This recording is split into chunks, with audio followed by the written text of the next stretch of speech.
Chapter 30:11. His companion shook his head like a rattledrum. He said that he slept very well that night and did not hear anything. He even teased the disciple who heard the sound and asked if he had a nightmare. The two disciples were chatting, and third senior brother heard it. Third senior brother was a little stunned because the time that the two disciples talked about was the night when Xiefeng Lu and Huang Qinglu returned. He then thought about how he fainted for no reason and felt that there was something fishy about it. But when he told eldest senior brother about it, eldest senior brother said that the blood-sucking monster probably had some special ability that affected people's thinking and caused them to have nightmares. The story of a nightmare was enough to cover up this strange incident. Third senior brother was skeptical. He still didn't believe that he was dreaming. He secretly visited a few more disciples, but they all slept very soundly that night. No one heard anything else. Third senior brother finally believed that he was dreaming. He knew that his junior sister had a lot of experience in the martial world, so he could not help but contact her. He wanted to tell her about what had happened in the past few days and ask her for advice. But he did not expect that his junior sister's voice transmission talisman would not go through. After 8 days, Crystal Sky Ocean welcomed another uninvited guest. Crystal Sky Ocean liked to have hurricanes all year round. There would be one every day. It changed the scenery of Crystal Sky Ocean completely. The icebergs changed their appearance every day. The old ones were smashed and new ones were born. There were changes every day. If one did not have a strong sense of direction, they would not be able to find this place just by looking at landmarks. This kind of hurricane could tear apart icebergs. Usually, no one would dare to stand in the middle of a hurricane. But now, in the middle of the hurricane, there were two people standing in the air. One was a black-robed man, and the other was a jade-robed man. The black-robed man was black from head to toe. Only his face was snow white. Even his lips were slightly pale. The aura around him was colder than the ice and snow in the sky. Huang Luqing opened the sea. If anything happens to her, I will skin you alive. The eyes of the man in the light green robe dimmed, and he replied, Yes, my ice realm can trap her soul and prevent it from leaking out, so nothing will happen to her. With a wave of his sleeve, a light blue ray of light cut through the sea surface. The turbulent sea level actually rolled and separated into two sides, gradually revealing a dark passage. With a flash, the black-robed man leaped into the tunnel. Huang Luqing stood in the middle of the hurricane, supporting the blue light, pursing her thin lips. It was obvious that the sea-splitting technique consumed a lot of mental power. As time passed, his face became paler and paler, and his fingertips trembled slightly. An hour later, a figure flashed in the dark passageway. The black-robed man jumped out. The moment the black-robed man jumped out, the blue light on Huang Luqing's fingertips finally disappeared. The seawater that had been forced apart came back together with a crashing sound, emitting an earth-shattering roar like a landslide or a tsunami. Huang Luqing's figure swayed slightly. Before he could stand firm, the black-robed man had charged over to him like a ghost. With a raise of his hand, a black light blasted towards Huang Luqing, causing Huang Luqing to stagger and almost fall into the sea. The black-robed man was empty-handed. He gritted his teeth and said, Bastard, there is no such thing as your ice realm down there. She is not here at all. Huang Luqing seemed to be injured by his attack. Blood gushed out from the corner of her mouth, but her body was very straight. Chapter 30:12. The black-robed man's words made his expression change. He said, Impossible, and jumped into the sea. The black-robed man looked down, his eyes dark. He clenched his fists and pursed his lips. A moment later, he made up his mind and jumped into the sea this time. After 2 hours, the turbulent sea suddenly split into two sides. Huang Luqing pulled the black-robed man's sleeve out of the sea and jumped onto an ice mountain. The black-robed man's face was pale, but his eyes seemed to be burning with fire. He said word by word, Huang Luqing, what do you say? Why is she not here? Huang Luqing's face was not much better than his. She was probably rescued by someone. Rescued? You put her in such a purgatory of ice and hid her at the bottom of the sea. Who can save her? Is it your kind? Didn't you say that no one in the world can break your ice world? Huang Luqing took a deep breath. I don't know the details, but my ice world can't be broken easily, and it's even more impossible for those monsters at the bottom of the sea. She can only be rescued by someone. Demon Master, you could try to contact her. Maybe you can? Her words reminded the black-robed man. His eyes lit up, and he immediately took out a voice transmission talisman. A moment later, his face turned even paler. The voice transmission talisman could not be connected at all. She was not saved. She was not saved at all. The black-robed man was in a daze, and the voice transmission talisman in his hand fell into the sea. His eyes slowly moved to Huang Luqing, and his voice was cold. Huang Luqing, you killed her. I will bury you with her. A black light quickly condensed in his palm. Huang Luqing straightened her body and looked at him. Devil Master, your subordinate is only doing this to force you to awaken. Also, she may not necessarily be dead. If there is no external force acting on that ice shell, it is absolutely impossible to open it. So the possibility of her being rescued is very high. Even if Demon Master kills me, I will still say the same. As he spoke, he quickly checked the surroundings. However, so many days had passed, and the environment here changed every day. Even if there were any clues left behind, they would not be able to find them now. Huang Luqing, I remember that you have the illusion mirror technique. You can check what has happened in a place. You can use that method to check. I must find her, dead or alive. Huang Luqing's body stiffened slightly. Your Majesty, that illusion mirror technique is extremely taxing on psychokinesis. So what if I use my telekinesis? I won't take your life. Quickly use that method. The black-robed man's voice was cold. Huang Luqing looked at him deeply, closed her eyes slightly, and pondered for a moment before finally agreeing. All right, your subordinate obeys. When the blue light hit the surface of the sea, the originally turbulent surface of the sea gradually condensed. The surface of the sea was like a large mirror, slowly reflecting an image. A figure appeared in the image. It was the scene of Rong Yuetian saving Ji Xinyue. This scene was fast-forwarded. It was extremely fast, from when he saved her from the water to when he woke her up and finally left. This technique was not an ordinary consumption of energy. Huang Luqing desperately held on, and after a cup of tea's time, the mirror finally disappeared. Silence. The whole world was silent. Only the whistling of the cold wind swept through the world.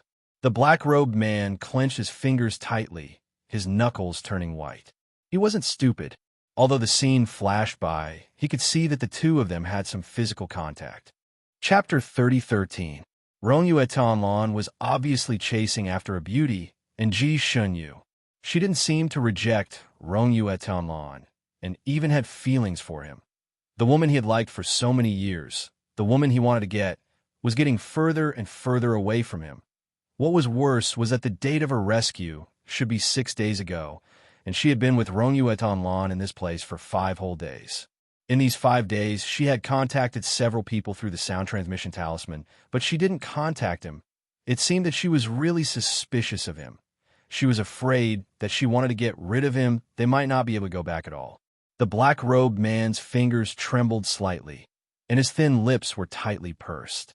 It was originally a happy thing to know that the person he was concerned about was alive and well, but the interaction between her and Rong Yuetianlan made him feel as if a huge rock was pressing down on his heart, making him almost unable to breathe.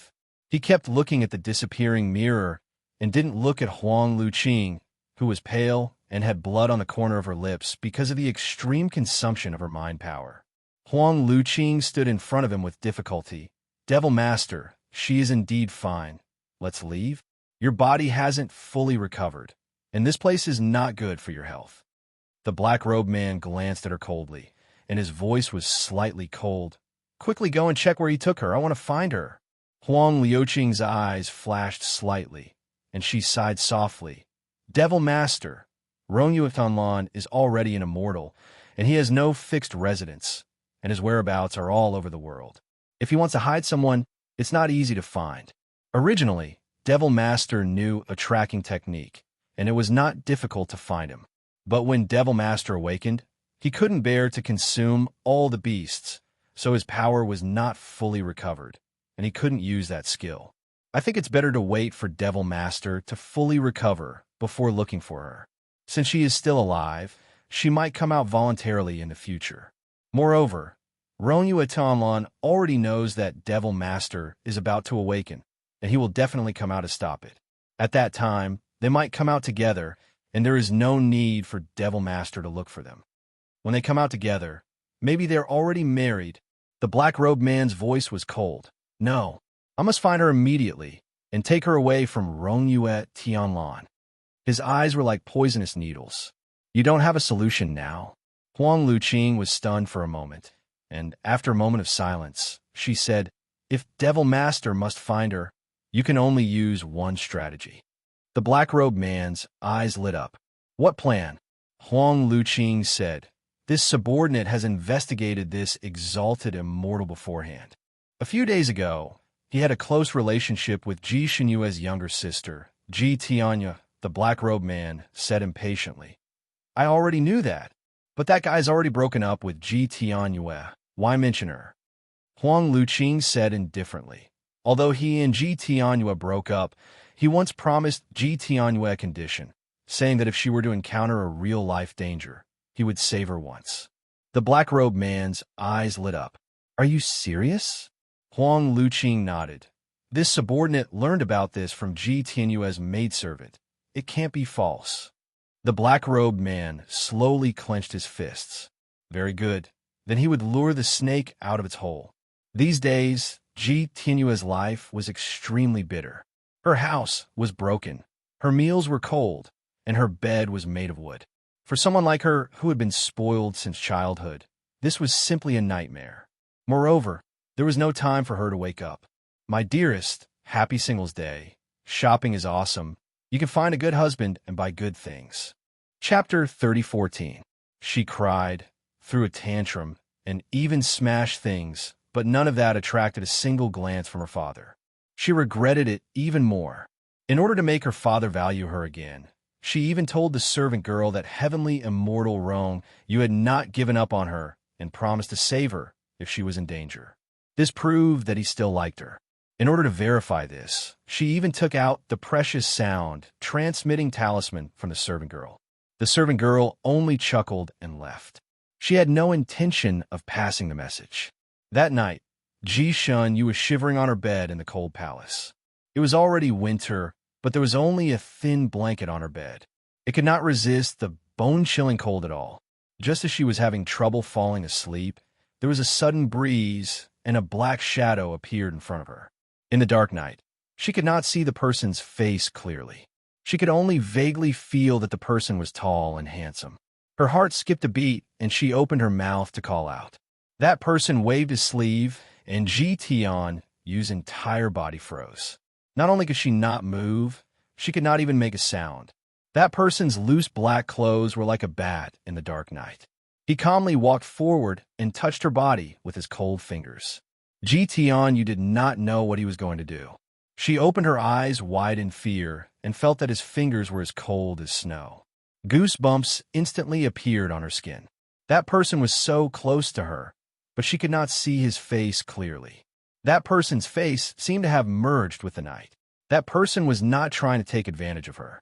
Instead, he took out a unique sound transmitting talisman from her storage space.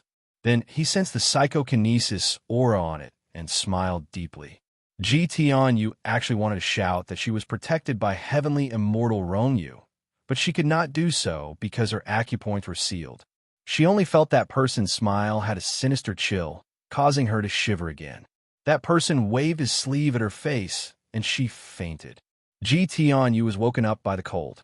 She was only wearing a single shirt when she was thrown into a crevice in the ice. There were slippery ice walls on both sides. When she looked up, she could only see a small part of the sky. This crevice was at least 3,000 to 4,000 feet deep and was extremely narrow. She was on a platform at the bottom of the crevice. This platform was less than 2 feet wide and was extremely slippery. This platform was located in the middle of the ice crevice. The crevice was so deep that the bottom could not be seen. Ji Tianwei didn't understand why she was here. When she saw the situation around her, she was scared silly. She desperately pressed her body against the ice wall, shaking like a leaf in the wind and rain. She had already regained her freedom, but with her mediocre martial arts skills, she couldn't go up at all. "Why did you harm me?"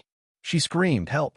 Her voice almost tore through the air, but the ice crevice was too deep and her voice couldn't travel out.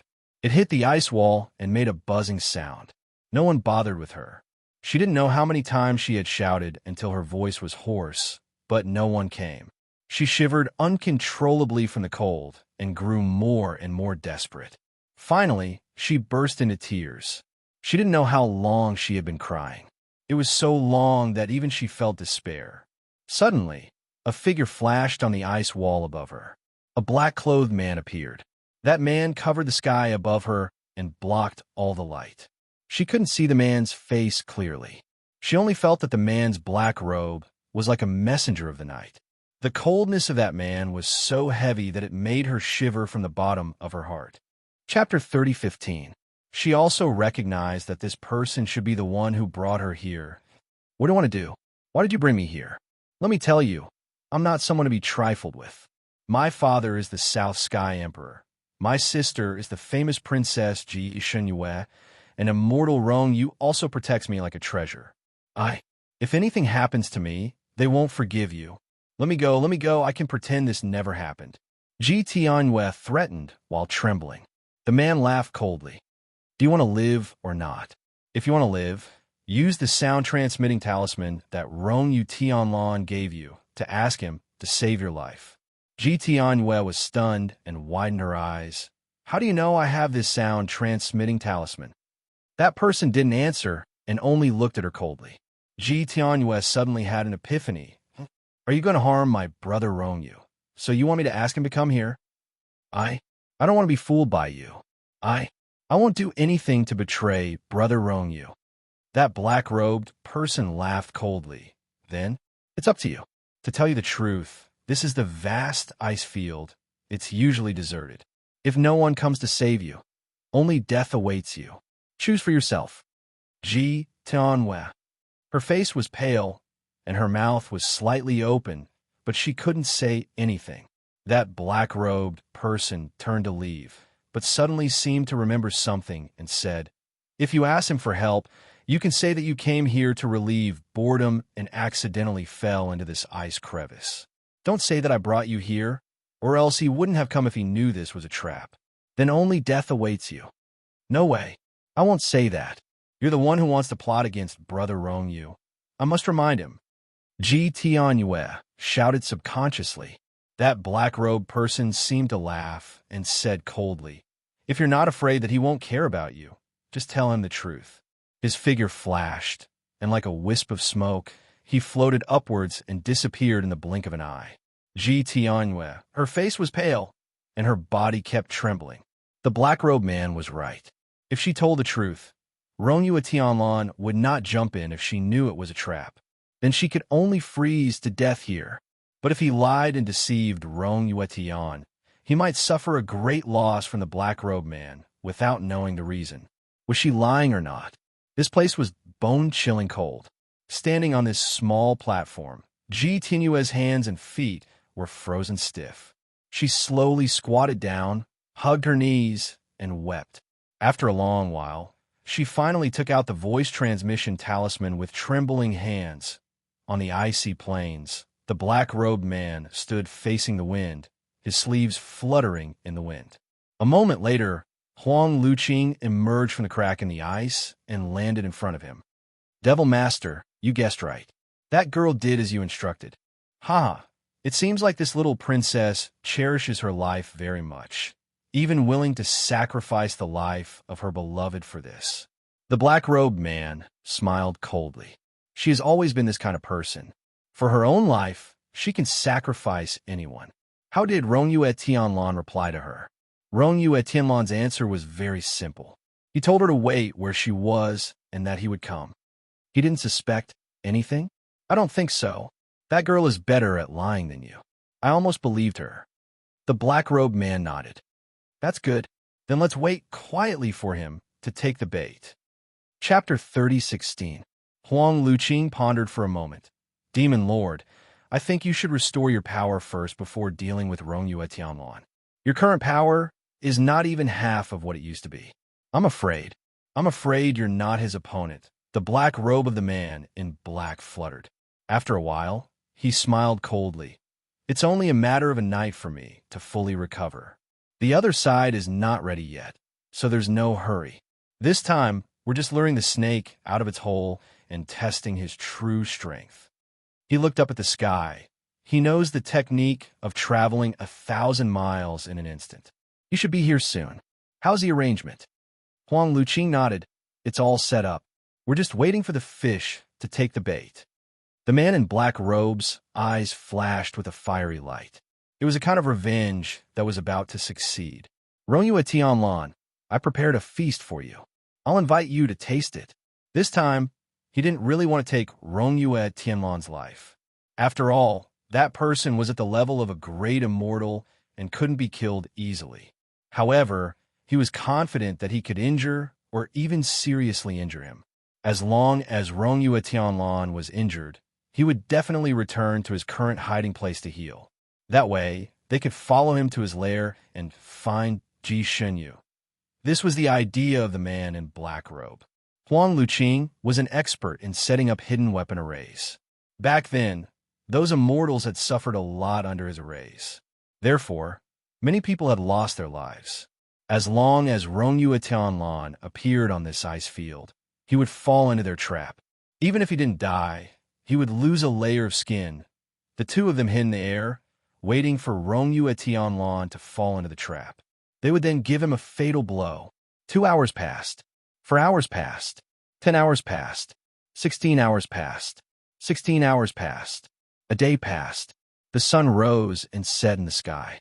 However, there was still no one on the huge ice field. Ji Tianyu, who was under the ice crack, was still crying and screaming at first. Later, her voice became softer and softer, weaker and weaker. In such a world of ice and snow, even a 7-feet-tall man couldn't stand it, let alone a delicate little girl like Ji Tianyu. Huang Luqing was afraid that she would freeze to death, so she went down to see her once. She found that although she was already unconscious from the cold, she was still alive and could still hold on for a day or two. They waited until the sun set the next day. Just when the black-robed man and Huang Luqing thought that Rongyue Tianlan would not come, a figure finally appeared in the distant eastern sky. Here it comes. The black-robed man had sharp eyes and saw that the person was Rongyue Tianlan. He was still dressed in a blue robe. He flew over from the horizon like a blue cloud. He had used an ordinary flying spell to fly over. The black-robed man's lips curled into a cold smile. It seemed like this heavenly, immortal Rong, you really didn't think much of this little princess Ji Tianyu. Although she had promised to save her, she had come so late. Rong Yu Ishinlin finally landed on the snowy ground.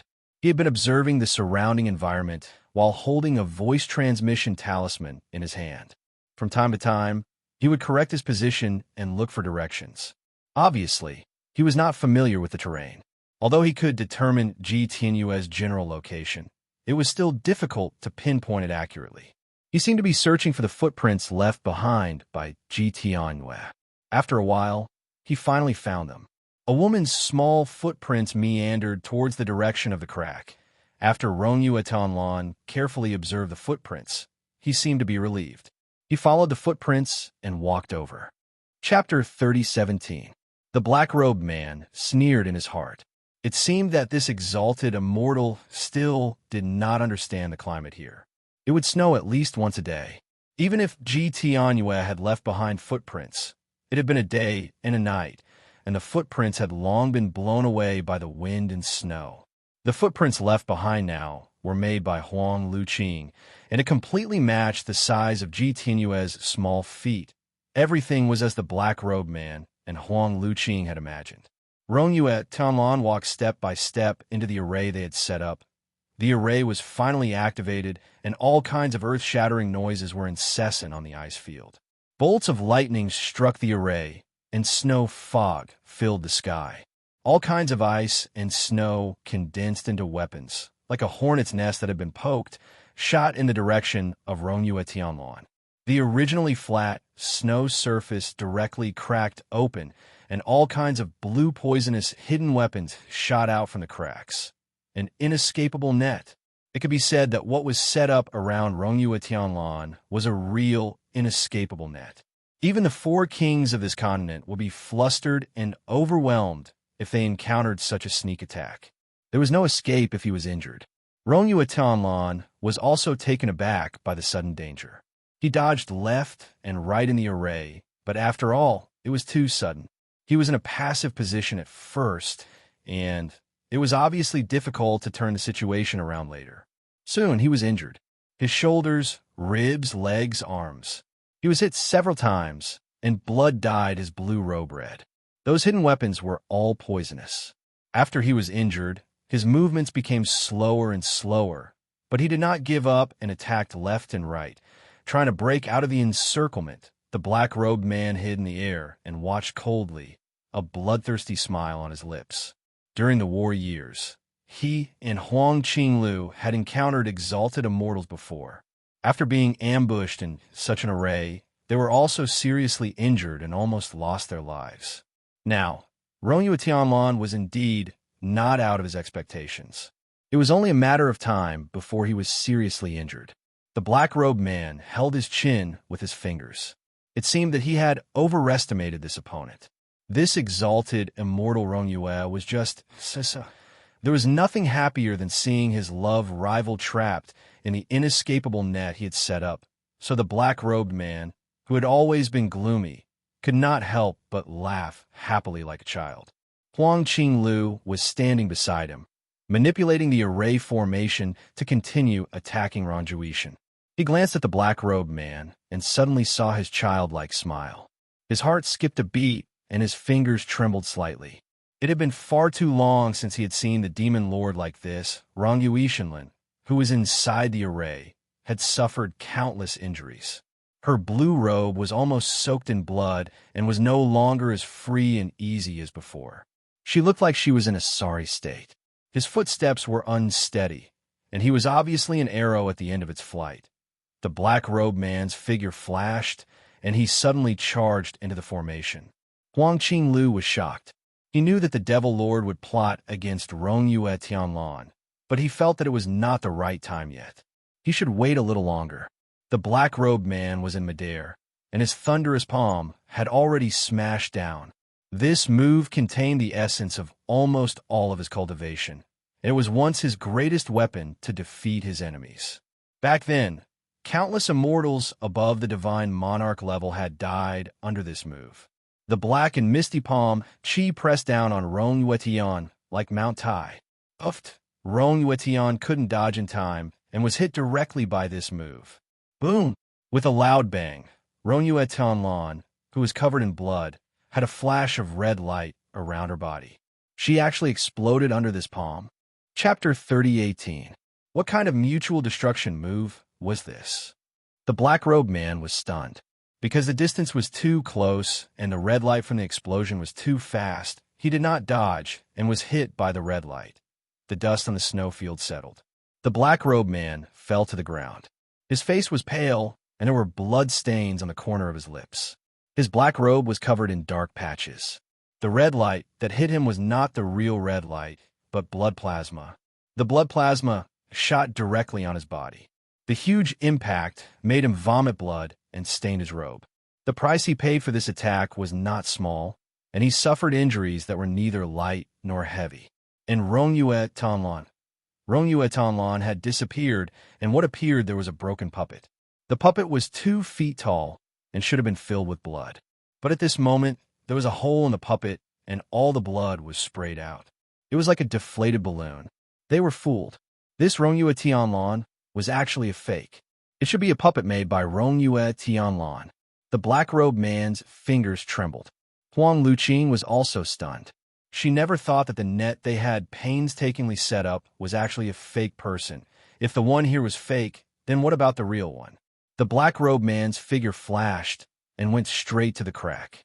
Huang Luqing was stunned for a moment and also rushed over. The crack was still the same, but Ji Tianyue, who was originally imprisoned inside, was gone. The small platform was empty, not even a piece of cloth. The black-robed man clenched his fist, and blue veins popped out. Huang Luqing was also speechless. They had set up a trap for Rongyue Tianlan, but they did not expect to be checkmated by Rongyue Tianlan. They had fallen into the trap of substituting one person for another. Rongyue Tianlan seemed to have seen through their plan, so he used a fake body to attract their attention while the real body sneaked into the ice crack to save the person. More importantly, when Rongyue Tianlan took the person away, he obviously cleaned up his aura. So Huang Luqing did not see when he took the person away and did not know which direction he fled to. The black-robed man's coldness almost froze the ice crack. It doesn't matter if we can't find their aura. He will definitely send her back to Nantian Palace. Let's go there and stop him. Huang Luqing opened her mouth, but didn't say anything in the end. Only a hint of sadness flashed through her eyes. He understood that the Devil Master had already become obsessed with Ji Shenyu. If he could not find her, the Devil Master would not focus on recovering his powers and reorganizing the Great Cause. But so what if they found it? If he allowed that woman to stay by the Devil Lord's side, given her influence on the Devil Lord, he was afraid that the Devil Lord would not lead the Devil race to conquer the world again. It seemed that he had to find a way to quietly get rid of that woman completely in order to completely remove the stumbling block. Huang Luqing's eyes flashed with a sharp glint. No matter what, he had to find Ji Shenyu through Rongyue Tianlan first. The two of them left like the wind, heading towards Nantian Palace. In fact, Ji Tianyue had been unconscious from the cold for a long time. She had endless nightmares, and cold sweat broke out all over her body. When she finally broke free from the nightmare and woke up, she found herself in an inn. The bedding on her body was warm, and the one serving her was the lady boss of the inn. Seeing that she had woken up, the lady boss breathed a sigh of relief. "Thank God, you're finally awake. The young master who sent you here asked me to pass a letter." Chapter 30:19. She handed over a letter. Ji Tianyue was stunned. She seemed to have understood something. She took the letter with trembling hands and opened it. There were only a few words on it. "The promise has been fulfilled. From now on, you and I have nothing to do with each other. When your body recovers, the lady boss will send you back to Nantian Palace. Take care." The flamboyant words were written by Rongyue Shenlin. The room was originally as warm as spring, but Ji Shenyue's body trembled slightly. She was lost in thought for a long time. Suddenly, she searched her body like a madwoman. The lady boss of inn opened her eyes wide and looked at the little girl who was searching herself like a madwoman. Finally, she couldn't help but ask, "Miss, what are you looking for?" Ji Shenyue took out everything on her body. Even her storage space was turned upside down. She searched every nook and cranny. Nothing. Nothing at all. The sound transmission talisman that Rongyue Tianlan gave her was gone. Her face was ashen. She had used up all the opportunities that Rongyue Tianlan gave her. She had nothing to do with him anymore. She didn't even see him coming. She didn't even say a word to him. After all, she had been frozen in the ice crack for a day and a night. Frostbite had reached 80% of her body. Although she had woken up, her body was still very weak. The frostbite on her body also made her feel uncomfortable. How long was I unconscious? 3 days. How long has he been gone? "Miss, are you asking about that gentleman? He left after putting you down?" Ji Tianyue, the lady boss, saw her face full of disappointment and thought for a moment before adding, "That young master left some medicine for you, and I've been applying it for you these past few days. Fortunately, you have finally woken up. When will you go back? We can prepare a carriage." Ji Tianyue closed her eyes slightly. "How far is this place from Nantian Palace?" "About a few hundred miles." Ji Tianyue carefully packed her things. She had many good things on her body, including countless gold, silver, and jewels. She was originally very doted on by the South Heaven Emperor, and the South Heaven Emperor gave her a lot of treasures. When she came across something rare, she would put it into her storage space. Now, these things were all she had to make a living from now on. Naturally, She didn't want to go back to Nantian Palace.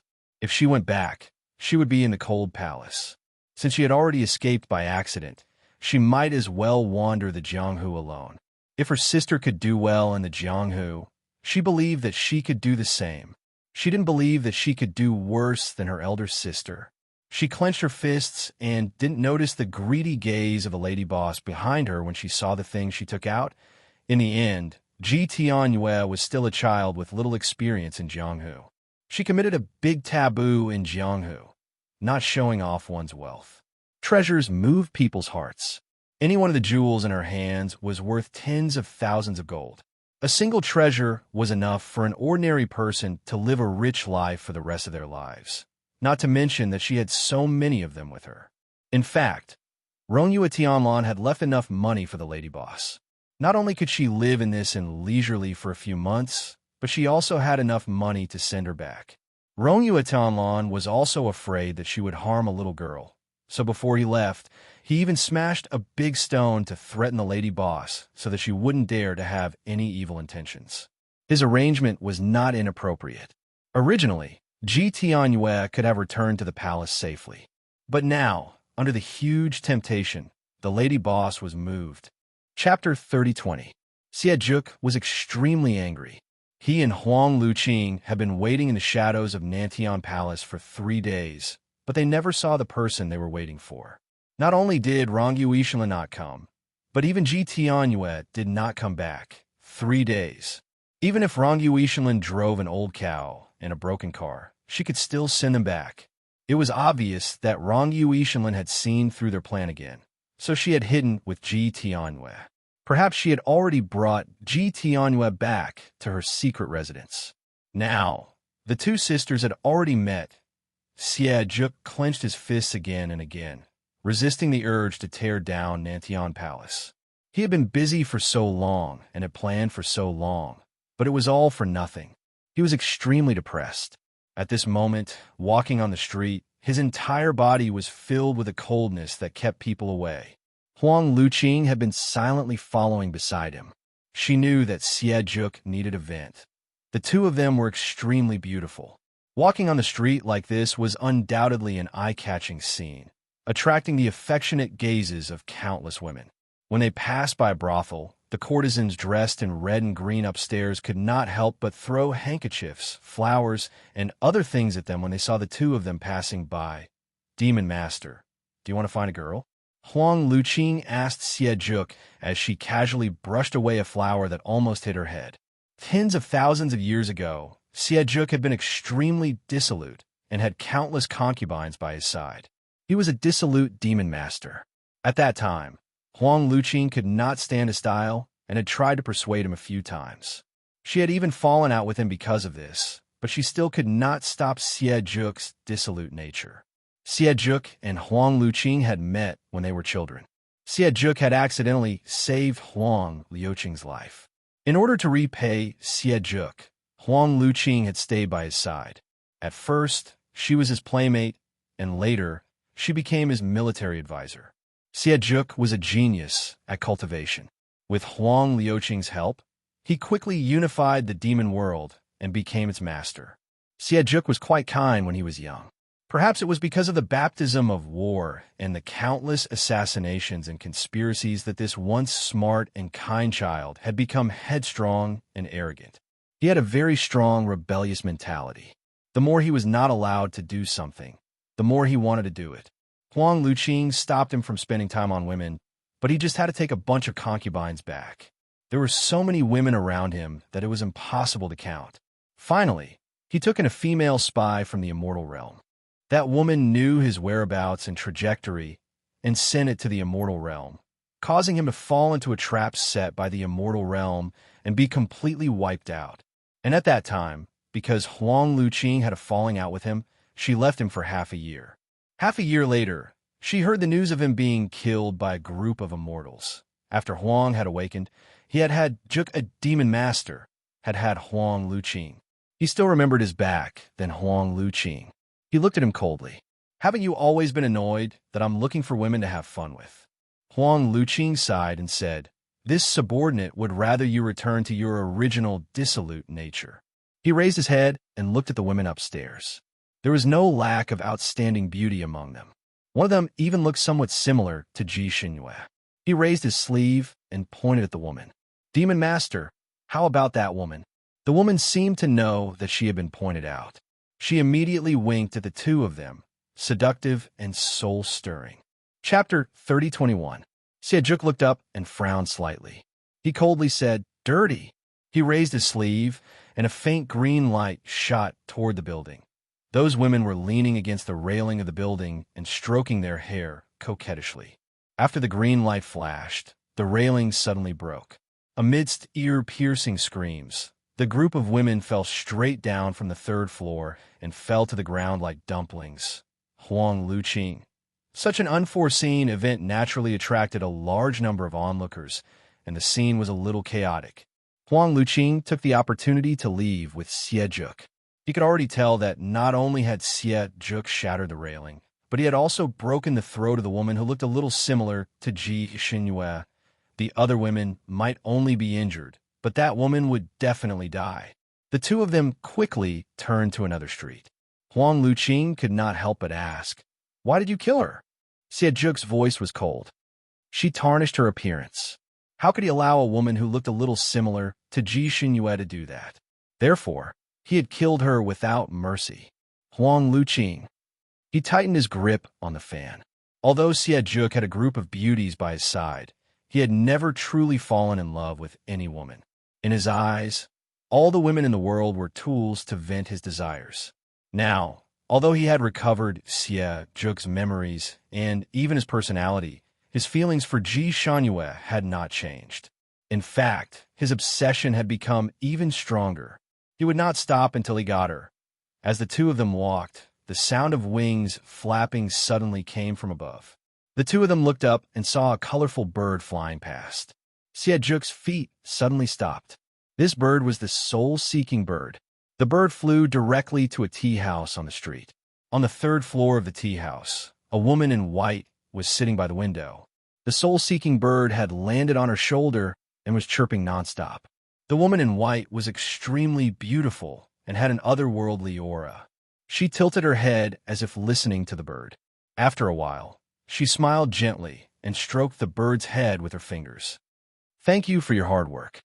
Then, she took out a voice transmission talisman. A moment later, the call was connected. Rong Yuishinlin's voice came from the other side. "Yunqi, you're back?" Yunqi smiled sweetly. "Yes, I just came back and brought you good news. Do you want to come over?" The other side agreed very straightforwardly. "Yes. Where are you?"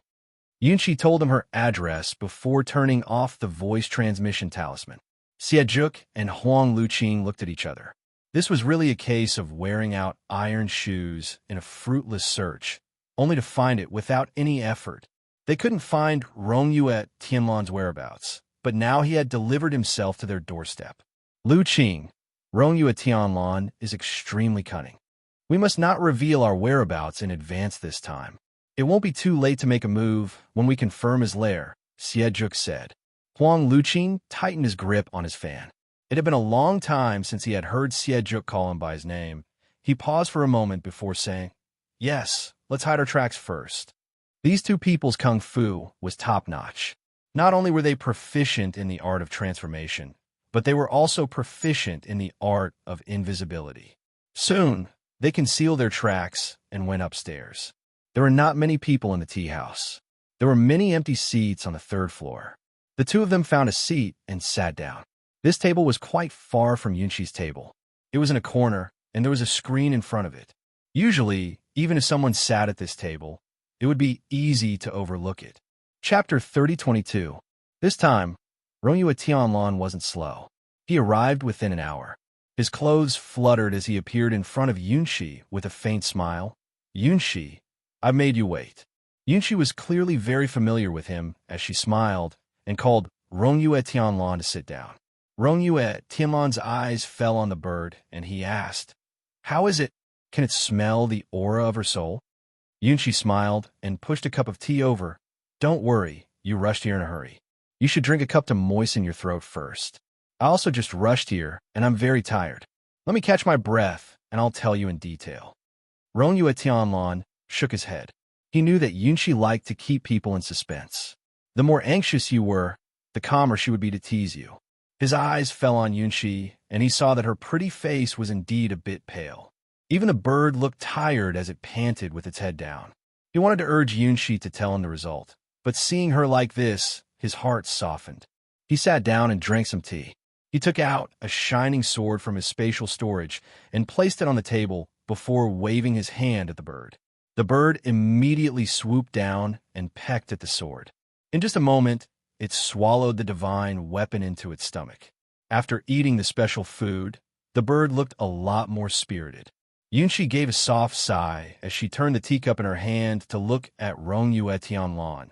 You're really willing to part with it. This sword is also a peerless divine weapon, right?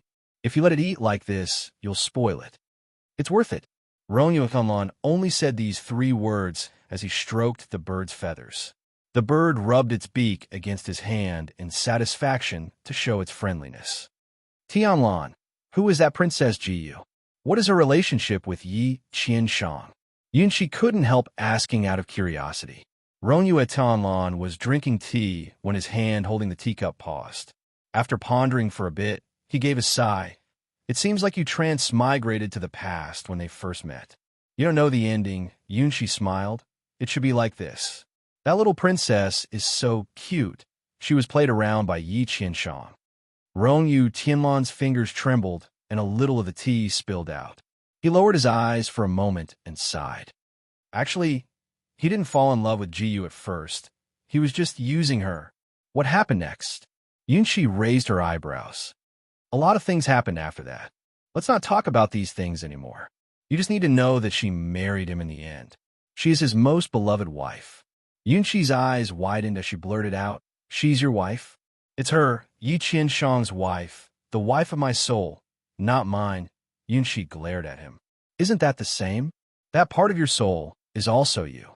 Tianlan, I didn't expect you to have a wife. You want the soul-searching bird to sniff out her aura and then find her on this continent? How do you know that she reincarnated on this continent? Rongyue Ishinlin raised her hand and rubbed the space between her eyebrows. She couldn't be bothered to explain to Yunshi the difference between his soul and hers. Yunshi continued to ask, Do you want to find her and marry her? Rongyue Ishinlin shook his head slightly. Not necessarily, I just want to know if she is... That part of my soul has let her down. If I find her, I will protect her for the rest of her life. I won't necessarily marry her. He now deeply suspected that Ji Yu was either Ji Shenyu or Ji Tianyu. It was even more likely that it was Ji Shenyu. Chapter 3023. If it was confirmed that Ji Shenyu was Ji Yu, then of course he would marry her. A good marriage of 2 lifetimes, he definitely couldn't let it go.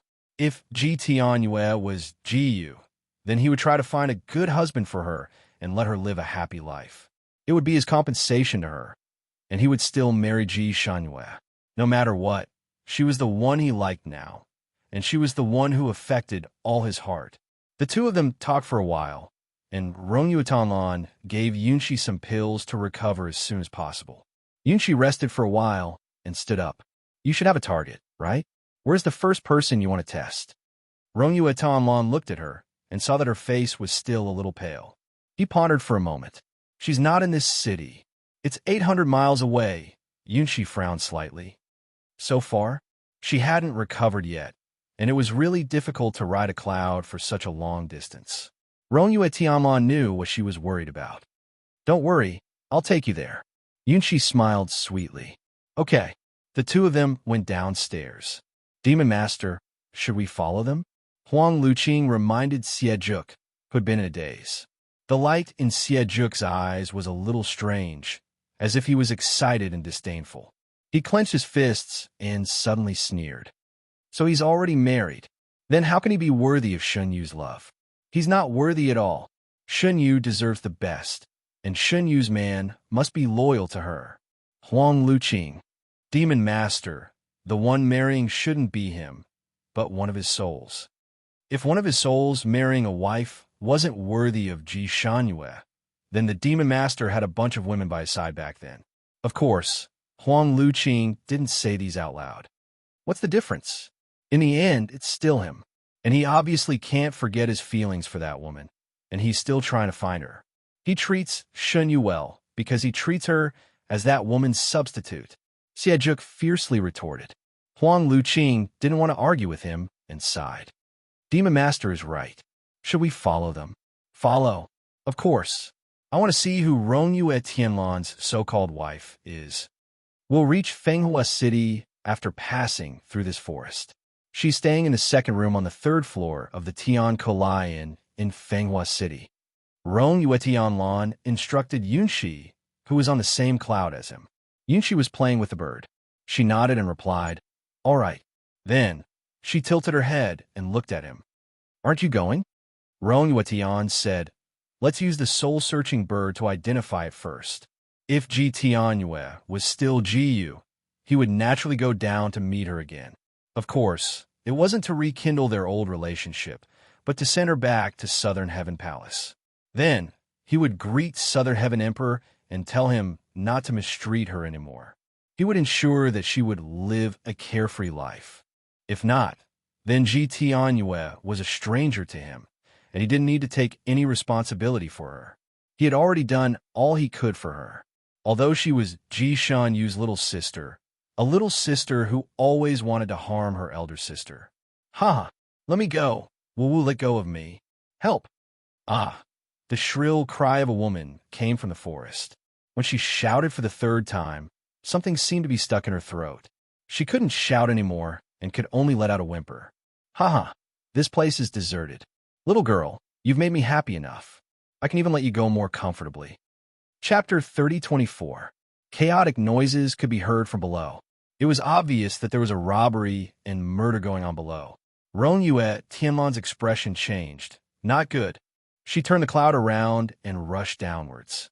In the depths of the forest, Ji Tianyue's clothes were torn and she was pressed down by a fierce-looking man.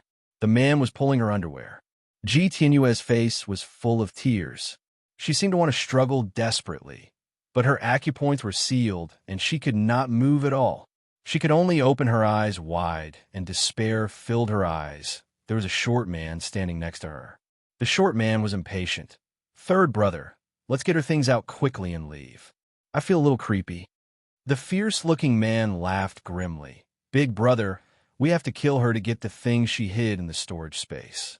The short man frowned. "After all, it's a human life. We can force her to take out everything." The fierce-looking man sneered. "Big brother, don't you know the phrase, cut the weeds and dig up the roots? If we let her go now, she will report it to the authorities in the future." He laughed grimly again. "Besides, I haven't touched such a delicate little beauty for a long time. How can I not play to my heart's content? Don't worry, no one will come here easily. We can do whatever we want." He tore off Ji Tianyue's underwear with a swish. The short man looked at Ji Tianyue, who was almost fully exposed, and greed appeared in his eyes. He finally made up his mind. "Okay, third brother, when you're done, it's my turn." The fierce-looking man laughed as he untied his pants. "Good. That's a brother. I know that you've been controlled by that bitch for a long time. When you and I are done playing, we'll take out her things. You can take some back, and we'll divide the rest between us. We can still be free and unfettered. If you can't do it, you can go back and divorce that fierce bitch of yours. When we're rich, we can play with any woman we want in the future. Why should we do things according to that fierce bitch of yours?" As he spoke, he had already pounced on Ji Tianyue, who was lying there. "Little lady, I'm coming." He did not pounce on Ji Tianyue's body. Instead, his body was lifted up by a strong force and directly hit a big tree beside him. He did have some kung fu. At the critical moment, he desperately turned his body in the air. Originally, he was going to hit the tree with his head, but after turning his body, he hit the tree with his legs. He usually practiced martial arts with his legs. Even an iron pillar would be broken by his legs. He believed that if his legs collided with a tree, it would definitely be the tree that would fall, crack.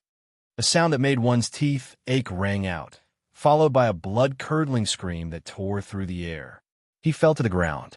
He had no pants, and his legs were broken into 17 or 18 pieces, showing an extremely strange twist. His face was twisted in pain, and he was almost rolling on the ground. As for the short man, he didn't see his brother's miserable state. He flew out earlier than his brother and was directly swept away by a huge force, crashing into a tree and dying. The ferocious-looking man forced his eyes open and saw a blue-robed man and a white-robed woman landing on the ground. This was the last thing he saw because another beam of blue light came and slammed him into the ground.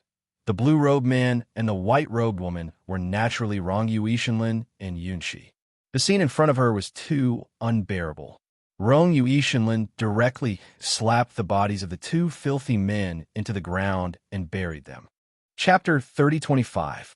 Not only did Yunshi unseal Ji Tianyue's acupoints, but she also draped a white cloak over her to cover her embarrassment. Ji Tianyue was probably scared out of her wits. Her little face was pale, and her body was trembling nonstop. Yunshi finally saw her face clearly. Her fingers, which were draping the cloak over her, froze. Ji Tianyue's head was dizzy. At this moment, there was no one else in her sight except Rongyu Ishinlin, who was standing not far away. Her lips trembled for a long time before she called out, "Brother Rongyu." Tears streamed down her face.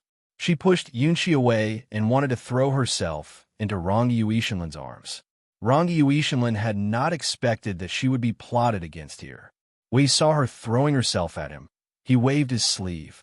Ji Tianyue stood 10 feet away from him. She could not throw herself at him anymore. Ji Tianyue's face was pale as she looked at him. "Brother Rongyu." The veins on Rongyu Ishinlin's temples throbbed. "Why did you end up like this?" Ji Tianyue burst into tears. "I didn't want to go back to the palace, so I wanted to look for you after I recovered. In the end, the lady boss said that it was not safe for a young lady like me, so she asked her man to send me. Who would have thought that when I walked here, his brothers would jump out? They wanted money and killed. And what money? Did you expose the jewelry on your body? How'd they find out?" Ji Tianyue lowered her head. I took out the things in my storage space in front of the lady boss." Rongyu Ishinlin was speechless. He only had one word for this: pig. Ji Tianyue's face was pale as she continued. "I clearly said that I would give them all the jewelry on my body, but they still. Brother Rongyu, fortunately you came in time. Otherwise, Tianyue's life would have been ruined." She cried like a begonia in the rain, but Rongyu Ishinlin had a headache. He did not comfort Ji Tianyue anymore. Instead, he looked directly at Yunshi. Yunshi understood and patted the soul-searching bird on her shoulder. The soul-searching bird chirped. It flew up, circled around Ji Tianyue, then flew back and landed on Yunshi's shoulder. Rongyu Ishinlin's heart tightened. He stared at Yunshi, his eyes full of questions. Yunshi and the bird talked for a while. The soul-searching bird shook its head like a rattle drum.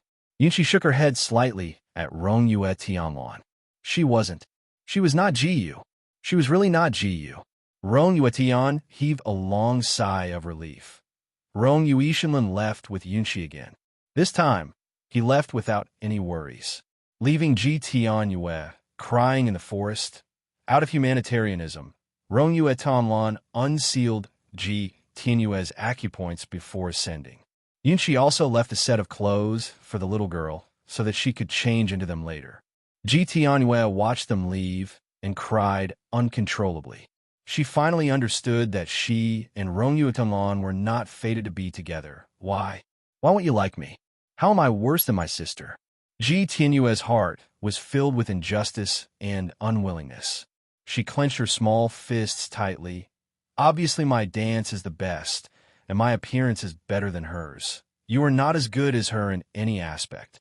You are not even fit to carry her shoes." A cold voice suddenly came from a big tree. Ji Tianyue was shocked. She raised her head abruptly and saw a man in a black robe standing on the treetop. The man's long hair hung down like a curtain, covering half of his face. He looked like a demon in the dark night. Chapter 3026. Although half of his face was exposed, people couldn't see his face clearly. They could only feel that this man was extremely beautiful, and there was an indescribable charm in his coldness. This man had a strong pressure, and that invisible force made Ji Tianyue almost unable to raise her head. "You? Who are you?" She swore that this was the first time she saw this man, but she felt that he was a little familiar. That man's thin lips slightly hooked. "You don't deserve to know who I am." His figure flashed, and like a bat, he flew down. Ji Tianhua suddenly seemed to recognize him, and took a few steps back. "You are the one who kidnapped me into the ice crack.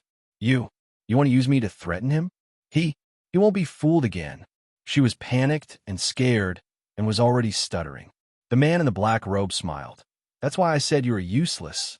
Useless people usually only have one ending." He slowly stretched out his palm towards her. That cold aura made Ji Tianhua's body feel like it was about to be frozen.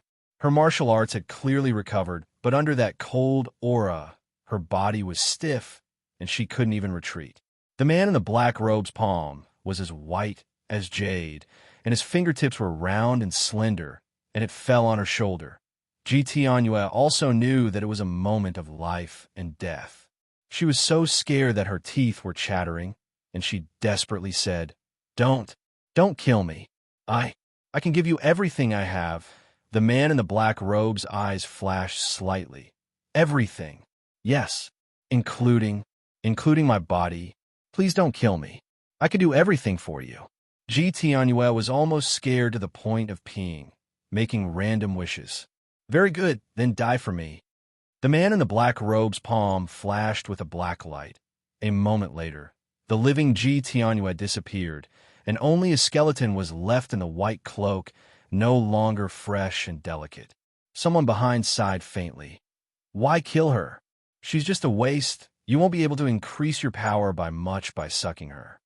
The man in the black robe slowly withdrew his hand, as if he found it dirty, and then used a handkerchief to wipe his hand, and then threw the handkerchief away and said indifferently, "I've long found her unpleasant to the eye."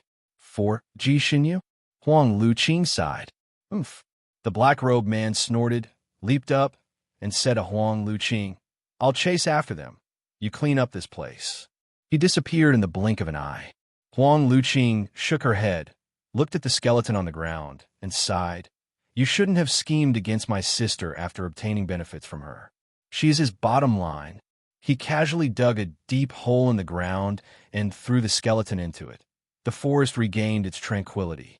Even the soil on the ground didn't seem to have been stirred. However, the three of them had lost their lives in silence. "Tianlan, that little girl really looks exactly like Jiyu. I didn't expect that it wasn't." Yunshi couldn't help but sigh as she sat on the cloud. Rong Yuetian smiled and didn't say anything. He was relieved of a huge burden in his heart and felt very relaxed. Whether or not Ji Shangyue was Ji Yu was no longer important. It was fine as long as Ji Tianhua was not. He really could not accept that the woman he once loved would have such a personality. Fortunately, it wasn't. "Do you think that little girl will be robbed again after being thrown into the forest?" Yunshi was still a little worried. Rong Yuetian shook his head. "It's hard to say. It depends on whether she has a memory or not." Chapter 3027. Rong Yuishinlin shook his head. "It's hard to say. It all depends on whether or not she has a good memory. If she keeps a low profile in the future, she shouldn't suffer too much in the world of martial arts. Her martial arts are actually quite good. It shouldn't be a problem for her to deal with ordinary martial artists. The reason she suffered a great loss this time was because the lady boss used some kind of bone-softening powder on her. She can't use most of her martial arts. I've already helped her neutralize the drug, so there shouldn't be any more problems." Yunshi nodded. "I hope so." She looked up ahead. "Where are we going now?" "Carefree Island." Rong Yuishinlin spat out 3 words. Yunshi's eyes widened. "Isn't your Carefree Island on the Heavenly Bestowal continent?" "There's one here." Yunshi smiled. "It seems that the second person you wanted me to check is there. What if she isn't you?" Rong Yuishinlin's voice was light. "Nothing. Whether or not she is Jiyu, I will marry her." "Yunshi, so you have a sweetheart here. Congratulations, congratulations. Then I should take a look at her and see just what sort of woman can catch the eye of our Sir Rong Yuishinlin. She's very outstanding." Rong Yuishinlin generously praised. His heart had already flown back to Carefree Island. 5 days had passed, and she shouldn't have fully recovered. She was definitely still on his island. She must be angry that he had locked her up there. She might even fight him as soon as they met. Her angry appearance flashed through his mind, and a warm current flowed through his heart. After not seeing her for just a few days, he already missed her. He didn't know if she missed him or not. Fortunately, they were about to meet again. He was lost in thought for a moment and no longer spoke. Yunshi sat on the clouds, hugging her knees and not speaking. She was also lost in thought. Of the carefree 3 immortals, 2 of them already had sweethearts. She was the only one left who was all alone. Xie Zhuk and Huang Luqing didn't dare to get too close to the 2 people in front of them. Rong Yuishinlin was too shrewd and cunning. His martial arts were also strong. As long as they weren't careful, they might be discovered by him. Once he noticed them, he would definitely lead them into a ditch. Therefore, they followed from a distance. Because they were far away, they couldn't hear what the 2 people in front of them were talking about. However, Xie Zhuk was not interested in the conversation between the 2 of them. He only wanted to know Ji Shunyu's whereabouts and find her. The 2 of them were walking in silence when the sound transmission talisman on Huang Luqing's waist suddenly lit up. He raised his hand to pick it up. A moment later, he closed the voice transmission talisman and reported to Xie Zhuk in a low voice. Demon Master, they've all been arranged. Shall we go now? Xie Zhuk was stunned, and a complicated light flashed in his eyes. He shook his head slightly. I'll find Rong Yue at Tianlan's lair first, then I'll go to them. It had not been easy for him to follow Rong Yue Tianlan, and he did not want to fail at the last moment. Xie Zhuk was stunned and said anxiously, Devil Master, it's not easy to form that formation. I'm afraid that something unexpected will happen if we delay. Now that we know that Ji Shunyu is safe, she will come out sooner or later. At that time, it won't be difficult for Devil Master to meet her. However, once you miss this formation or something unexpected happens, it will be extremely difficult for Devil Master to recover all his martial arts. I'm afraid that he won't be able to recover even after 100 years of cultivation. Moreover, once the news of Devil Master's arrival is leaked, those immortal sects will definitely not let Devil Master off. At that time, not to mention capturing the beauty's heart, it will be difficult for Devil Master to survive. Chapter 3028. He tried his best to analyze the pros and cons for Xie Zhuk. So how could Xie Zhuk not understand? But he took a deep breath. I'll go once I see where he's hiding. This was the biggest concession he could make. Huang Luqing. He knew that he couldn't persuade him anymore, so he could only use a voice transmission talisman to contact the other side and ask them to wait for another day. Rong Yuishinlin predicted that she would recover all her martial arts in 8 days. In the end, Ji Shanyue gritted her teeth and trained crazily. She recovered in 4 days. The moment she recovered, she almost wanted to laugh 3 times. Sister has finally recovered. Finally, I don't have to stay here alone in the cold wind anymore. The moment she recovered her martial arts, she immediately picked up the moon god sword and ran to the beach. Then, she tried the method Rong Yuishinlin taught her. Sure enough, she easily opened the barrier, and a whirlpool appeared in front of her. She was overjoyed. Just as she was about to jump into the whirlpool, she turned around to look. In fact, the environment here was quite beautiful. Now that she was about to leave, she actually felt a little nostalgic. However, she was still in a hurry to get out. Rong Yuishinlin's island was very good, but it was really boring to be alone here. When she wasn't cultivating, there wasn't even anyone to talk to. No matter how beautiful the scenery was, it would be boring if no one enjoyed it. Moreover, she was still thinking about her senior and junior brothers in the Xian sect. In the end, she jumped into the whirlpool without looking back.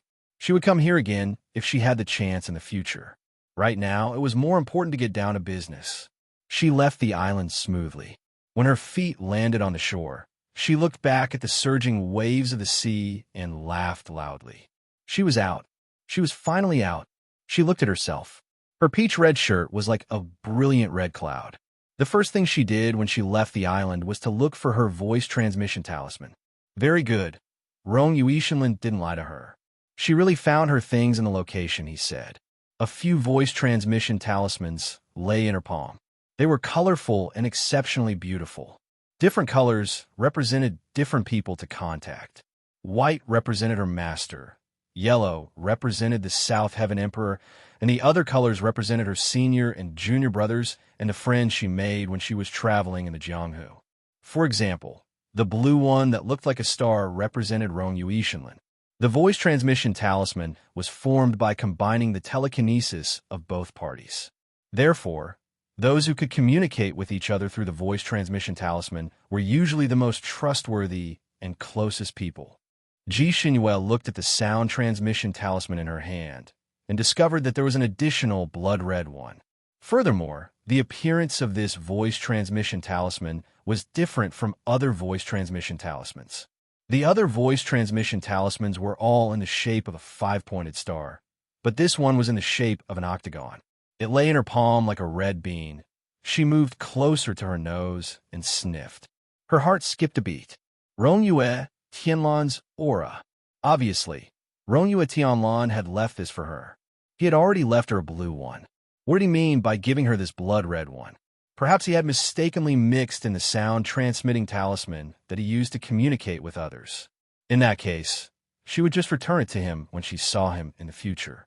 She put away the voice transmission talisman and took out the talisman that represented her eldest senior brother. She cast a spell and connected the call. Eldest senior brother seemed to be a little busy. The voice transmitting talisman flashed for a full 5 minutes before he picked it up. Ji Xinyue first asked about the situation over there. Eldest senior brother replied casually, "Very good. It has always been very good." Ji Xinyue listened attentively. She felt that it was a little noisy over there, as if there were a lot of people. She couldn't help but ask. Chapter 3029. Eldest senior brother laughed. "Yes, I'm teaching your martial nephews. You know, these little disciples have always been lively. All right, Xinyu, I still have to teach them. I'll talk to you later." The sound transmission talisman hung up. Ji Xinyu did not suspect anything. Although her eldest senior brother was cold on the outside, he was not cold-hearted. He had taken in many disciples, and all of them were good talents. When he was free, he would often personally teach them martial arts. Since the sect was fine, Ji Xinyue was temporarily relieved. She took out a purple sound transmission talisman and weighed it in her palm. This sound transmission talisman was connected to Xie Fenglu. Should she contact him? See where he was? So many days had passed. Had he become another person? What devil master? Her fingers clenched slightly. Until now, she still could not believe that her lively and cheerful little junior brother was the incarnation of that great devil. She closed her eyes and threw the sound transmission talisman into her storage space. It could be said that she was running away, or that she could not bear to, but she did not want to contact this little junior brother for the time being. She thought for a moment, then contacted eldest senior brother again and asked about Xie Fengliu's situation. Eldest senior brother's tone was very calm. He said that Xie Fenglu had indeed gone back and even presented a moonlight pearl to Master, which Master liked very much. Ji Xinyue's heart sank. She said jokingly, "I went with him to get this pearl. He didn't mention me?" She did not want to take any credit. It was just that when Xie Fenglu went to get this pearl, she was lying in the ice shell, her life and death unknown. If Xie Fenglu did not become a devil, the first thing he should have done when he returned to the Purple Cloud sect was to tell Master, and then ask Master to save her. That was the right thing to do. Eldest senior brother thought for a while and said, "That's right. Ninth brother said that after you took the bead with him, you went to another place to do something. We know that little junior sister has always liked to wander the Jianghu and has a lot of things to do, so we did not ask again." Ninth junior brother did not mention it again either. Ji Xinyue paused for a moment, then smiled. "I see. Then have you heard any news about old Ninth recently?" Eldest senior brother asked, "What news?" Ji Xinyue paused again. After all, she wasn't 100% sure yet, so she couldn't say it out loud. After thinking for a while, he said, "I'll tell you about this matter in detail when I get back. In short, you have to guard against him and the people around him." Eldest senior brother wanted to ask more, but Ji Xinyue had already hung up. She decided to talk to them in detail when she returned. After all, it wasn't that convenient to talk about it through a sound transmission talisman. In the end, she finally took out the blue voice transmission talisman, and her lips curled into a smug smile. Rong Tianlan thought that she would only come out on the 8th day, but she came out 3 days earlier. Would he be surprised if she contacted him now? Would he find her amazing? Just as he was about to open the voice transmission talisman, he paused. She contacted him as soon as she came out, as if she couldn't wait to see him. He must be very proud. She raised her hand and threw the blue voice transmission talisman into her storage space. She felt that Rongyue Tianlan would probably go back on the 8th day. Once he returned to the island and found that she was not there, he would naturally guess that she had gone out. At that time, his expression would definitely be very good. Ji Shunyue seemed to be able to see Rongyue Tianlan's flustered and exasperated expression in front of her eyes. Her eyelashes curved as she smiled smugly. Chapter 30:30. After she came out, she first checked her body. Her inner breath was flowing vigorously, and her body was as light as the wind. Her telekinesis had indeed fully recovered, and even strengthened a little. She waved her hand and summoned the Shura saber, and practiced a round of saber techniques in the small forest. Very good. Although she had been sitting on the island for 5 days, her saber techniques did not fall behind at all. When she started to wield it, it was so vigorous. She had to admit that Rongyue Tianlan Small Treehouse was really a good place for healing. She had been injured so many times, but this time she recovered the fastest and the best. Even the scars on her body were not obvious. If one did not look carefully, they would not be seen at all. Not only was her face beautiful now, but her body was also becoming beautiful. Originally, she only wanted to keep her face from being too injured so that she would not scare people when she went out, but now she could not help but pay attention to her body. After she finished practicing her saber techniques, she ran to a small lake not far away to look at her reflection. The lake water was like a mirror, reflecting the girl in it. Her cheeks were slightly red, and her eyes were smiling like a budding peach blossom. She turned her head and asked the moon god sword beside her, "What was the saber technique I used just now?" The moon god sword gave her a very pertinent comment, overflowing with spring. Ji Shunyue was speechless. She slapped the moon god sword away, and the aura of a tomboy reappeared in the martial arts world. Get lost? What nonsense. The moon god sword felt wronged. You look like a girl in love now. Ji Shunyue's hand shook, and the sword was slapped even further away. A girl in love. She was now an old girl. She had truly become an adult at 1,000 years old. Her 2 sisters had married at 1,000 years old, and she was the only one who was still unmarried at 3,000 years old. In Ji Shunyue's heart, only girls around 1,000 years old who were about to reach adulthood would be young girls in love. For someone like her, even if she was in love, she would be a girl in love. She had nothing to do with the word young. When did she agree with this in love? The moon god sword looked at her cheeks that were getting redder and redder. Are you shy? Shy your head. Ji Shunyue picked up the 8 trigram sword, and with a shake of her hand, she threw it straight into the lake. Before the sword entered the water, it passed her a message. Your thoughts were exposed, and you became angry out of humiliation. Ji Shunyue. Could she give the 8 trigram sword away? The island that Rongyue Tianlan was on was quite far from the Purple Cloud sect, about 2,000 to 3,000 miles away. Ji Shunyue had to fly for a day before she could get back. Of course, if she used the ability to travel 1,000 miles in an instant, she would be able to arrive within 2 hours. However, that would consume too much psyche power. There might be a tough battle waiting for her, so there was no need to waste her precious psyche power on rushing. During the journey, she even stayed in a hotel once. The journey was carefree. When she arrived at the Purple Cloud sect, it was already the evening of the next day. It was also at this time that Rongyue Tianlan brought Yunxi back to Carefree Island.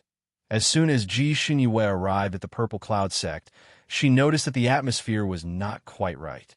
The atmosphere in the Ziyun sect was a little tense. Her fellow disciples, except for Xie Fenglu, had all rushed back. Moreover, all of them had rushed back with their elite disciples. Not only that, but there were also some outsiders in the Purple Cloud sect. Each of these outsiders was an outstanding talent of the Sanskrit continent, and they all had one or more unique skills. Experts usually had a bit of arrogance, and more or less had the bad habit of being arrogant because of their abilities. These outsiders were no exception. The little martial nephews who lived in the Purple Cloud sect and ordered Ji Shunyue around were quite comfortable. Chapter 30-31.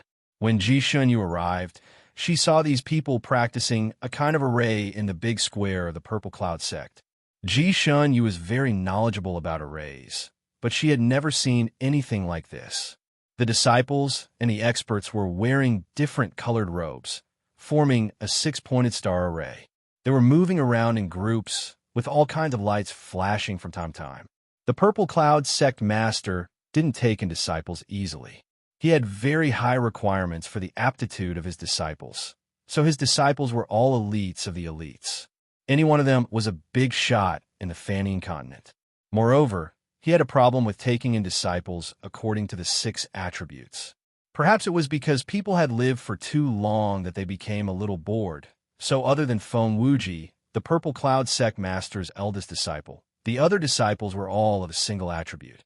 For example, the second senior brother was of the metal attribute, the third senior brother was of the wood attribute, and the fourth, fifth, sixth, and seventh senior brothers were of the water, fire, earth, and thunder attributes respectively. Usually, after taking in disciples of one attribute, he wouldn't take in disciples of the same attribute, no matter how good the aptitude of the person who wanted to be his disciple was. The Purple Cloud sect master was of a full attribute, so he taught these disciples different attributes of martial arts. According to him, this was called specialization, and it was easy to become a talent. The Purple Cloud sect master's method of taking in disciples was quite good. Ji Shunyue and the other senior brothers of a single attribute all cultivated their attributes to perfection. In terms of the strength of a single attribute, no cultivator in the Fanning continent could surpass them. However, there were still drawbacks to cultivating a single attribute martial arts, because the battlefield was ever-changing and you didn't know what kind of enemy you would encounter. If the enemy you met could be countered, then you would naturally win a big victory. If the enemy countered you, then you could only passively take a beating. If the enemy's attribute was related to your attribute, then it would be even more tragic. Even if the enemy was a second-rate character with a move from you, he could still be a first-rate character. For example, if the second senior brother of the metal attribute met an enemy of the water attribute, even if the enemy's martial arts were far inferior to the second senior brother, the second senior brother would definitely not be a match for him. Moreover, there weren't many people who cultivated a single attribute on this continent. Most of them had more than 2 attribute skills. Once someone saw your attribute and used the corresponding attribute to fight, you would only be beaten up. Therefore, it was still very risky to practice this kind of kung fu with only one attribute, because these disciples of a single attribute had all made a vow to sect Master Ziyun before they entered the sect, that they would only accept disciples of the same attribute as their disciples in the future. Therefore, the disciples of these senior brothers were all disciples of a single attribute. At this moment, they were wearing robes that corresponded to their attributes and were circling around in the formation according to their own rules. It was quite a beautiful sight to behold from the air. It was rare for the outer sect experts to cultivate a single attribute. Although their robes were the same color as the disciples, there were a few shining silver lines on the sleeves of their robes, indicating their noble status. To be honest, when Ji Shunyue saw the people running in formation, she was a little confused. She didn't understand what was going on. Could it be that master, who always liked to hunt for novelties, had come up with a new trick to relieve his boredom? But wasn't it a little too grand to let so many people participate? Ji Shunyue looked around again. Then she found that at the various passes of the Purple Cloud sect, there were disciples of different attributes guarding them. They all looked serious, as if they were facing a great enemy. Chapter 30-32. Something had indeed happened in the sect. Ji Shunyue thought for a moment, but did not go to find her master and eldest senior brother. Instead, she landed in front of a disciple. This disciple was Feng Wuji's disciple. He was usually smart and quick-witted. No matter what happened in the sect, he would be the first to know. Therefore, Ji Shunyue could easily find out what had happened in Ziyun's sect from him. The Beast Valley was bathed in blood by an unknown force. The animals inside were sucked dry and turned into skeletons. Even the two disciples who were guarding the Beast Valley had disappeared. Everyone suspected that they had been killed by the blood-sucking monster. The blood-sucking monster might have already escaped from the valley. The sect master of the Purple Cloud sect and the eldest disciple left behind to guard the sect had already turned the sect upside down, but they could not find any trace of the blood-sucking monster. However, the disciples of the Purple Cloud sect were disappearing one after another, causing everyone to be in a state of panic. Only then did their master call all the disciples back. The disciples then followed their master's instructions and asked for help. As for the formation outside, it was said to be an ancient demon-slaying formation that could kill all evil spirits. Once this formation was officially activated, the blood-sucking monster would have nowhere to hide and would automatically appear in the formation. In the end, it would be destroyed by the immortal chi of the formation. There was actually a demon-slaying formation with such a function. She had never heard her master mention it before. She then looked at the formation that was being rehearsed. Indeed, there were all kinds of immortal chi, especially the center of the formation, where all kinds of immortal chi gathered. There was a six-colored light in that place. It was very beautiful. The disciples and experts below had been rehearsing. Their techniques were becoming more and more skillful, and their power was increasing.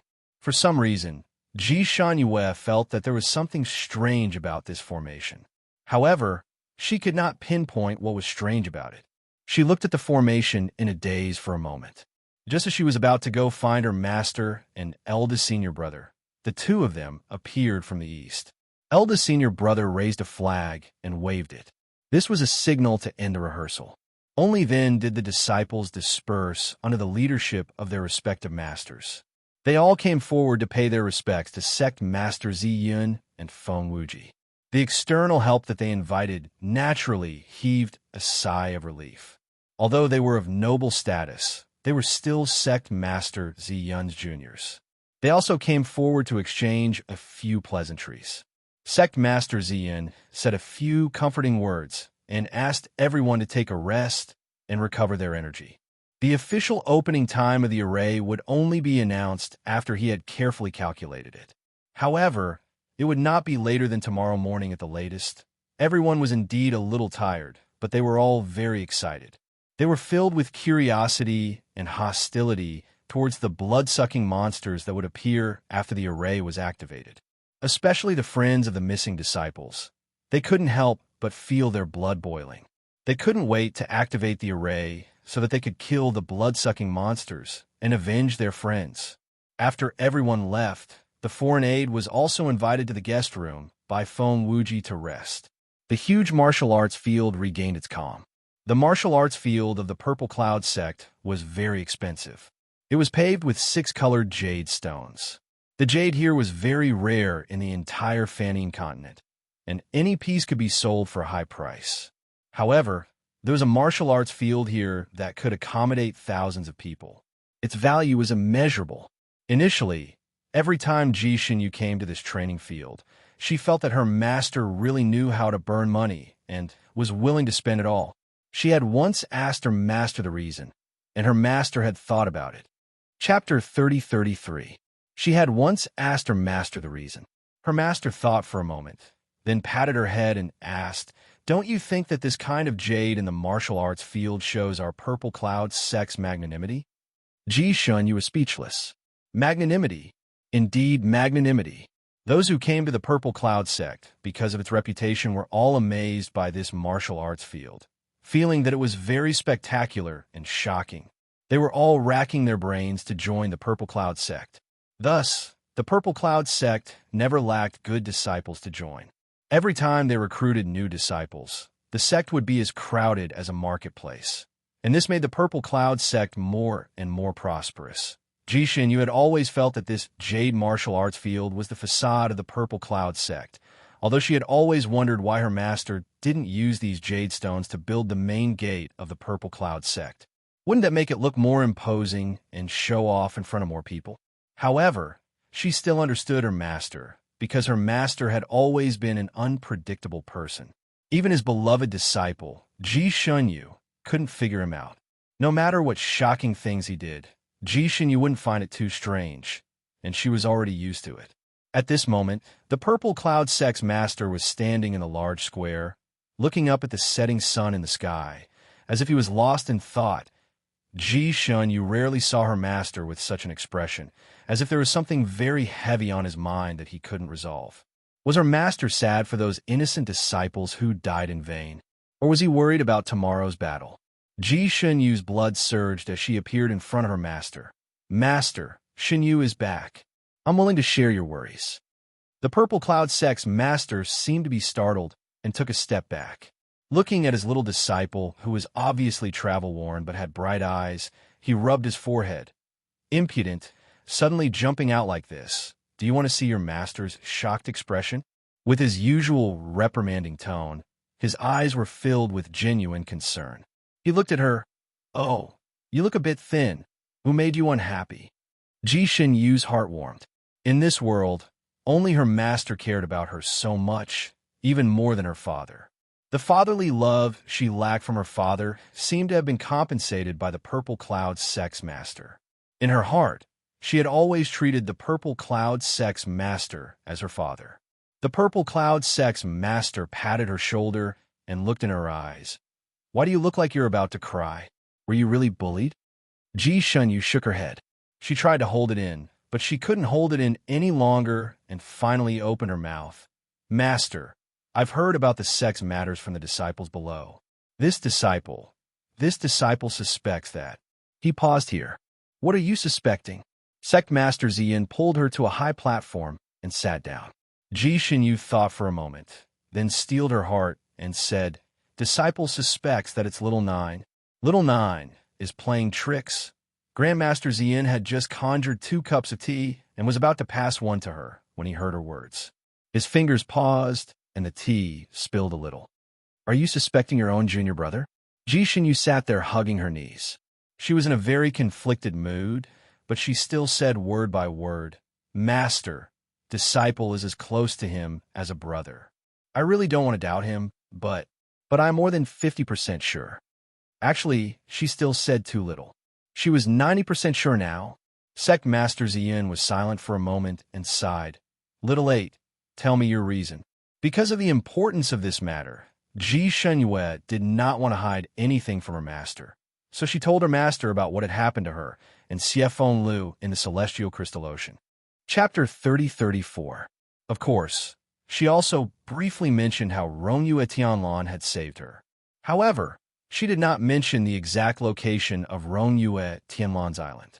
She only said that she had been cultivating in the place where he lived in seclusion for the past few days. Sect Masters Yin did not speak for a long time. After a moment, he said, Shunyue, you said that little Jiu was controlled by Huang Qinglu in the sea, and that was why he stabbed you? Ji Shunyue nodded. It should be. He was obviously being controlled at that time. Huang Qinglu also called him Xiejuk. Sect Master Zi Yun sighed and said, There was indeed a devil master called Xiejuk 30,000 years ago. However, he was besieged by a group of immortals, and his soul had completely dissipated. Logically speaking, it is impossible for him to come back to life. Perhaps Huang Qinglu only called out that name to make you lose your mind, so that the controlled little Geo could successfully sneak attack you? Ji Shunyue nodded. Disciple also thought so that day, so I'm not sure. However, since he has already returned and met Master, why didn't he mention this matter and ask Master to save me? Sect Master Zi Yin shook his head slightly. I can't guess this at the moment. Perhaps little Geo has another way to save you. After all, the ice cover that Huang Qinglu sealed you. Actually, Master can't break it. It can only be solved by the person who tied the bell. In other words, only Huang Qinglu can break it. Rongyue Tianlan is an anomaly and cannot be counted. Ji Shunyue. What Master said seemed to make sense. In fact, she also did not want Xiefeng Lu to be Xiejuk. She subconsciously rejected this inference. Presumably, Master was the same, so when he heard this news, his first reaction was to refute it.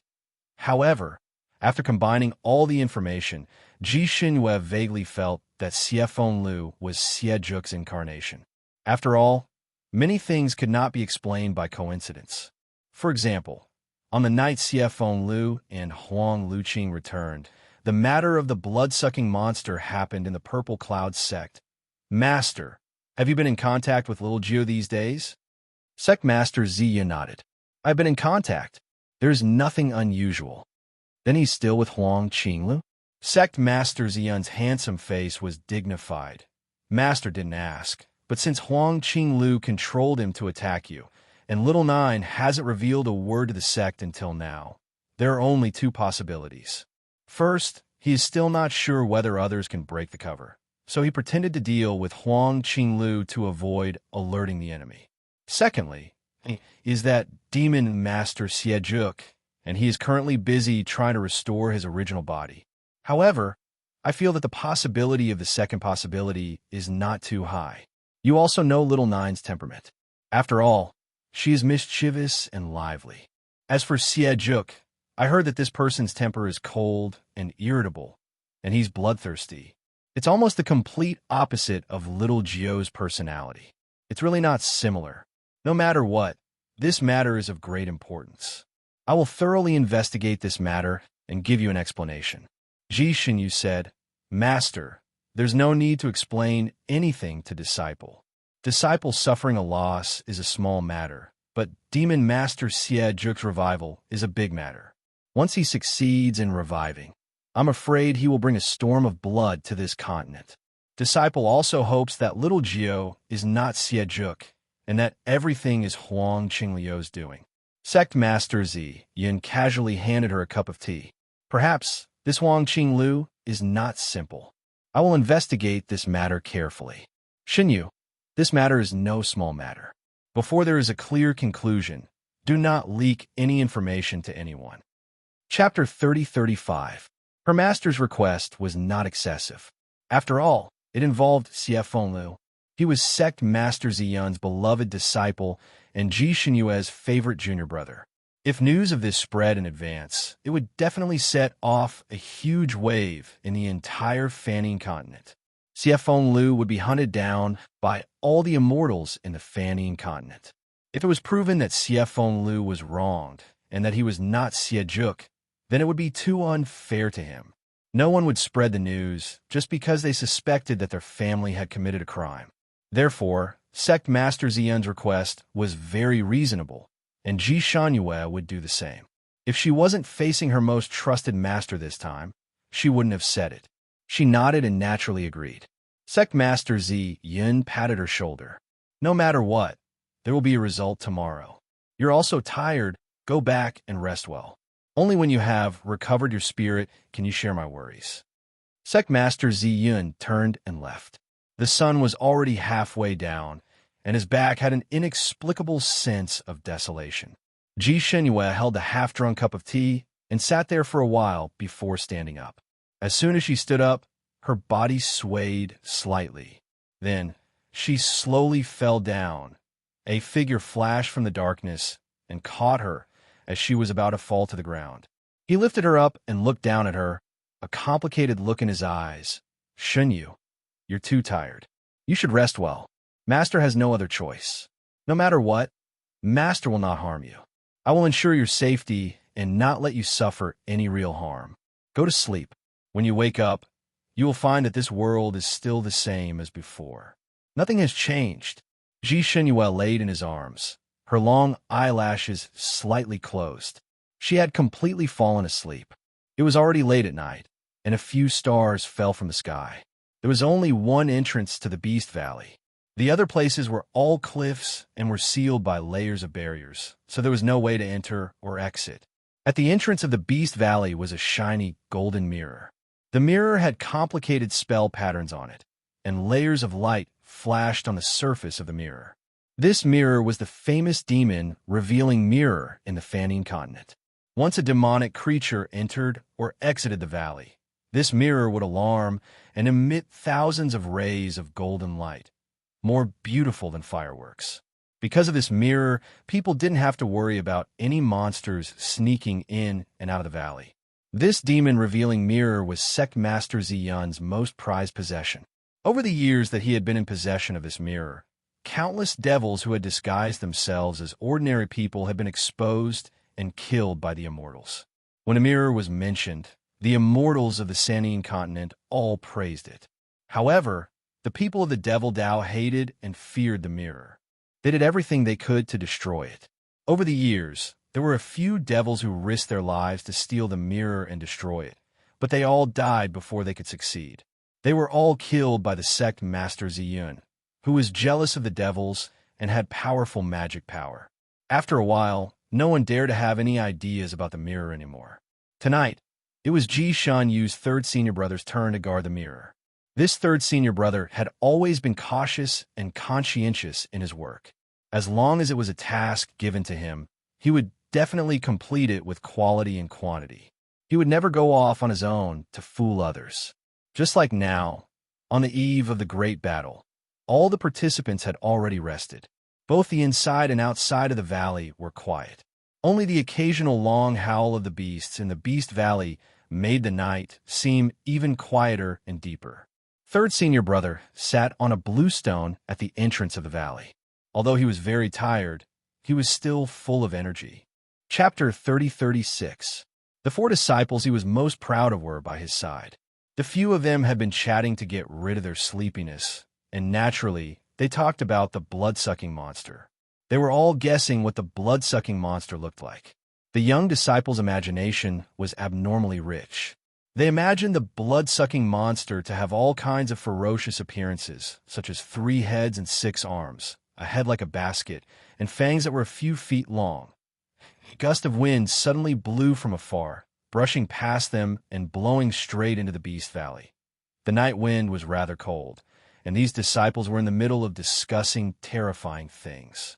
When a wind blew, they shivered. A disciple crossed his arms and looked at the entrance of the valley. Why did I feel like something flew past just now? When he said this, everyone felt goosebumps appear on their skin. No way. No way. I didn't see anything. Could it be that the other party used an invisibility technique?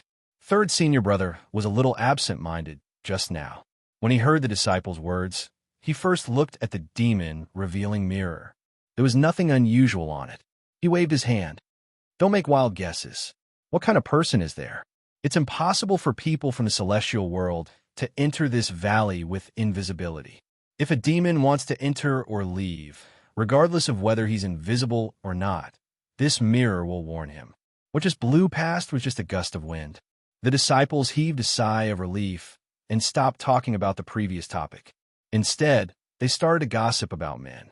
Third senior brother was a little absent-minded as he looked at the demon revealing mirror. When that gust of wind blew past, there was a faint fragrance. It seemed to be the fragrance on little junior sister's body, but it shouldn't be little junior sister, right? Didn't she already rest? He knew from the other disciples that little junior sister had returned, and he excitedly ran to her courtyard to visit her. However, he met his master at the entrance of the courtyard. Sect Master Ziyin told him that Ji Shanyue was tired from the journey and had suffered some injuries. She was resting now and asked him not to disturb her. If there was anything else, he should wait until tomorrow.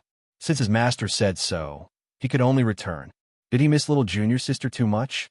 So when a gust of wind blew past, he could smell little junior sister's scent. He sighed and continued to sit there and guard. However, knowing that little junior sister had returned, he was even more confident in winning tomorrow's battle. Who was little junior sister? Her avatar was Shun Yu, one of the top 3 experts in the Fanian continent.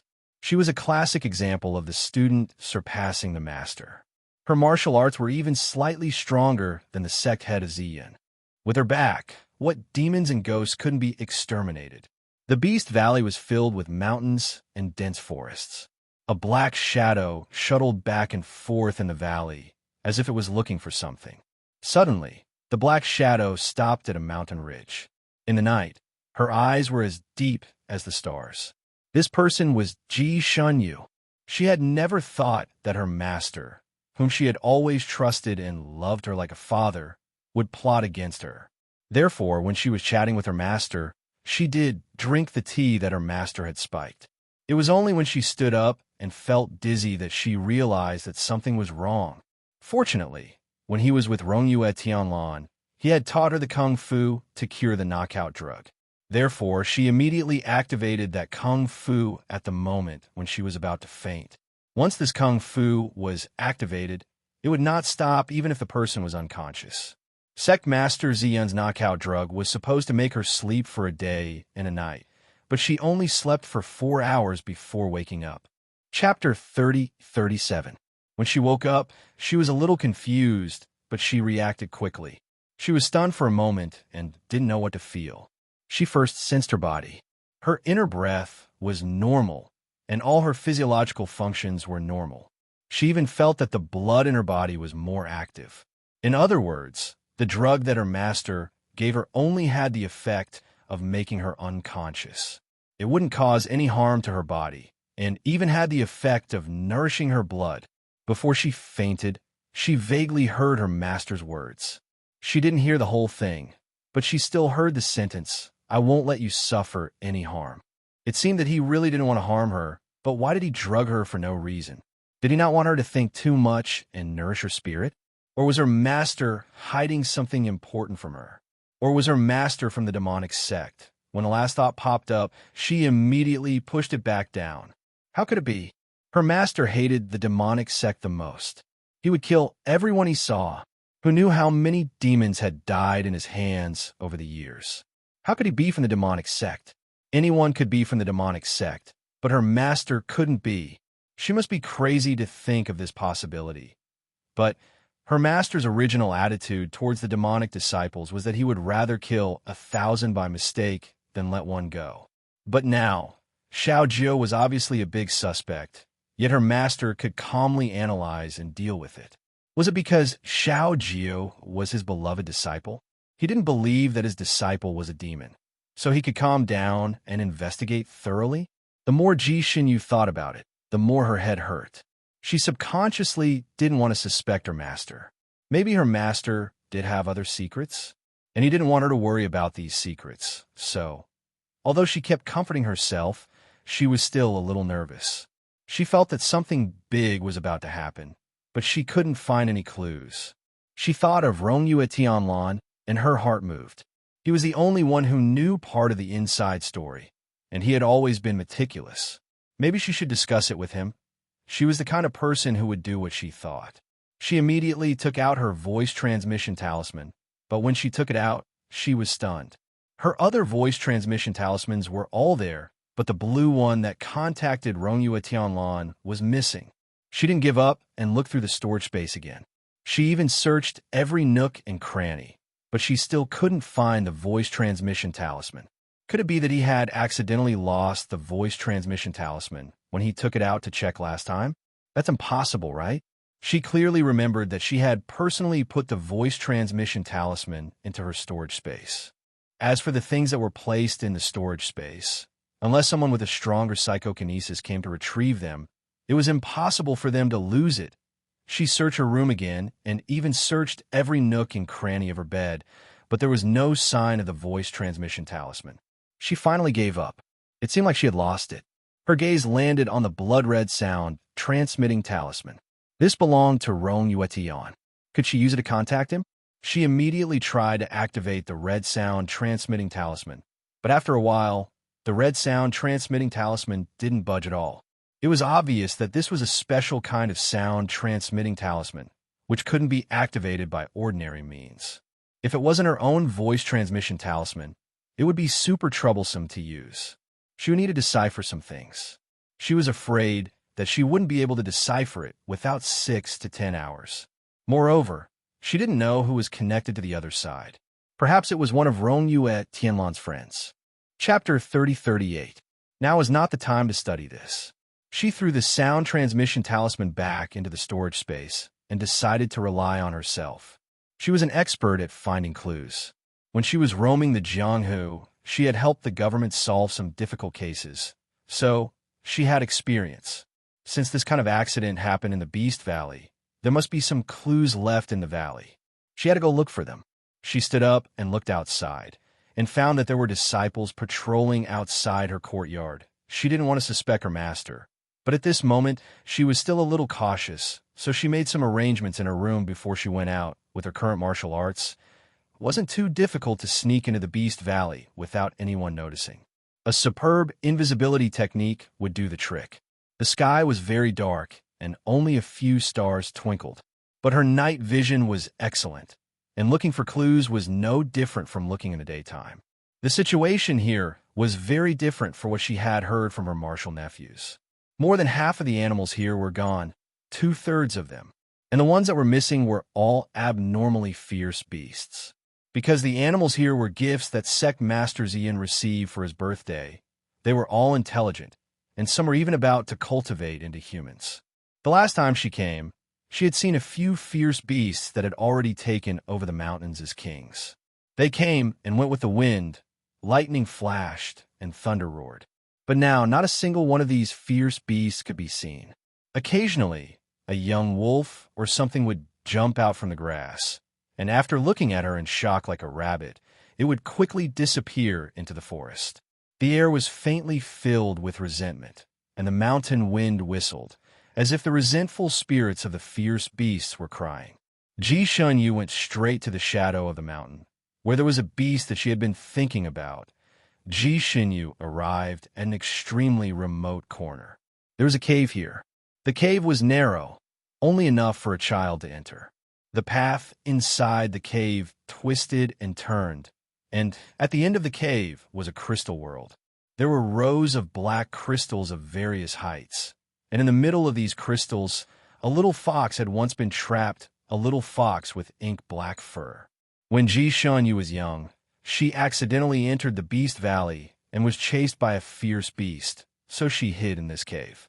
Who would have thought that the ferocious beast had already transformed into its human form, and had actually shrunk its body and chased after them? At that time, Ji Shunyu had no way out, and had frantically run all the way into the crystal cave. In the end, when the ferocious beast reached the entrance of the cave, it seemed to have smelled something dangerous and turned around to run away. Ji Shunyu's life was saved. At that time, she was also on tenterhooks. She thought that there was some ferocious beast hiding here, but she didn't dare to go out. She was sure that the beast that chased her was still waiting outside, eyeing her covetously. Just as he was feeling conflicted, he heard snoring coming from the crystal pillar not far away. Children were all curious. She carried her little heart and slowly walked over to take a look. In the end, she saw a little black fox. It was the size of a puppy, curled up and sleeping soundly. Children had no immunity to these furry and round little animals, so Ji Shunyu couldn't help but move closer. She didn't expect that her feet would be uneven, so she tripped and directly pounced on the little fox like a hungry tiger pouncing on its prey. The little fox was woken up by her. It opened its pitch-black and watery eyes and looked at her. It even let out a spoiled whimper, which directly melted Ji Shunyu's little heart. Chapter 3039. Thus, she and the little fox stayed in the crystal cave for half a day and became good friends. She smoothed the little fox's fur and told it her stories. The little fox just lay there and listened to her attentively. She didn't know if it understood her. After half a day, Ji Shunyu guessed that the beast had left. She also remembered that her master was looking for her, so she wanted to leave. She couldn't bear to part with the little fox and wanted to take it away. However, after carrying it for a few steps, the little fox in her arms would be pulled back to its original place by an unknown force once it exceeded a certain distance. Later, Ji Shunyu found that the little fox's front paw was tied to a thin chain as thick as a hair. She thought of all ways to break the chain, but couldn't. In the end, she could only solemnly promise the little fox that she would think of a way to help it regain its freedom. The little fox looked at her with a pair of teary eyes and even used its little paw to grab a strand of fur to give her as a gift. After she kept the fox's fur, she reluctantly said goodbye to the little fox. It was strange. When she entered the valley, no matter how careful she was, she still encountered many man-eating beasts. However, when she left the valley, those beasts fled in all directions when she arrived. The beast that had chased her before had been guarding the entrance of the cave. When she came out, it pounced directly at her. However, before it could reach her, it suddenly turned around and ran as if it had been greatly frightened. It ran without knowing where it was going and even hit a big rock and broke its leg. She smoothly left the valley. After she left, she was locked up by her master for a month because she had broken into the forbidden area. A month later, when she came out to chat with her master, she learned from her master that the chain was called the Meteoric Iron Chain. It was a kind of immortal treasure. Other than the owner of the Meteoric Iron Chain, if anyone wanted to break the chain, they would have to find a divine weapon that was also made of meteoric iron. There wasn't a single divine weapon made of meteoric iron in the entire Sanine continent, so Ji-shun, you could only temporarily give up on the idea of saving the little fox. Because of the strict management of the Purple Cloud sect, Ji-shun, you couldn't go to the Beast Valley for a long time. When she could go again, she had already grown into a slender girl. She found the cave and the little fox. At that time, the little fox was in a coma, curled up into a fur ball and snoring loudly. She couldn't wake it up. She tried to break the chain again, but to no avail. Over the years, she had sneaked into the Beast Valley more than a dozen times. Every time she went in to see the little fox, it was snoring loudly, as if sleeping away 1,000 worries. Because Ji Xinyue had not been able to find a weapon forged from meteoric iron, she had not been able to bring it out. Under normal circumstances, the things trapped by immortal magical artifacts were usually extremely ferocious, fiendish demons. Later on, when Ji Xinyu became sensible, she had also thought that this little fox might be a devil, but she had tested it several times and did not find any devil chi on its body. Moreover, the little fox looked adorable and had kindly given her a strand of fur to use as an amulet, so it shouldn't be something ominous. At most, she would be the king of the beasts, because as long as she wore this strand of hair, all the beasts in the mountains would flee at the mere sight of her. The reason she fought for the moon god sword this time was to save this little fox. Right now, she was thinking about it the most, but even after searching through the entire crystal cave, she still couldn't find the little fox. Even the chain was gone. There were only 3 possibilities for such a situation to occur. First, the little fox had finally been rescued by someone and was now hiding somewhere in the valley. Chapter 30-40. Second, it was the king of beasts and had been eaten by that blood-sucking monster. Third, it was that blood-sucking monster and had finally regained its freedom. She carefully searched the crystal cave for a while. The little fox shouldn't be able to break free from that chain. If it had been cut off by someone, then there should be another piece of chain on the ground. Ji Shunyu had already dug 3 feet into the ground, but she couldn't find the broken chain. There was only one possibility for this to happen. The meteoric iron chain had been broken by its original owner. Since the meteoric iron chain was an immortal treasure, then its owner should be an immortal, right? Could it be that the little fox was fated to have this tribulation, and now that the tribulation was over, that person had broken it? Countless thoughts spun in her mind, but she couldn't find an answer. The moon god sword came out of her storage space. I can smell the meteoric iron chain's aura. Ji Shunyu's eyes lit up and she pulled it out. Then smell if anyone else has been here. Also smell the little fox's aura and follow its aura to find where it is. Moon god sword. Are you treating me like a hunting dog? Ji Shunyu immediately stroked its fur. Darling, you're much more precious than a hunting dog. I never thought that you would have this kind of skill. You're truly too skilled. The moon god sword was very obedient. It felt very comfortable with praise. Especially when Ji Shunyu called it darling, it immediately felt good, but still proudly said, I'm a divine sword. Don't call me something so corny. While it was filling Ji Shunyu's mind, it leisurely walked around the crystal cave and then reported to Ji Shunyu. Xiefeng Lu and Huang Qinglu came here. There's their aura here. Ji Shunyu's fingers slightly trembled. Then, where's the little fox? The moon god sword shook its tip and circled around where the little fox had been. Strange, the little fox didn't have any aura. It didn't move at all. It disappeared into thin air. There were only 2 possibilities for it to disappear into thin air. One was that it had been eaten by someone, and the other was that the little fox had turned into a human.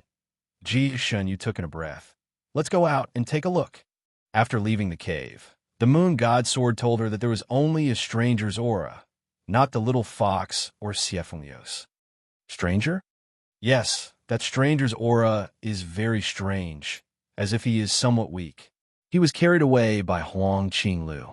Ji Shunyu immediately ordered the moon god sword.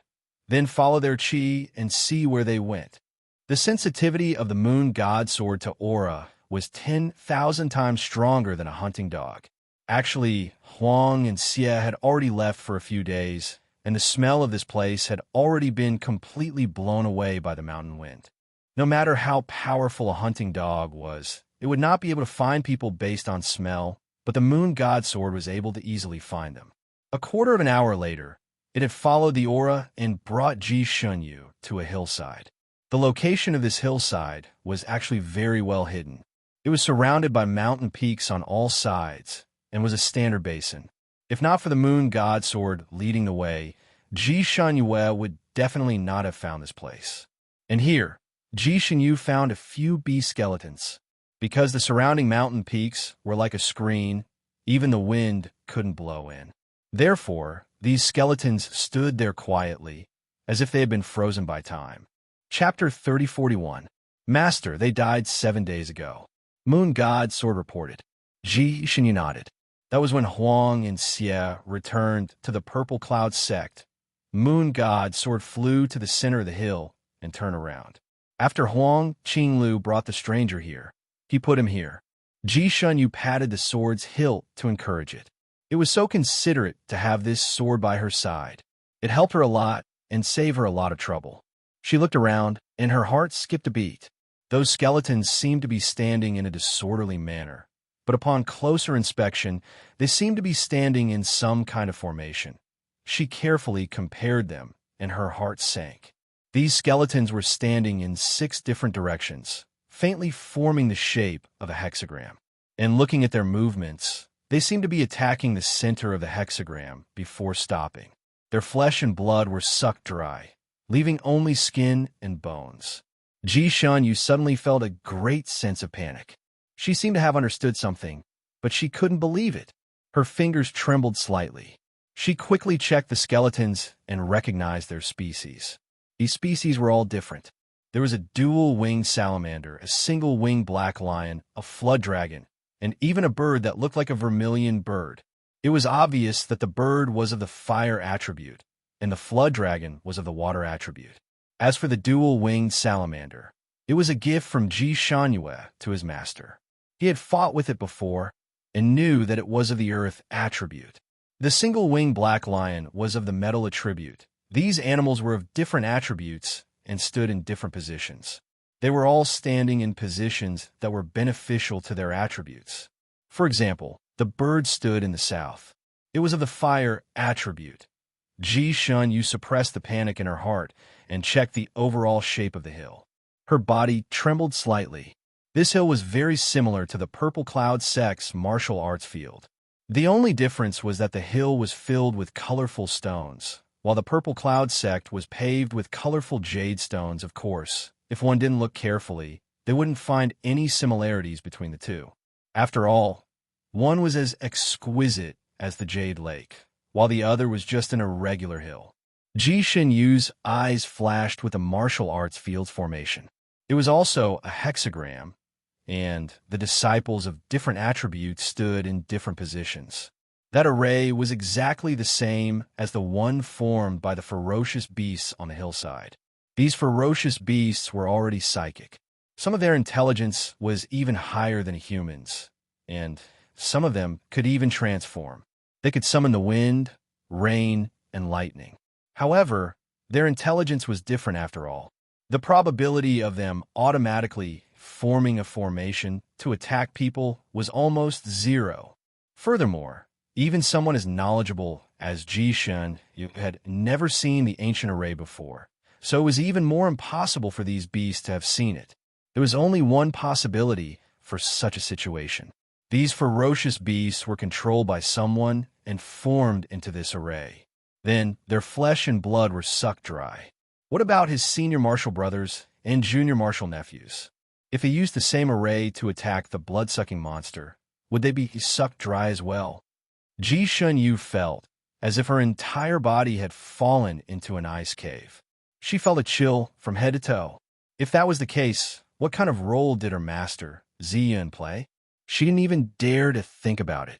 Her master, he was most likely a member of the demon sect and Xie Zhuk's subordinate. That formation was not a demon subduing formation. It was very likely that it was a formation that helped Demon Master Xie Zhuk become a true demon. They were just throwing their lives away. What should she do? Chapter 3042. Xie Zhuk did not follow them all the way to Rongyu Ishinlin's Carefree Island. This was because the two people who had been flying in front of him stopped midway and went directly to a restaurant in the city below to eat and drink. This made Xie Zhuk very irritable. He wished he could kick the two of them up and continue on his way. The sky was already dark, but the two of them still had no intention of getting up, especially that Yunxi. When Xie Zhuk usually saw her eating, he felt that she was elegant and quiet, a role model. But now, when he saw her eating, he felt that she was deliberately showing off and was not heroic at all. Most importantly, he felt that she ate too slowly. In his anxiety, Xie Zhuk wanted to set the restaurant on fire and use extreme methods to bombard the two of them. However, before he could release the fire, Huang Qinglu, who had been following him, suddenly walked over and told him a piece of good news. Ji Shunyue had returned to the Purple Cloud sect. This news excited Xie Zhuk more than any other news. He still didn't believe it. He opened the sound transmission talisman and contacted the other side. Finally, he confirmed the authenticity of the news. Ji Shunyue had indeed returned. He naturally no longer had the heart to follow Rongyu Ishinlin. With a sneer, he immediately rode a cloud away. He originally wanted to use the instant speed technique, but Huang Luqing told him that he still had a tough battle to fight tomorrow. He could not waste his mind power for no reason, so he needed to use an ordinary flight technique to fly back.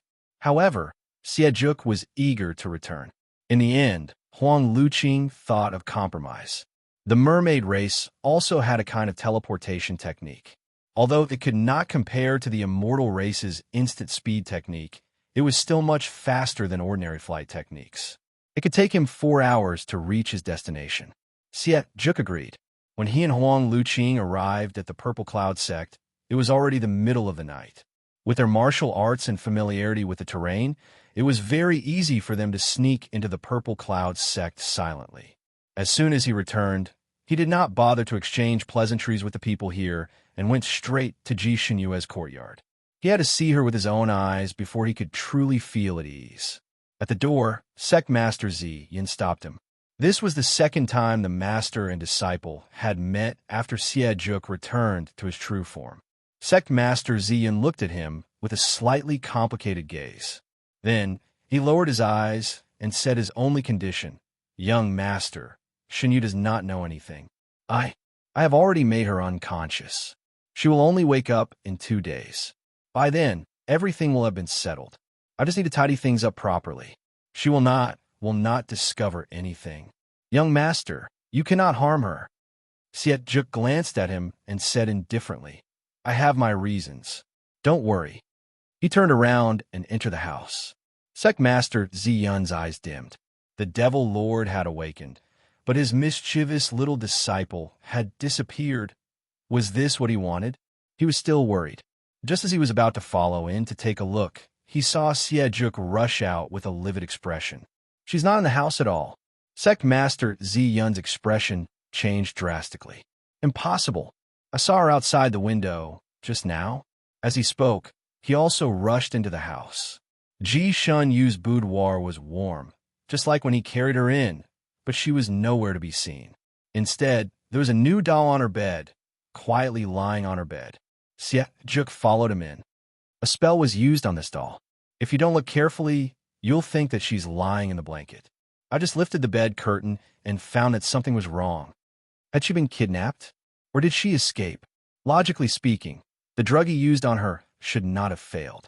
There was almost no possibility of her escaping. Chapter 3043. Huang Luqing silently walked around the room and came to a conclusion. She left on her own. No one took her away. No one doubted Huang Liuqing's deduction because he was Sharkman and could follow a person's aura to find them. He was also the military advisor of the devil race. What he deduced was not false. She left on her own? Then there was only one possibility. She had found some clues and went out to investigate. Huang Liuqing took a deep breath and said, "Young master, I'm afraid the situation has changed. If Ji Shenyue tells anyone about young master, I'm afraid the array won't be able to be opened smoothly tomorrow. The only thing we can do now is to open the array in advance and let young master recover in case of any accidents." Sect Master Zi Yun frowned slightly. It was not easy to open this array. Even if all the people were in place, it would take 4 hours to open it. It was not something that could be opened immediately. When he mentioned the difficulty, Huang Liuqing also frowned. Others are easy to deal with, but that Rongyue Tianlan is not easy to deal with. If Ji Shenyue tells him what she heard here, I'm afraid he will come immediately. If he comes to mess things up, our plan will fail. Xie clenched his fingers slightly. He did not doubt this. That Rongyue Tianlan was not an ordinary person. Sect Master Ziyun said, "Don't worry about this. I have the voice transmission talisman that Shenyu used to contact him. Before you arrived, Rongyue Tianlan had already tried to contact her. I pretended to be her and answered it, calming him down. Rongyue Tianlan will not suspect anything. He will not come for a while." He paused again. From his tone, he will come here to look for her the day after tomorrow, so he will not ruin our plan. Huang Liuqing heaved a sigh of relief and urged Xie, "Young master, why don't we ask Ziyun to call everyone to set up the array now?" Xie face was as cold as iron. "No need. Find her first.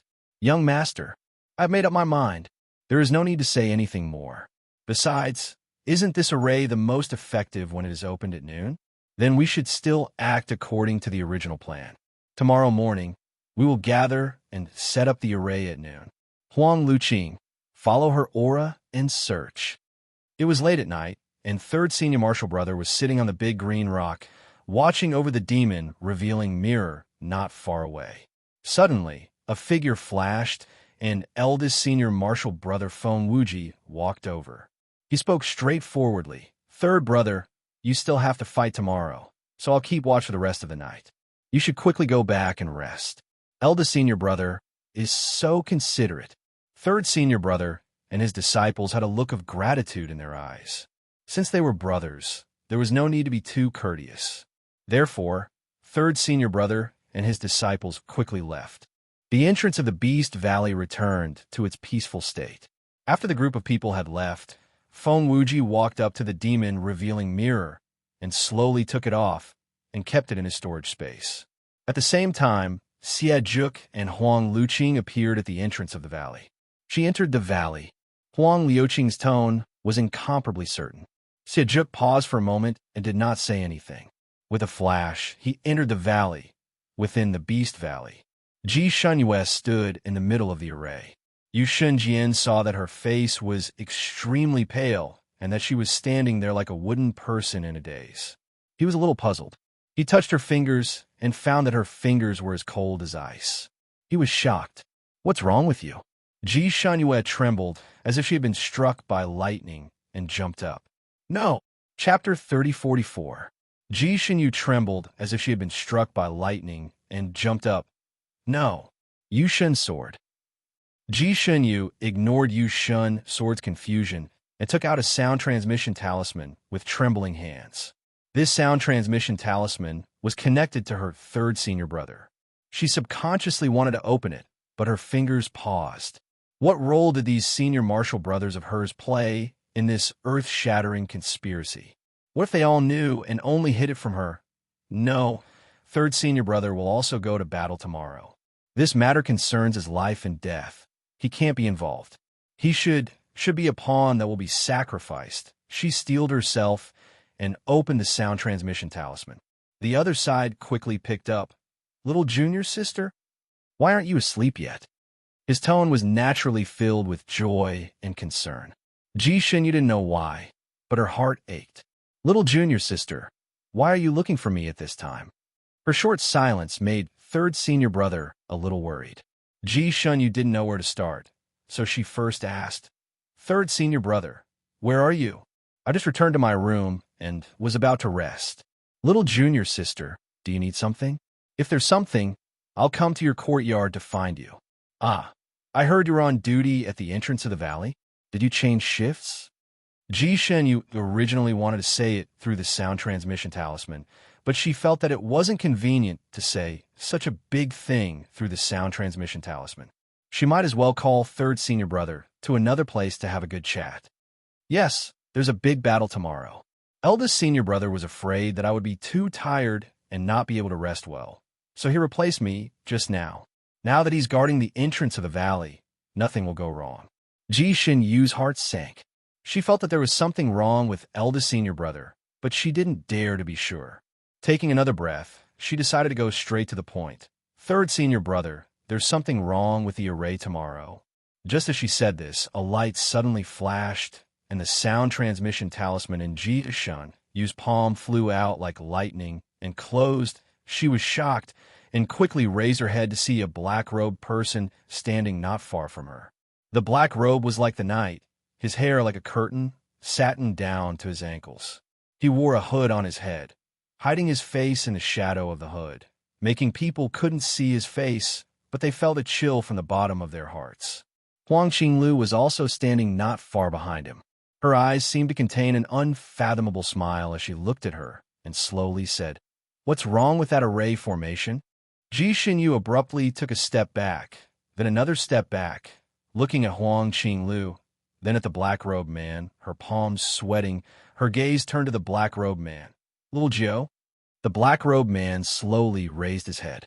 His long hair parted like satin, revealing his slightly pale face and a pair of eyes that were as deep as the night. "Senior sister." His voice was slightly cold and had the magnetism of a cello. Ji Shunyu froze. This face was completely different from Xie Fengliu's. Xie Fengliu was naturally tall and handsome, but he had a likable baby face, which made him more adorable. On the other hand, the black-robed man's facial features were extremely deep and well-defined. He was extraordinarily handsome, especially his eyes. The corners of his eyes were slightly raised, and his eyes were as black as an abyss, as if they wanted to pull people in. At this moment, those eyes were looking at her. His eyelashes that were as dense as fans gently fluttered, giving off a hint of charm and enchantment. "Senior sister, don't you recognize me?" Ji Shunyu's fingers gripped the hilt of the moon god's sword, looking at those eyes. "You're not little Jio." Her little Jio wasn't so charming and bewitching. His body also didn't have such a cold aura. Chapter 3045. The black-robed man sighed softly and slowly took a step forward. Ji Shunyu subconsciously retreated. She had already felt the powerful demonic aura of this black-robed man. This person's cultivation was extremely profound. With her martial arts, she would probably be defeated within a few dozen moves. Furthermore, there was Huang Qinglu, whose strength was unknown, standing beside him. The probability of her defeating the two of them was 0. It seemed that she could only escape. While Ji Shunyu was dealing with them, she had already begun to carefully plan an escape plan. The black-robed man was tall and had been looking down at her pretty face.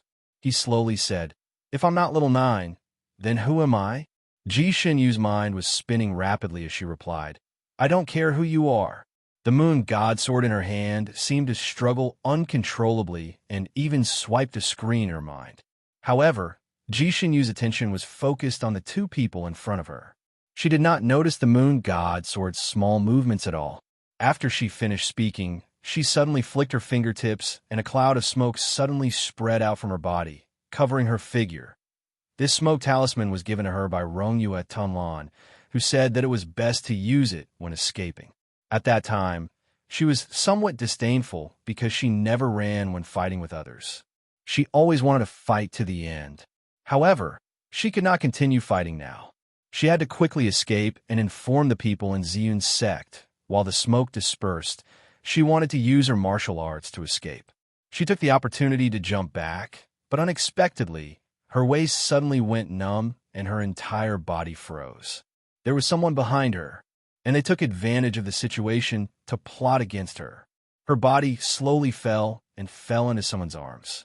At the moment when she was about to faint, she saw her master's face. When Ji Shenyu woke up again, she found herself in a rather exquisitely decorated room. There were famous landscape paintings hanging on the wall, and the furniture in the room was made of precious agarwood. Below her was a milky white ivory bed, and her body was covered with a cloud silk quilt. Everywhere was a low-key luxury. Ji Shenyu was not unfamiliar with this room. She had been here a few times before. This was Xie Fengliu's room. However, most of the furniture inside had been changed. If it were not for the painting on the wall, Ji Shenyu would not have recognized it. That painting was something she had given to Xie Fengliu back then. Because this brat liked to pretend to be cultured back then, Ji Shenyu happened to find this painting, so she gave it to him to make him look good. However, Ji Shenyu did not have the time to look at the changes in the room. The moment she opened her eyes, her gaze focused on Xie Juk, who was sitting at the table not far away. Her fingers clenched under the blanket. There was a clamshell on the table. Inside the clamshell, a moonlight pearl was shining faintly, illuminating the furnishings in the room.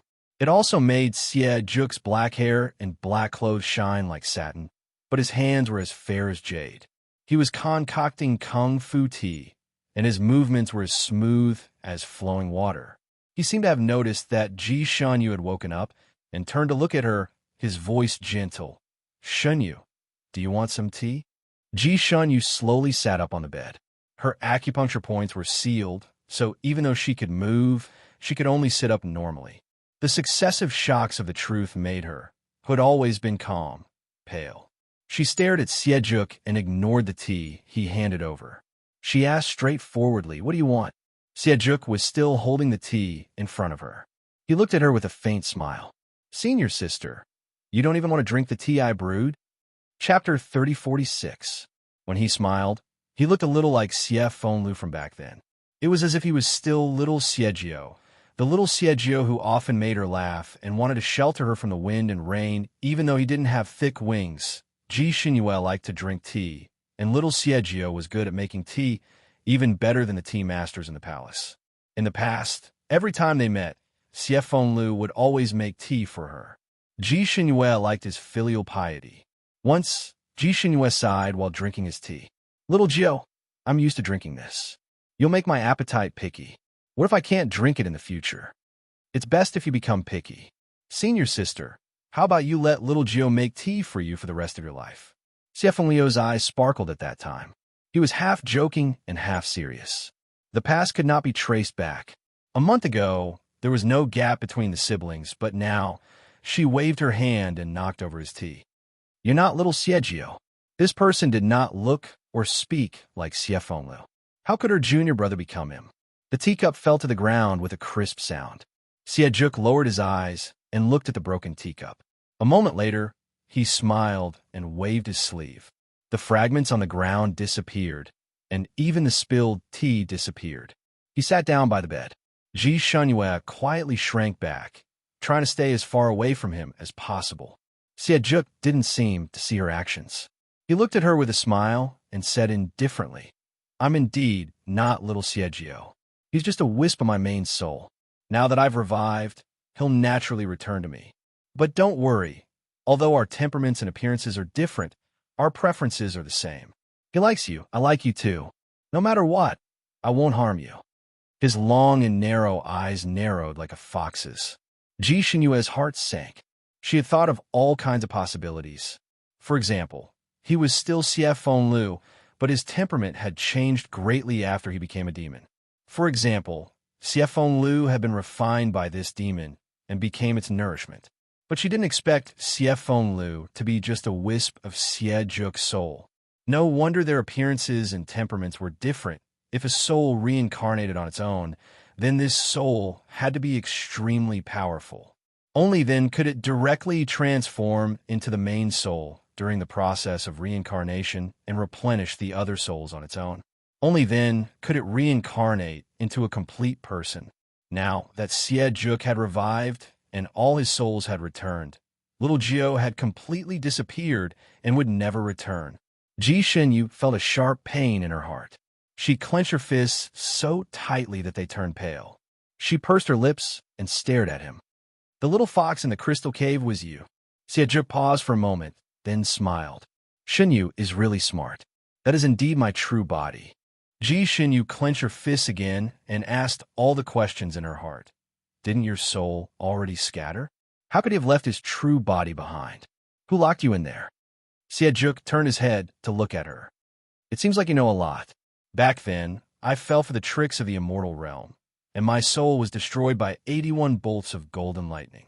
It was Huang Luqing who used a secret technique and spent hundreds of years to gather a small portion of my soul and condense my true body again. But in the end, my soul was shattered and incomplete. So at that time, I was no different from an ordinary fox and could easily die. And the crystal cave in this beast valley is a place where natural spiritual energy condenses. It's the most suitable place for me to recuperate. So Huang Luqing locked my chaotic true body there. Chapter 3047. So that's how it is. That meteorite chain is an immortal treasure. Isn't Huang Luqing a demon? How could he have such a treasure? Xinyue, Sharkman, is not divided into immortals and demons. He can become an immortal or a demon with a single thought, and a meteorite chain is not divided into good and evil. It is a divine item, but it is not an immortal artifact. Ji Shangyue was speechless. So her master had lied to her back then. She gritted her teeth. Then what about my master? He is your... Xieju leaned against the bedpost and sighed softly. He is the left protector of the demon sect, but he clearly cultivates the immortal Tao. I know that demons have spells to hide their auras and can blend into the human world without being discovered. However, that can only fool people with lower cultivation in the immortal world. Those who have cultivated to the level of a divine lord or above can see through it. And the people he has befriended all these years are experts from the immortal world. How could he not reveal any flaws? This was also what Ji Shangyue could not figure out the most after knowing her master's identity. Her master was clearly not a demon. He also taught his disciples immortal techniques. Why? Why was he a demon? And the highest protector of the demon sect. If she had not seen it with her own eyes, Ji Shangyue would not have believed it even if she was beaten to death. After discovering that her master was a demon subordinate, heavenly lightning was not enough to describe Ji Shangyue's state at that time. No matter how calm and collected she was still a little stunned when she encountered such an earth-shattering matter. If she had not been so distraught at that time, she would not have been so easily schemed against and brought here. Xieju poured a cup of tea and handed it to her. Are you very puzzled? Then drink this cup of tea first, and I will tell you the reason. Ji Shangyue looked down at the tea in her hand and sneered. She casually threw it. You don't have to say it. The teacup flew out, but this time, before it landed on the ground, Xieju rolled up his sleeve and pulled it back. In the blink of an eye, it landed in his hand, and not a single drop of tea spilled out. Xieju looked at her with a faint smile. Are you afraid that I will do something to this tea and drug you? Ji Shangyue closed her eyes and did not reply. Xieju took a sip of the teacup. If it's poisonous, poison me to death first. He finished the cup of tea in a few gulps, then showed the bottom of the cup to Ji Shangyue. Are you relieved now? Ji Shangyue's voice was cold as she said frankly, I'm worried. If you did something to the tea, you can take the antidote in advance. You'll be fine after drinking it, and it might even be beneficial to your health. I can't drink it. I don't know what kind of trap I'll fall into. So, you don't have to waste any effort on the tea. Xieju, he looked at her with a complicated gaze for a long time and sighed. You really are? Forget it. I've known you for so many years, and I know you've always been suspicious, so I don't blame you. Ji Shangyue's voice was cold. You're wrong. You and I are strangers. Xiefeng Lu has been with me for so many years, but he is already dead. When she said the last few words, her heart twisted. Xieju turned the cup in his hand, as if he was not surprised by Ji Shangyue's words. He only smiled and said, Although Xiefeng Lu is a part of my soul, he is my main soul. I have all his memories, and I remember every detail of your interactions with him clearly. Even the person he loves is the one I like. Then, what's the difference between me and him? Why do you have to be so calculative? Chapter 3048. Siejuk was a proud person and had a bad temper. He never bothered to explain anything to others and would send them flying without a word. No matter how much he doted on his former concubines, once they offended him, they would still be cold-blooded and punished by him. Some of them would even be smashed into pieces and reincarnated. However, he had been explaining to her in a good mood. He was not even angry when she threw his cup twice. Even he did not expect himself to be so patient. Even he felt that it was strange. Perhaps it was because his soul liked her too much, to the point of not caring about gains and losses. Ji Xinyue ignored him. So what if he was the main soul? After all, he was not Xie Fenglu. She cannot lump them together. Xinyue, I can sense his thoughts. He did want to save you that day, which was why he agreed to Huang Liuqing's conditions. Originally, when the main soul returned to its original position, even if the main body had some memories of the main soul, it would not have the main soul's feelings.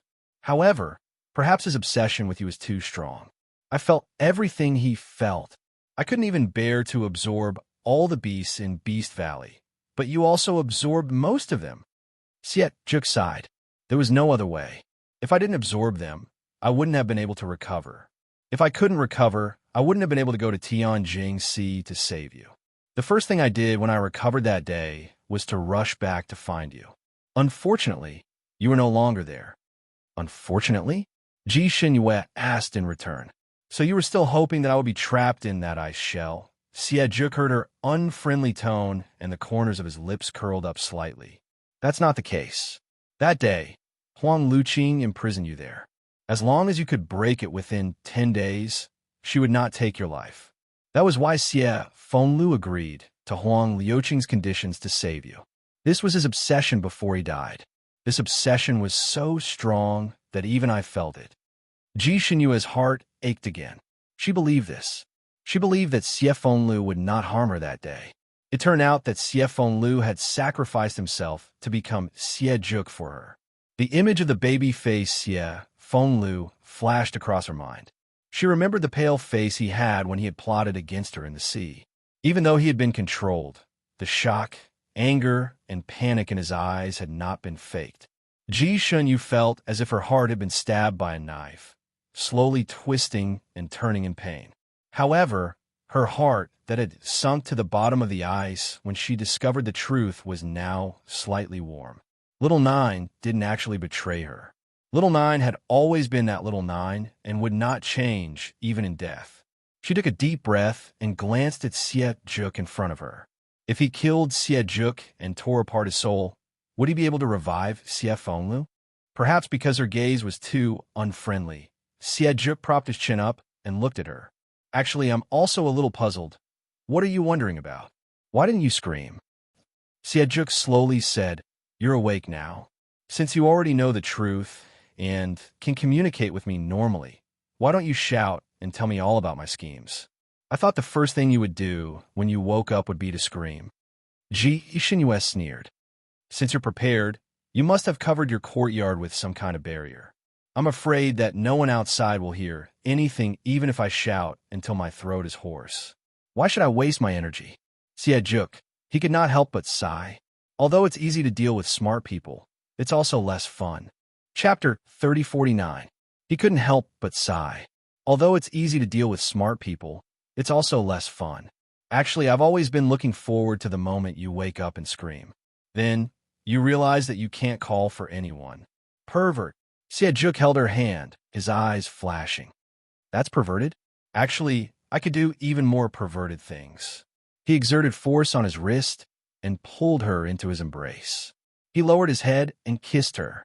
Ji Xinyue had lost all her strength, so she was naturally no match for him. However, just because she couldn't use her psychokinesis didn't mean that her movements would be slow. Her palm reached out in time. Siejuk's passionate kiss landed on her palm. His eyes darkened, and he tightened his grip on her other hand. He was quite strong, and Ji Xinyue's wrist was almost broken by him. Her face turned pale. However, she was smiling. Siejuk, I know I'm no match for you now, and I can't stop you from doing anything.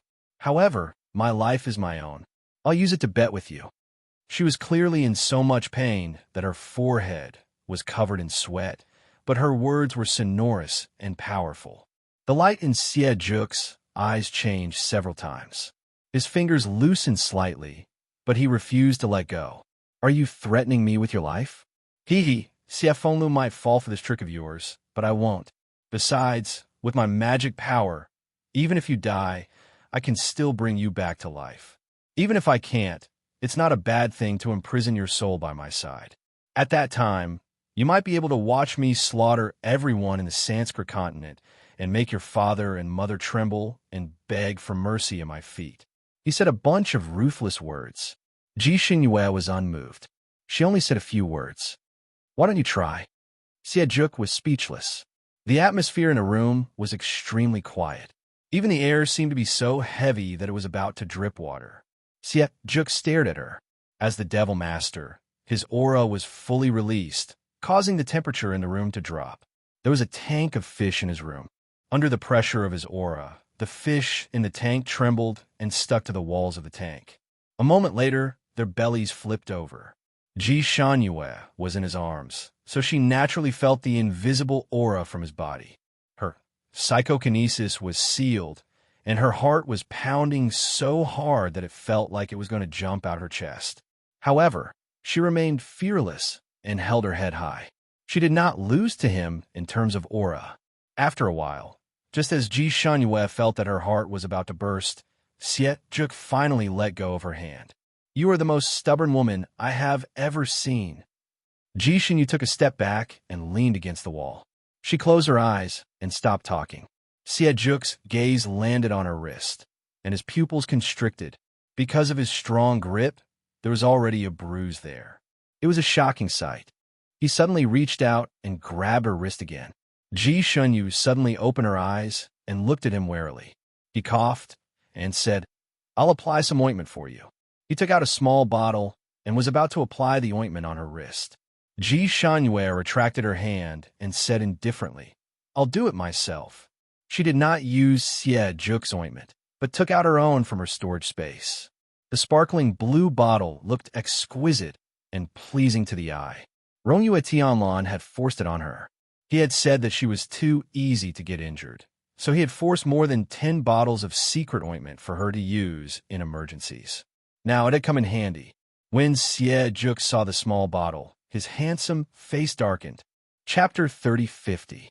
He recognized that it was Rongyue Tianlan's medicine. He found it particularly glaring. Pa! The medicine in Ji Xinyue's hand fell to the ground and shattered. The liquid inside spilled all over the ground. Ew! Ji Xinyue raised her head and glared at him. Siejuk also looked down at her like a provocative child. "What about me? If you want to apply medicine, you can only apply mine. My medicine is no worse than his." Ji Xinyue felt that this person was simply unreasonable. She simply closed her eyes and ignored him. Thoughts of escaping were racing through her mind, but she couldn't think of anything for a moment. She had encountered countless dangerous situations in her life, but she had always managed to avert them. Only this time, she felt a little hopeless. Her wrist was suddenly snatched away. She struggled, but couldn't break free.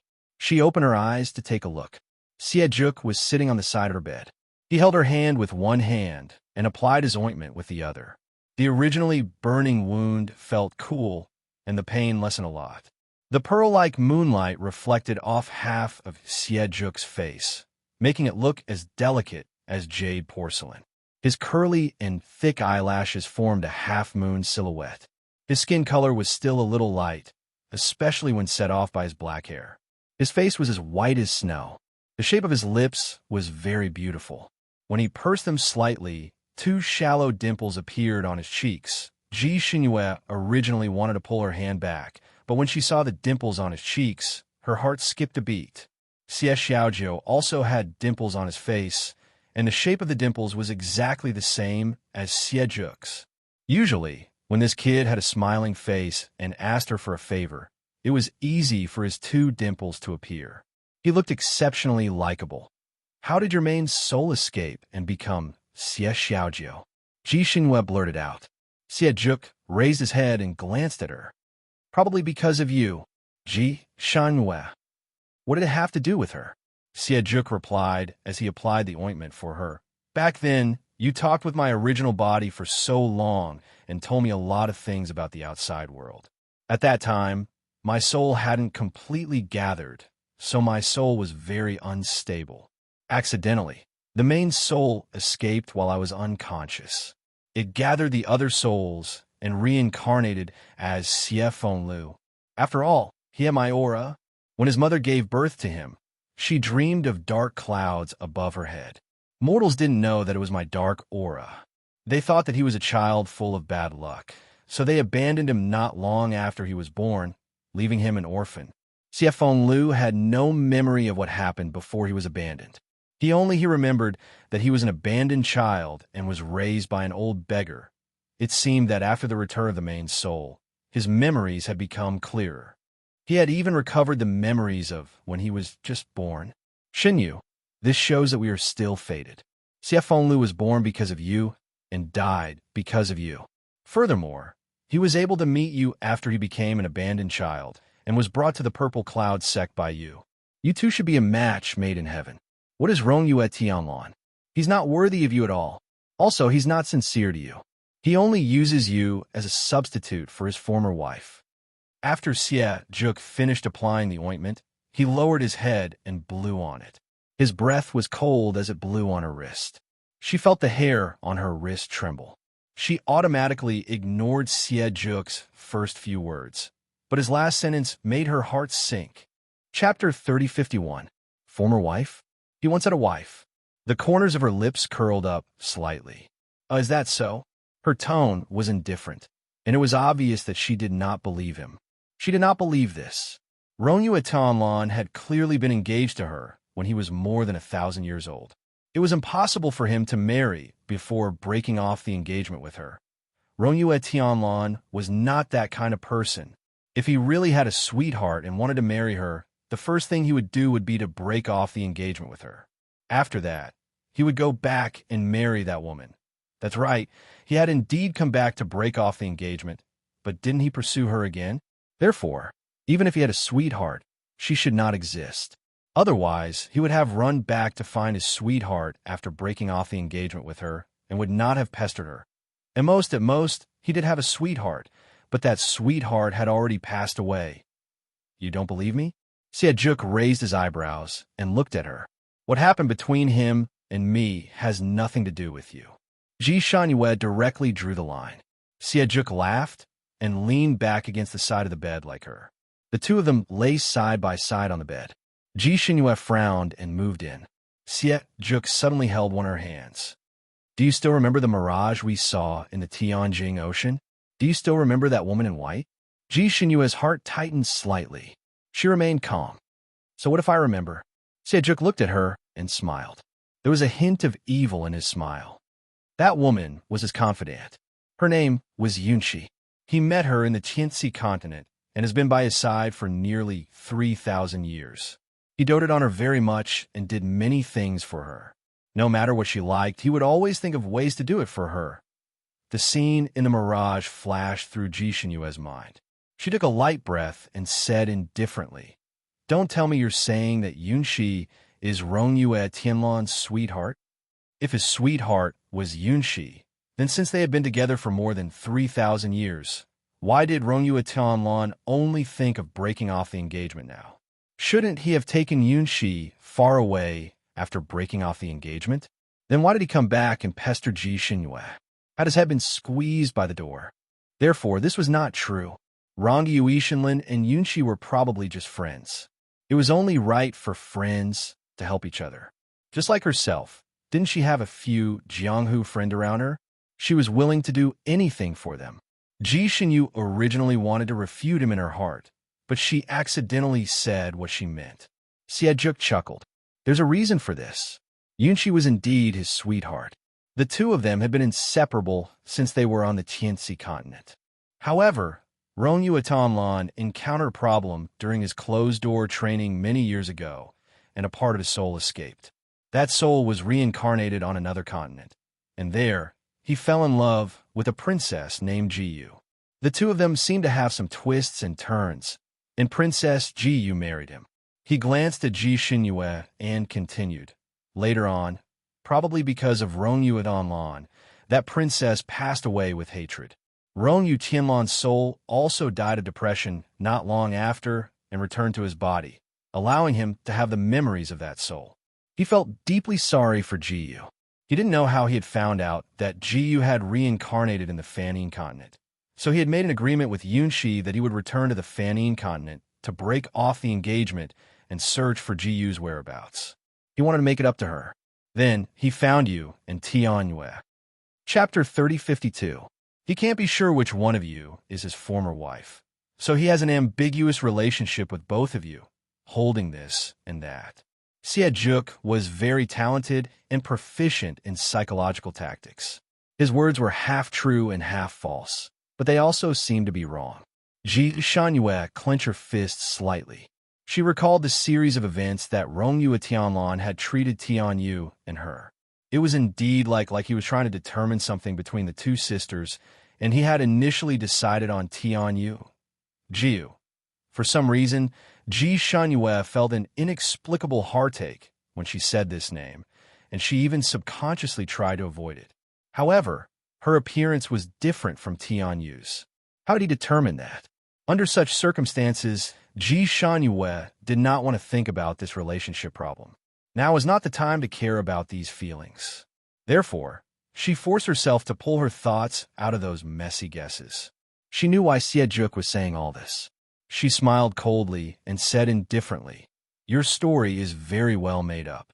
Whether it's true or false, I don't care." He came to the Sanskrit continent to find his wife's reincarnation, which proves that he is still very affectionate and a lover. I like it. Xie did not expect her to be so obsessed. He looked at her. Lover? If he was a lover, he wouldn't have such deep feelings for Yunxi. He's only looking for his wife's reincarnation to make it up to her. He doesn't really want to love her anymore. He and Yunxi had an agreement. Yunxi's bird is a soul-searching bird, and it can find people based on their souls. Yunxi risked her life to help him go to another continent to detect Jiyu's aura. Then, she transmigrated here to test you and Tianyu. He had already tested Tianyu, and Tianyu was not. You didn't see how relaxed he was at that time. Then, he brought Yunxi to find you and test you. Ji Xinyue closed her eyes. You're really good at making up stories. Continue. This story was indeed quite touching, but how could Xie know so much? It was obvious that he was making it up. Xie knew what she was thinking when he saw her expression. He clenched his fists and suddenly sneered. You don't believe me? All right. Looks like you won't shed tears until you see the coffin. I'll let you see for yourself. He turned around and jumped off the bed. He sat on the chair and drew some charms in the air with his 2 fingers. Suddenly, he pointed his finger in the air and a ripple-like wall slowly appeared in the room. The wall shook a few times and an image gradually appeared. It was the scene that Xie had seen when he was following Rongyu Tian. There were even sounds. However, perhaps because Xie's cultivation was not up to par, the sounds and images were intermittent and blurry. However, he could still guess the latter sentence based on the first sentence, of course. Xie had made some changes to the image. For example, in the image, Rongyu Tianlan promised Yunxi that if the test revealed that Ji Xinyue was his former wife, he would marry her and continue their relationship. However, he wouldn't let Yunxi down. After marrying Ji Xinyue, he would marry Yunxi. It would be enough if he only married the 2 of them in his lifetime. 1 husband and 2 wives, free and unfettered. Yunxi, who was still a little worried, sighed faintly. What if that Princess Xinyu isn't Jiyu? Are you still going to find Jiyu? Chapter 3053. Rongyu Tianlan shook his head. If she isn't, then it proves that Jiyu and I are not fated to be together. I won't look for her again. If I meet her again in the future, I will compensate her with something else. Then what about Xunyu? What do you plan to do then? Yunxi asked. Rongyu Tianlan bitterly smiled and shook his head. Since she isn't Jiyu, I have no reason to marry her. Of course, my previous actions may have caused her to have other thoughts. I will compensate her with other favors. He held Yunxi's hand again. Yunxi, you and I have been together for more than 3,000 years. I like you the most. At that time, I will return to the heavenly bestowal continent with you and never come back. The scene continued to play, sometimes clear and sometimes blurry. She saw Rongyue Tianlan riding a cloud with Yunxi in the air. They first met Ji Tianyue. After confirming that Ji Tianyue wasn't Ji, the two of them rode a cloud again, heading in the direction of Carefree Island. Finally, the scene of Rongyue Tianlan and Yunxi descending from the cloud and running to a restaurant to eat appeared on the screen. Yunxi ate slowly, and Rongyue Tianlan drank a few cups to accompany her. A handsome man and a beautiful woman sat facing each other. Countless people were envious to death. The scene even showed the envious whispers of other customers in the restaurant. They said things like a match made in heaven, a jade couple, and so on. Yunxi and Rongyue Tianlan obviously heard it. Yunxi's cheeks turned slightly red, and Rongyue Tianlan looked at her and smiled. Everything was understood without words. Crash! The water wall that was playing the scene suddenly collapsed. The scene disappeared, and water flowed all over the room. This spell seemed to consume a lot of willpower. After the water wall collapsed, Xie Zhuk's sitting body swayed. Not only was his face pale, but even his lips were white. Xinyu, you don't believe me after seeing this? I don't believe it. I don't believe it. How could you see these scenes? Besides, Tianyue has always been in the cold palace of Nantian Palace. Why would she run to that small city for no reason? She was also bullied by a few wretched men. This scene is also your doing. Xie Zhuk, his eyes narrowed dangerously. You still don't believe me? All right, I'll tell you everything. I couldn't find you in the crystal sky ocean. Through restoring some images, I found out that it was Rongyue Tianlan who saved you, but I couldn't find out where he hid you, so I could only use a trick to lure him out. Rongyue Tianlan had given Ji Tianyue a special sound transmitting talisman and promised her that she would save her no matter what, so I got Ji Tianyue out. He steeled his heart and told her everything about how he and Huang Luqing had brought Ji Tianyue to the ice crevice. This time, he didn't lie at all, nor did he make up any lies. Ji Xinyu sat under the blanket. Her face was a little pale, and her eyes were lowered. No one knew what she was thinking. The room fell into silence again. A moment later, she raised her head and looked straight at Xie Zhuk. Where's Tianyu? In the end, what happened to her? Xie Zhuk froze. He did not expect her to be concerned about this under such circumstances. He paused for a moment. She's dead. A voice suddenly came from outside the door. Following that, Huang Luqing pushed open the door and walked in. Xie Zhuk frowned, and his voice turned cold. Huang Luqing, who let you in? Huang Luqing bowed to him and said indifferently, Young master, she will find out about this sooner or later. Why don't you tell her now? Chapter 3054. He looked at the water stains on the ground and raised his hand to draw an incantation. His technique was actually similar to Xie Zhuk's earlier technique. The water stains on the ground instantly formed a water mirror in the air. In the water mirror, what happened after Rongyue Tianlan and the others left Ji Tianyue behind appeared.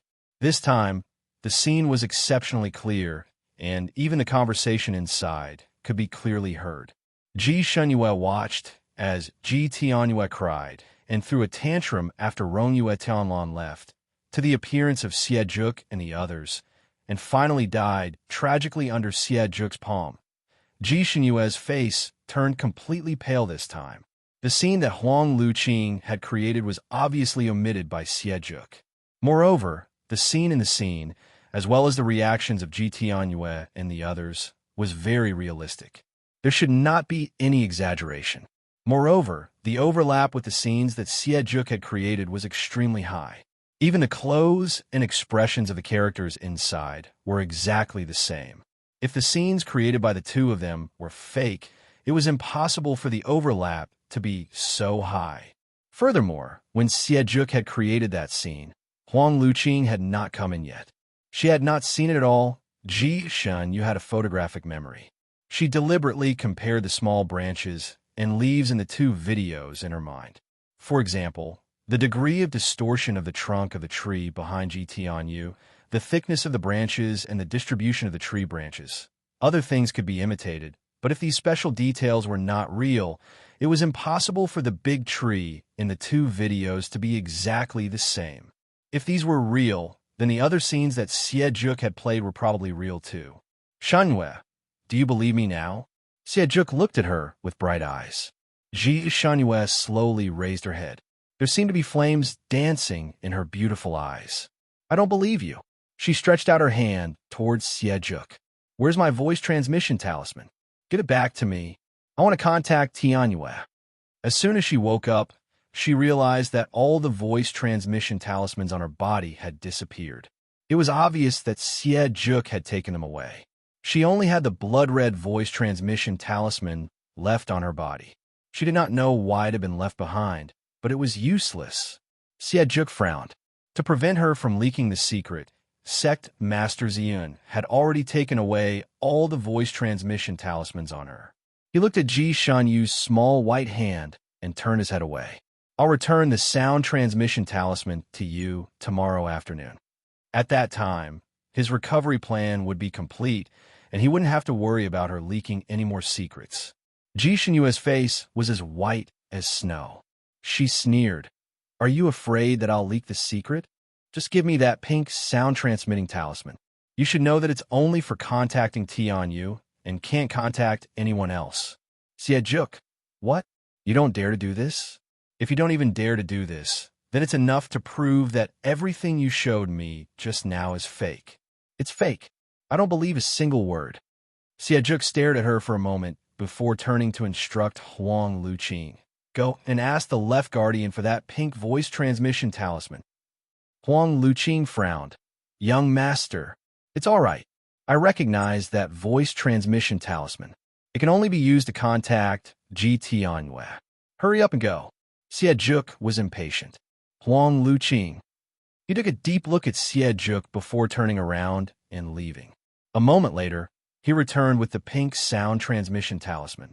He tossed it to Ji Shanhue, who immediately contacted Ji Tianhue, of course. There was no response from the other side.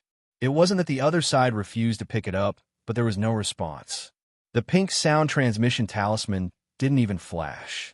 Chapter 3055. There was only one possibility for such a situation. The other party was already dead, and the voice transmission talisman, forged from each other's aura, would completely lose its effect. Ji Shanhue stared at the voice transmission talisman in her hand as if she was sensing something.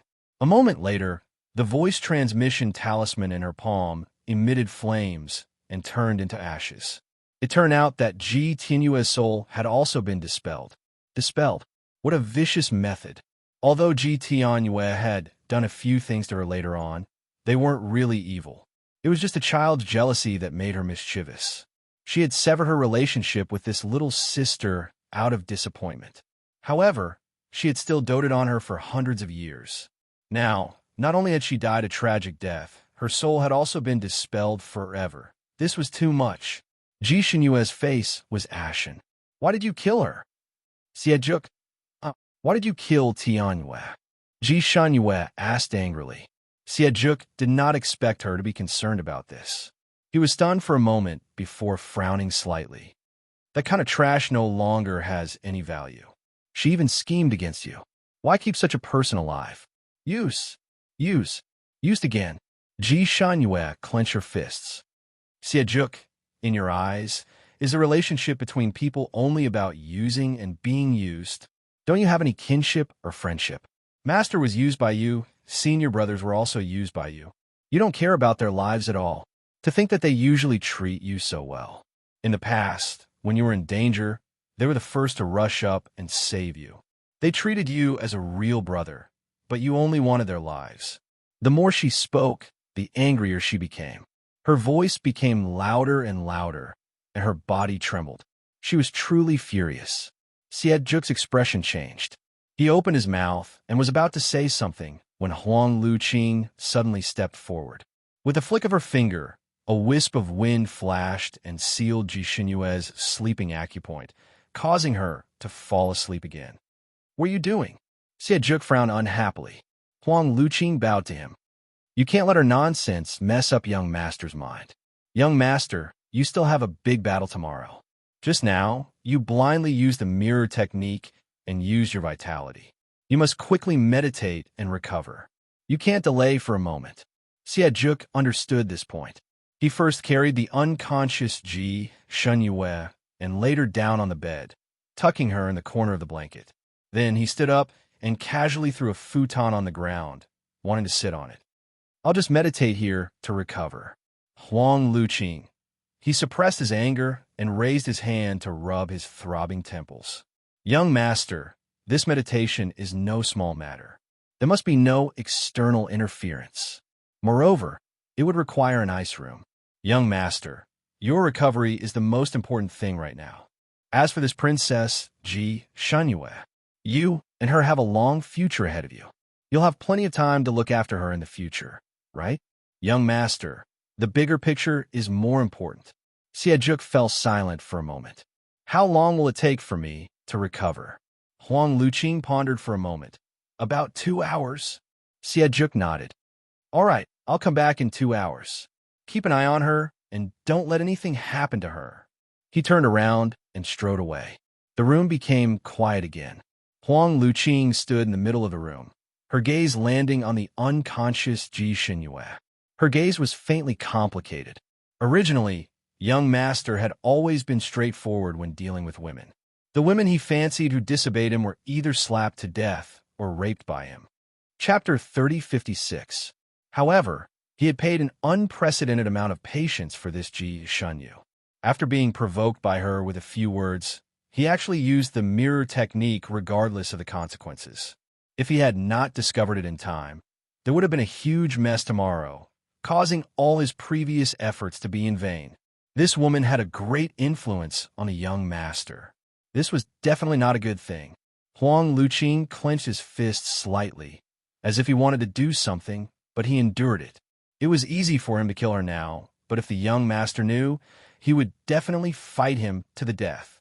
He was not afraid of risking his life, but now that things had come to this, he even had the heart to risk his life with the young master. He was afraid that once Ji Shunyue died, Juk would risk his life to gather her soul and revive her.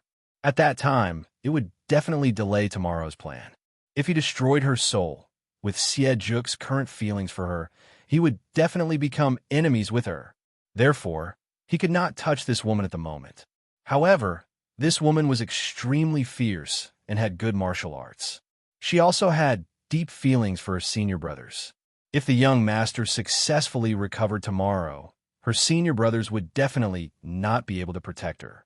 She would probably think of ways to take revenge, and Juk might not be able to subdue her in a short period of time. His eyes darkened as he slowly walked to the Moonlight Pearl. He pressed his palm on the Moonlight Pearl, and a wave of blue light flashed on the Moonlight Pearl before disappearing. The Moonlight Pearl did not change, and still emitted a faint white light. After doing all this, he turned around and was about to leave when he suddenly stopped. Looking at Ji Shunyue's sleeping face, a dark light flickered in his eyes. He could not get the young master to stay away from this woman, and this woman was so dangerous. She was a huge variable. Perhaps he should completely cripple her cultivation and make her an ordinary woman. That way, no matter how much the young master doted on her, she would not be able to stir up trouble. He turned around and approached Ji Shunyue's bed. Raising his palm, "What are you doing?" A cold voice suddenly came from behind him. Huang Luqing slowly turned his head and saw Sect Master Zi Yin leaning against the door, looking at him indifferently. With his sect master here, Huang Luqing naturally would not do anything to Ji Shunyue. He waved a fan in his hand and said, "I just want to see if she's really unconscious or just faking it." As he spoke, he had already reached the door. When he passed by Sect Master Ziyin, he paused and said, "I'll leave this place to you. I'm going to see the young master." With a meaningful smile, he turned and walked out. Sect Master Ziyin stood in place for a moment, then slowly walked to Ji Shunyue's bed. He lowered his head and looked at her for a moment, then sighed. Little 8, this disciple was not accepted for the mission, but because he truly liked this child. It was because he truly liked her that he accepted her as his disciple. Just now, when he had plotted against her in the Beast Valley, when she had slowly collapsed, he had seen her eyes. She had looked at him with eyes full of despair and disbelief. That kind of gaze pierced him.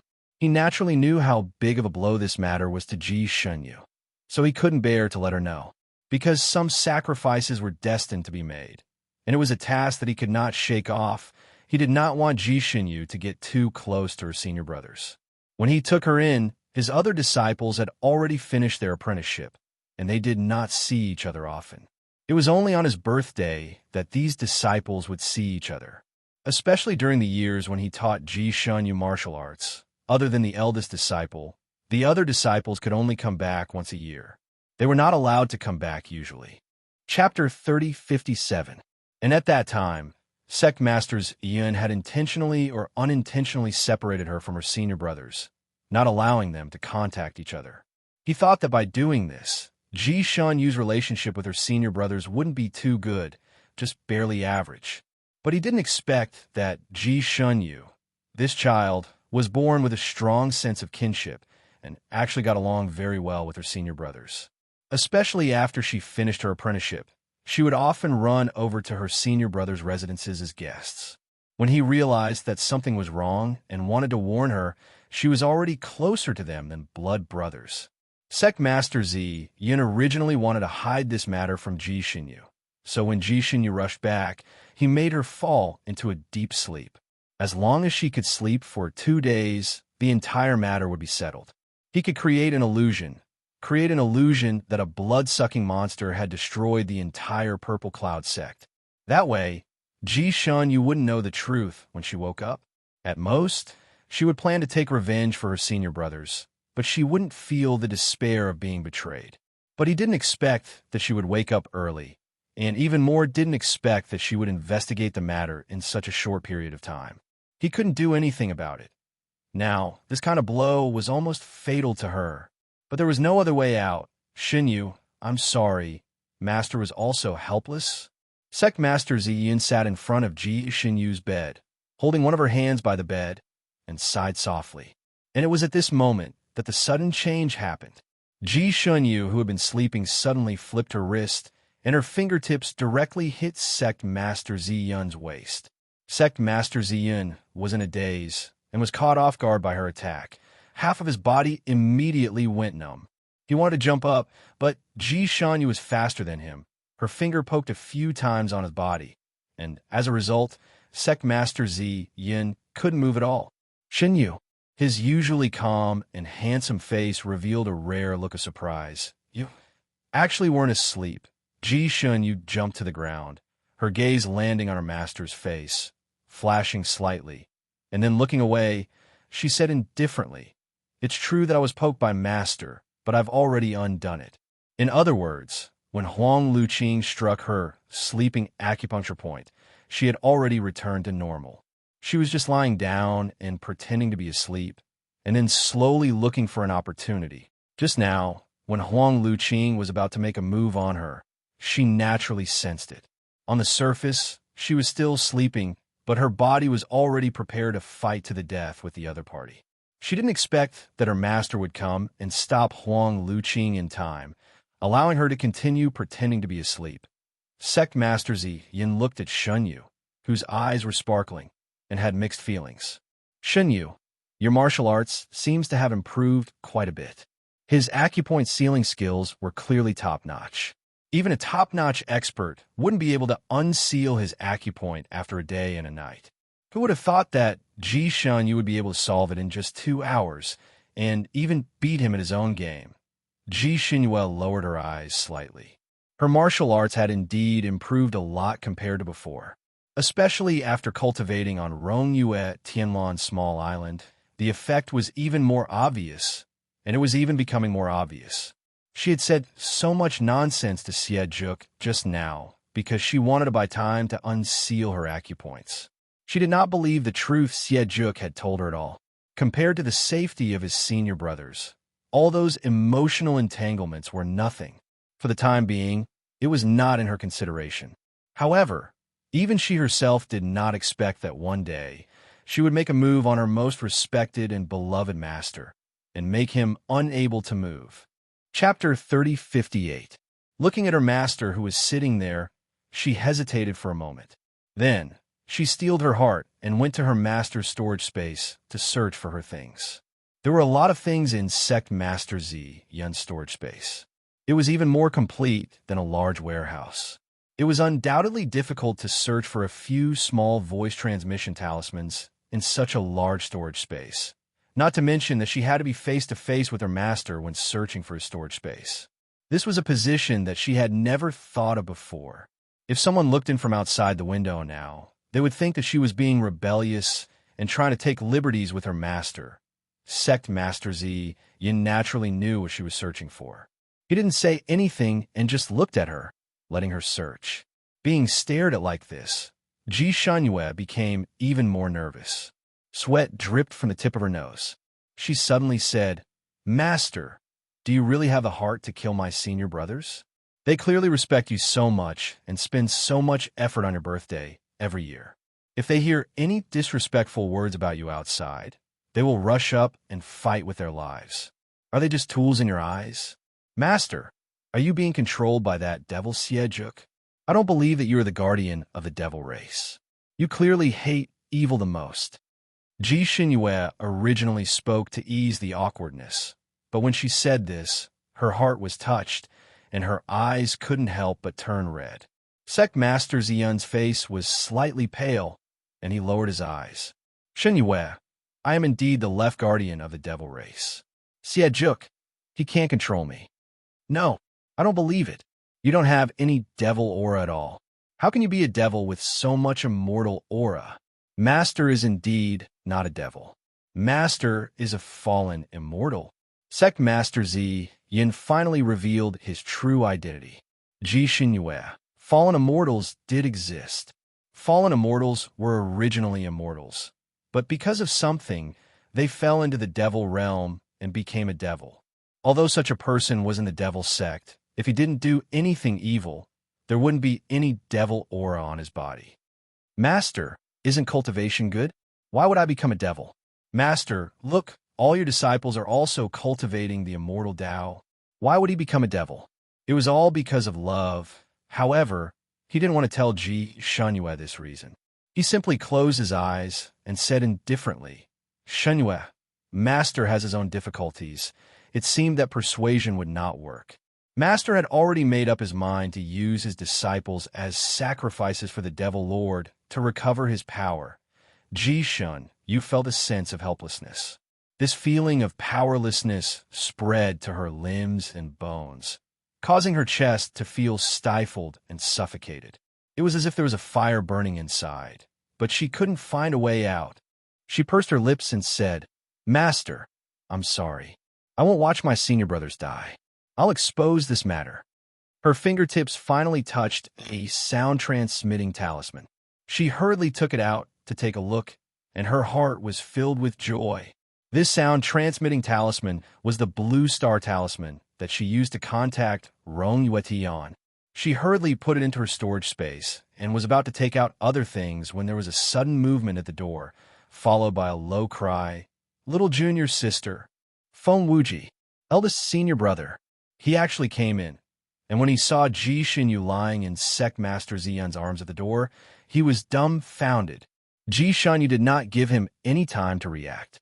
With a flash of her body, she suddenly charged in his direction. Feng Wuji instinctively dodged, and Ji Shunyue rushed out the door like a bolt of lightning. Chapter 3059. By the time Feng Wuji reacted and wanted to grab her, he did not even manage to grab a corner of her clothes. His expression changed. He wanted to chase after her, but was stopped by his master. "Wuji, help me unseal my acupoints." Feng Wuji quickly went over to unseal his acupoints. "Left Guardian, Shinyu will definitely inform the others once she escapes. I'm afraid that tomorrow's plan will not work. We must stop her immediately. I think we should inform Military Advisor Huang." At this point, he could no longer continue because the moment Sect Master Ziyun's acupoint was unsealed, he had hit his death acupoint with a backhand. He slowly fell to the ground. Before he fell, His eyes were still wide open as he stared at Grandmaster Ziyan. Why? Why? He asked the question in his heart, but he could no longer wait for the answer. Grandmaster Ziyan looked down at his corpse and said coldly, "There's no reason. Elder Lin, I've tolerated you for a long time." Feng Wuji used to be his eldest disciple, but later on, Elder Lin of the demon race took over his body to conceal the demonic qi in his body. He was also a spy that Huang Luqing had planted beside Grandmaster Ziyun to help him recruit disciples and manage everything in the Beast Valley. Grandmaster Ziyun moved his body and went out. Ji Xinyu already had a plan in mind while she was escaping. The moment she escaped, she activated the sound transmission talisman with Rongyue Tianlan. At the most crucial moment, she thought of him first. Perhaps it was because he was sleeping in the middle of the night. The sound transmission talisman flashed for a long time, but no one picked up. Ji Xinyu was burning with anxiety. She wanted to reach out and shake the person on the other end of the sound transmission talisman awake. Rongyue Tianlan, you pig. Sleeping like a pig. She dialed twice, but could not get through. She had no choice but to put it aside for now. She looked up at the sky. It was almost 5 o'clock. Even if she ran out to get help now, it would be too late. After all, the nearest sect was almost 4 hours away. It would take 8 hours to go back and forth. By then, the Great Array would have been activated. Distant water could not quench a present thirst. If she wanted to save someone, she had to take a risk. Ji Xinyu thought that as long as she raised her arm and shouted, as long as her voice was loud enough, she would be able to attract everyone to watch. At that time, she would only need to shout, "That's a soul-absorbing array, a deadly array, an array set up to help Xie Juk recover his cultivation." She knew that no one would really believe her if she screamed like this. But after all, it was a matter of life and death, so they would still be suspicious. Once there was suspicion, there would be changes, and the formation would not be set up again. Then, the lives of her senior martial brothers and junior martial nephews would be saved, and the tragedy would not happen. She also knew that if she raised her arm and called for help, she would definitely attract Huang Luqing and Xie Juk to chase after her. Her own situation was worrying, but she couldn't care less right now. Her eldest senior brother had already discovered that she had run away. After he unsealed her master's acupoints, the two of them would quickly chase after her and inform Huang Luqing and Xie Juk. It would only take a moment for the four of them to chase after her. She had no time to inform her senior martial brothers one by one. She and her senior martial brothers were very close. How could she bear to watch them die? Therefore, she was going all out. Xie Juk's courtyard was a little remote. It was not close to the courtyards where the other senior martial brothers lived. There was even a large distance between them. Chapter 3060. Xie Juk's courtyard was at the top of the mountain, while the guest rooms were halfway up the mountain. Ji Xunyu's heart felt like a basin of fire was burning, causing the blood in her entire body to flow faster. She dashed down like lightning, the cold wind brushing past her cheeks. She even felt that the wind was scorching hot. Seeing that the dense mass of buildings in front of her was getting closer and closer, Ji Xunyu steeled her heart and finally shouted out. She had used her inner strength to shout out these words, so she could guarantee that her voice would reach the corners of the large building in front of her, and that everyone could hear her. After shouting, she heaved a sigh of relief and raised her hand to wipe the sweat off her forehead. No matter what she had shouted out, so everyone should have heard it. Soon, someone would come out. Then, after she shouted, no one flew out of the large building. Even the guards did not move. It was deep into the night in the dense mass of buildings, and not a single sound could be heard. What was going on? Ji Shanyu finally arrived in front of the building. Just as she was about to charge forward and shout again, she was bounced back by a faint wave of light. When Ji Shanyu saw the light wave clearly, her heart sank to the bottom of the ground. Barrier. All the buildings here were shrouded by an invisible barrier. There was not a single gap. This kind of barrier was undoubtedly soundproof, so even if she shouted until her voice was hoarse, the people inside would not be able to hear her. A light laugh suddenly sounded. Ji Shunyu suddenly turned her head, and a man slowly appeared from the shadows, not far away. He was dressed in a light green robe, had elegant features, and was as handsome as jade. He was like a hermit young master. Who would have thought that such a person would be the military advisor of the demon race, who killed without blinking an eye? Could he be the instigator of all this? Ji Shun Yu's eyes narrowed, and she raised her hand to draw her azure saber. The moon god sword had disappeared the moment she was knocked out. Ji Shun Yu had not seen it since she woke up, so she decided not to count on that random divine sword anymore. She had to rely on herself at the crucial moment.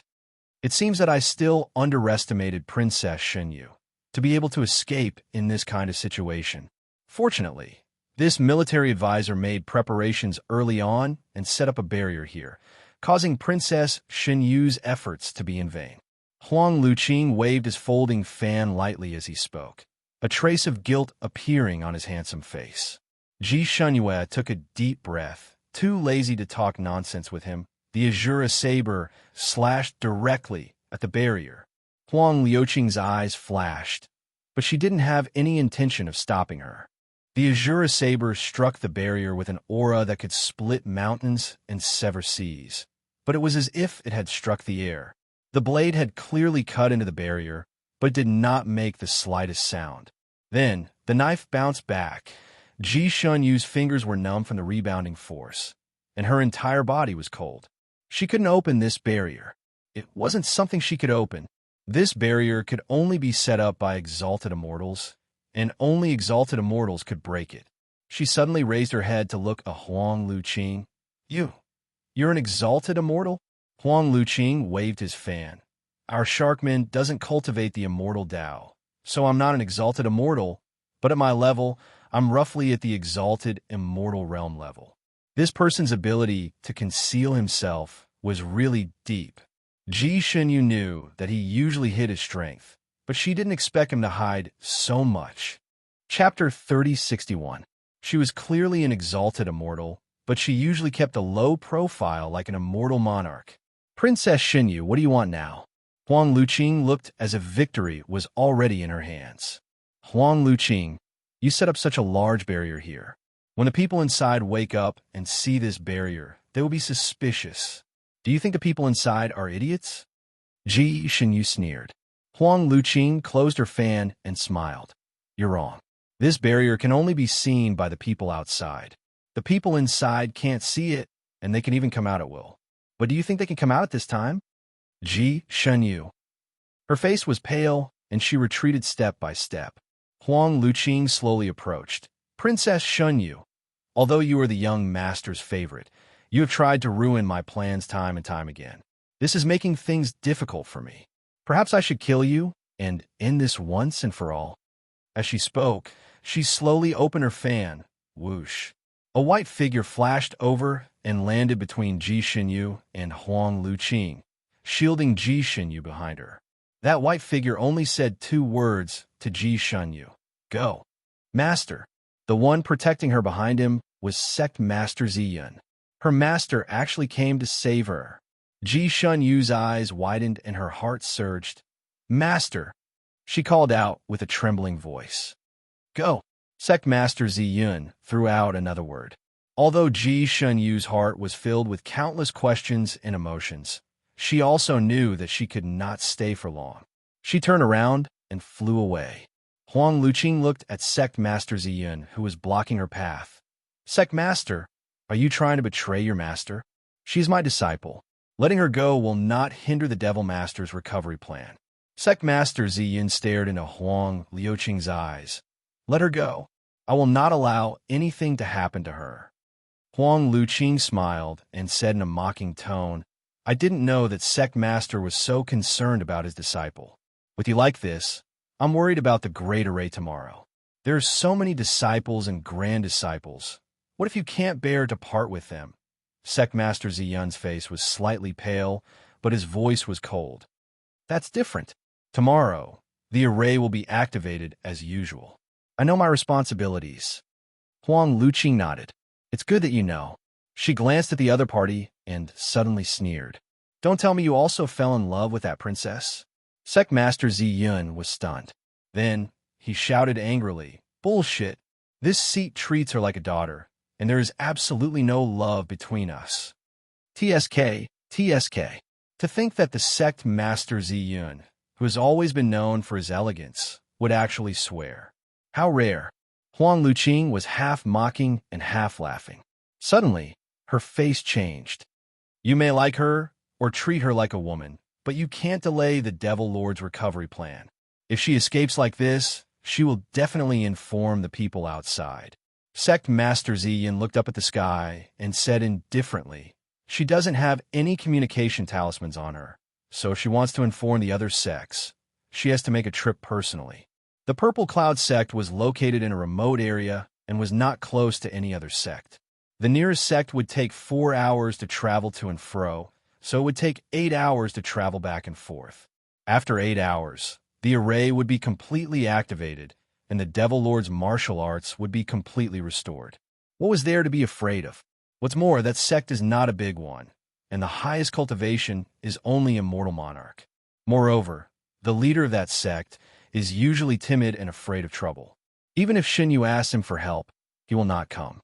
Most likely, he will lead his disciples to other sects to discuss countermeasures, so there is nothing to worry about. Chapter 3062.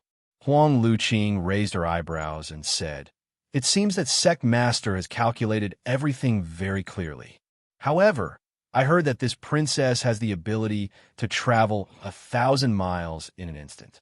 What if she uses this technique to inform others? The Purple Cloud Sect Master sneered. Military advisor Huang probably doesn't know that other than that small sect that is not worth worrying about, the closest sect to the Purple Cloud sect that is qualified to destroy is at least 8 hours away from here. Even if Xinyu notifies them now, they won't be able to come in time. Huang Luqing sighed. All right, for the sake of the sect master, I will let the princess go. However, you know the temper of the Devil Lord. After he comes out of seclusion, if he sees that the princess is missing, I am afraid that he will fly into a rage. Maybe he will think that I killed the princess and then threw her corpse away. Maybe will cause chaos because of this. Sect master, what do you think about this? Do you want me to tell the truth? Or do you want me to cooperate with you so that Devil Master can believe our reasons and then focus on the recovery of the array? At this point, the two of them were already grasshoppers on the same rope. So Sect Master Yin naturally chose to cooperate. Huang Luqing smiled. Sect Master is indeed a smart person. Let's go and deal with the aftermath. The two of them left together. Before leaving, Huang Luqing glanced in the direction Ji Xinyu escaped with a smile on her lips. This result was better than he had expected. From now on, he was no longer afraid that Ji Xinyu would pose any threat to the Devil Master. Although the Devil Master was very promiscuous and had a lot of concubines, he was still a clean freak. No matter how beautiful or delicate a girl was, once she lost her chastity, she was worthless in the eyes of the Devil Master. Half an hour later, Xie Juk hurried out. Just as Huang Luqing had expected, he flew into a rage when he saw Ji Xinyu disappear. He really thought that Huang Luqing had secretly killed her. Fortunately, Sect Master Ziyun and Huang Luqing worked together to create a lie, saying that Ji Xinyu had indeed escaped. Xie Juk still believed in Sect Master Ziyun, his former master, so he stopped looking for trouble with Huang Luqing. He still wanted to go out and look for her, but Huang Luqing stopped him, saying that after Ji Xinyu escaped, she would definitely inform the others. Once the Devil Lord's identity was exposed, and the Devil Lord's martial arts had not recovered, it would be an irreversible loss to the entire Devil clan. Furthermore, the Devil Lord's safety was also a problem, so the Devil Lord's recovery time could not be delayed. Huang Luqing's last sentence was well said. Young master, as long as you recover all of your power, you will be the strongest person in this world. At that time, if you want to find Princess Ji Xinyu, won't it be easy? Even if you want her to be your wife, it won't be too difficult. If you can't recover your strength, then young master will be desperately hunted down by the people of this world. At that time, your life will be in danger. So how can you talk about continuing your fate with Princess Ji Xinyu? These words finally moved Xie Juk's heart. After nodding, he looked at Huang Luqing and could not help but ask, Huang Luqing, I see that you're even more anxious than me. Huang Liuqing's gaze landed on his face. After looking at him for a moment, she turned her head away. This subordinate only wants young master to fully recover. Actually, I've always been very curious. For the sake of my resurrection, you persevered for a full 30,000 years and painstakingly planned. Now, for the sake of my complete recovery, you've exhausted your efforts. What exactly are you after? Chapter 3063. A demon was a demon. Being two-faced and treacherous was the label of a demon. Xie had also returned to the declining demon world. The demons were fighting each other for territory, and no one knew each other. The demons there did not know that there was once a demon master. The name of demon master Xie had long been forgotten by the demons. After he reported his name, those demons were all confused. Time was like a pig slaughtering knife, cutting the glory of the past into pieces. Xie name was almost forgotten by everyone in the Sanskrit continent. Compared to them, Huang Liuqing was so loyal that it shocked the world. A hint of sadness flashed across Huang Liuqing's eyes. Yes, what was he after? He turned around indifferently. Shark men are all obsessed. I just want young master to remember everything in the past. All right, young master's complexion is not good. There are still 2 hours before the formation opens. Young master should sit down and recuperate. I'll go and make some arrangements to make sure nothing goes wrong. He turned around and left. Xie frowned. Remember everything in the past? Because he had slept for too long, his memories were indeed not complete. There was a large gap between them. However, the most important thing was that he had already remembered everything. What was the point of remembering some minor details? He shook his head and thought of Ji Xinyue again. He was still worried and looked at Sect Master Ziyan. Left Guardian, did you see Xinyue escape with your own eyes? Sect Master Ziyan nodded slightly and answered with a simple word, yes. Xie eyes flickered slightly. As long as she was fine, it was fine. It was the same when he completely recovered and went to search for her. She was the obsession of that part of his soul, and she had also indirectly become his obsession. He would not give up until he obtained her. He seemed to have thought of something and instructed, if she runs away, so be it. In the future, I will naturally have a way to make her return to my side and be my woman. Left Guardian, you can follow Huang Liuqing and make the best preparations to open the formation. He was originally worried about Huang Liuqing, afraid that he would do something to Ji Xinyue in advance. So he wanted Sect Master Ziyan to follow him to prevent him from causing trouble. As soon as the words left his mouth, he felt that he could not make it too obvious. However, he believed that with Sect Master Ziyan's intelligence, he would be able to guess it. Sect Master Ziyan lowered his eyes and agreed, then turned around and left. When Sect Master Ziyan found Huang Liuqing, he was sitting on a huge rock on the mountain peak, lost in thought. The distant sky had already turned a little blue, and a faint trace of white could be seen. The sky was about to brighten. Huang Liuqing glanced sideways at Sect Master Ziyan and said with a faint smile, "What are you doing here? Spying on me? Are you afraid that I'll secretly hurt your precious disciple?" Sect Master Ziyan's voice was cold. "Young master asked me to come." This sentence made Huang Liuqing choke. Huang Liuqing stopped talking and turned to look at the sea of clouds in the sky. Sect Master Ziyan didn't say anything as he looked into the distance. You should have already escaped, right? If nothing unexpected happened, she should have gone to look for Rongyue Tianlan. With Rongyue Tianlan by her side, no one should be able to hurt her. It was just that this incident had really broken her heart. He was afraid that their master-disciple relationship would be severed from now on. No matter what, it was fine as long as she lived well. Ji Xinyue did not go to Rongyue Tianlan's place. It was not that she threw a tantrum and did not want to go, but that she could not go. She was not living well. She was living very hard now. She was poisoned. Chapter 3064. After she escaped from the Purple Cloud sect, her analysis was the same as the sect masters.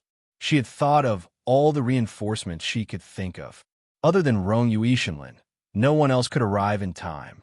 She used the blue voice transmission talisman to contact Rongyue Tianlan twice, but it was like a clay ox sinking into the sea. No one picked up at all. Did he really not sense it? Or did he deliberately not pick it up? Ji Shenyue finally remembered that they were still in a Cold War when they broke up. Ever since she talked back to him, he had obviously become cold to her.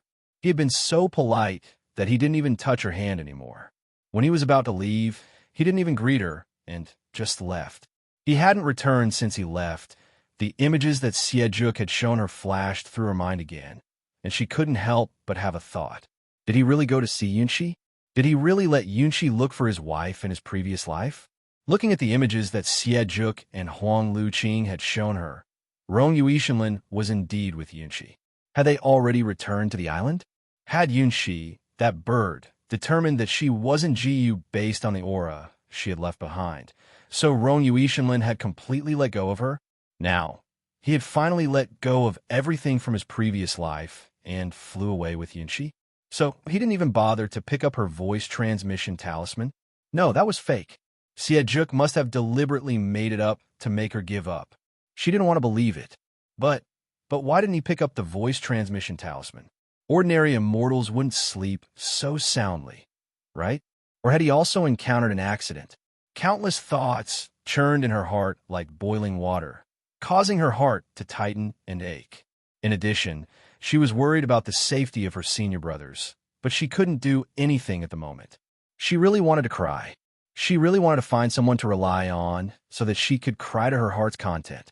But she couldn't. Now was not the time for her to be weak and cry. She had to think of a way to save her senior brothers. She couldn't just watch them die. She closed her eyes and suppressed all the messy thoughts in her mind. Right now, saving people was her first priority. Everything else was fleeting. She couldn't let her imagination run wild. She should quickly think of a plan to save people. But even though she had thought of every single path, none of them seemed to work. What should she do? What should she do? She saw that the eastern sky was gradually turning white, but she couldn't think of a decent plan. She was anxious, so anxious that the blood in her body was boiling like boiling water. Her body was hot, and her face was red. However, she was so focused on saving people that she didn't notice her abnormality. She looked up at the sky. The sky was high and the clouds were light. There was only the flowing wind around her. Standing there, she felt a sense of helplessness, as if she had been abandoned by the entire world. Too many things had happened tonight, and she had suffered too many blows. When one suffered too many blows, one's nerves would become numb. Some people would go crazy after receiving a fatal blow. There would be a loss, and their minds would go blank. On the other hand, after Ji Shenyue suffered a blow, she would subconsciously suppress all of her messy thoughts and focus on the important points. She stood there in a daze for a moment, and then made up her mind to run back to the purple cloud sect to see if she could break the array before it opened. She was going all out. Worst comes to worst, she, Xie, and Huang. These two people would have a bloody battle. Perhaps they could also obstruct them from activating that man-eating array. Just as she was about to use the teleportation technique, she staggered and felt dizzy. Chapter 3065. Just as she was about to use the teleportation technique, she staggered and felt dizzy. After she steadied herself, she realized that something was wrong with her body. It was already the beginning of winter, and her clothes were not thick, but her body was abnormally hot. Waves of heat surged through her body and gradually gathered at an indescribable part below her abdomen. Scorching heat, emptiness, anxiety, fear, and longing, countless indescribable feelings howled in her body, causing her body to go weak. Was she poisoned? This poison was so strange. Ji Shanyu had never tasted such a feeling before. It was like pain and longing, and the faces of men flashed through her mind. It was strange. She had known many men in her life, and there was no lack of beauties. However, in her eyes, they were no different from dirt and stone, and could not arouse any pink thoughts. But now, when she thought of these people again, she felt that they were all so pleasing to the eye that she wanted to pounce on them. In the end, Rongyu Tianlan's appearance appeared in her mind. In the depths of her heart, she had some kind of indescribable resentment towards him. But at this moment, when his appearance flashed through her mind, the blood in her body surged even more violently. In a trance, she seemed to see him standing not far away, looking at her with a smile. The blood in her head buzzed, and her body acted before her brain, pouncing towards him. Rong Yue Tianlan. At this moment, the only thing she thought of was his embrace. She wanted to jump into his arms and let him hug her. Bang! She crashed into Rong Yue Tianlan's embrace. Her knees hurt terribly, and the intense pain made her sober up instantly. There was no Rong Yue Tianlan in front of her. There was only a slender stone standing there. She hugged the stone, and her knees hit the stone. She took 2 steps back and finally understood what poison she had been poisoned with. Aphrodisiac. What did she get poisoned? Who drugged her? Huang Luqing? Xiejuk? The latter was more likely. After all, this person always had delusions about her and did things by hook or by crook. Ji Shunyu's body became hotter and hotter, and her vision became blurry. She pinched herself again, and the pain stimulated her to stay awake. She knew that finding the real culprit was secondary. The most important thing was to detoxify. Detoxify. She tried her best to suppress her boiling qi and blood. Her fingers trembled as she rummaged through her storage space. Originally, she had a lot of medicine in her storage space. However, after being caught and fainted again and again, most of the medicine in there had been taken away, especially the last time she fell asleep. Xiejuk was probably dissatisfied that she had used Rong Yue Ishinlin's medicine, so he took advantage of the time when she was unconscious to loot all the medicine in her storage space. Now, there were only 3 or 4 bottles of golden sur medicine in there, and Xiejuk had forced them on her. There was no medicine for that. There wasn't even an antidote for the drug bastard. Despicable bastard. Despicable. Ji Shunyu bit her lips tightly, using the pain to keep her mind clear. This was the first time she had encountered such a situation, and her body was so hot that she couldn't stop shaking. It was a cold day, and she wasn't wearing thick clothes, but she felt so hot. It was as if she was wearing a large cotton padded jacket during the hottest days of the summer. The heat made her feel irritated and irritated. The tip of her nose, forehead, and chin were all covered in sweat. It was so hot that she wished she could tear off all the clothes on her body. Chapter 3066. However, her rationality told her that she absolutely could not do that. She looked around anxiously and finally saw a small river not far away. She staggered and jumped into the river. The river water was bone-chilling and slightly relieved some of the heat in her body. It also made her slightly confused mind clear again. She squatted in the river for about a quarter of an hour and knew that the cold river water could only slightly relieve the symptoms, but it could not detoxify the poison. She still needed to save people. Time waited for no one. She had to find a way to detoxify the poison. But how could this poison be detoxified? Who could detoxify her? Who could detoxify her in such a desolate place? She squatted in the river and trembled slightly. This was the first time in her life that she felt so helpless. Tears welled up, but she forced them back. She could not cry.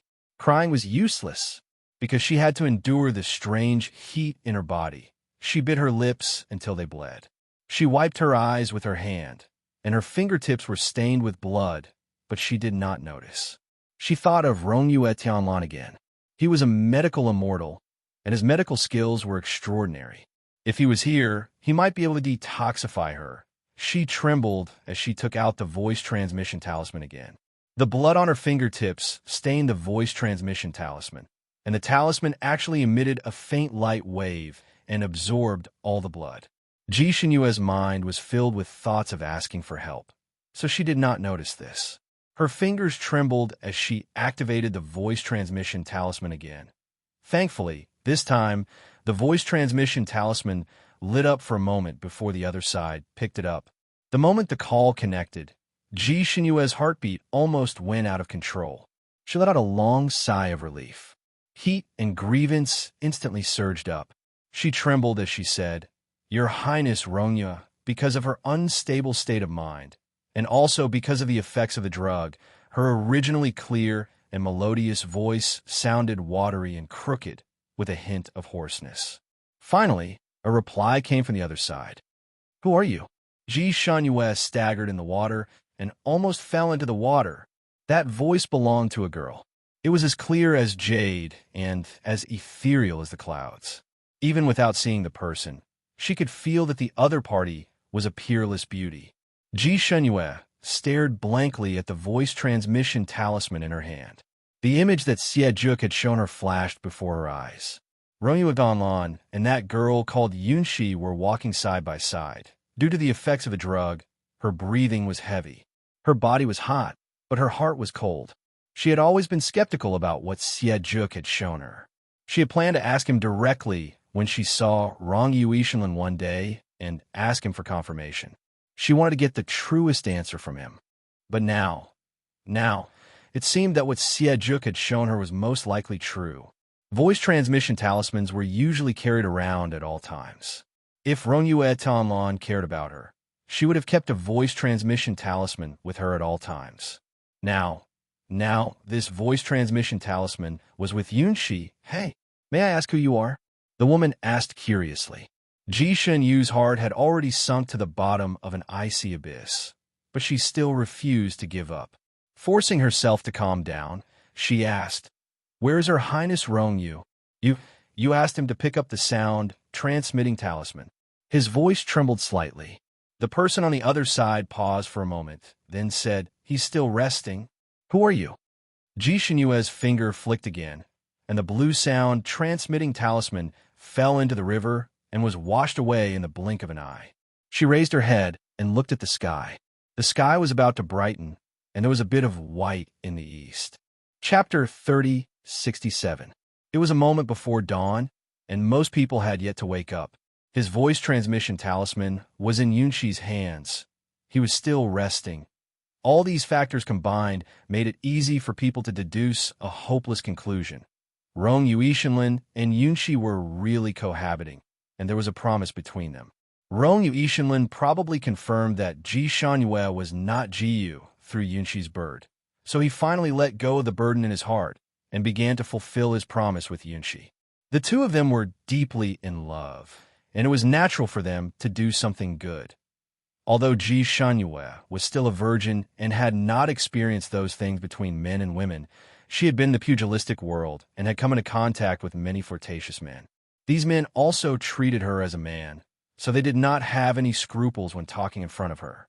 Naturally, the men would talk about women and even some things in bed.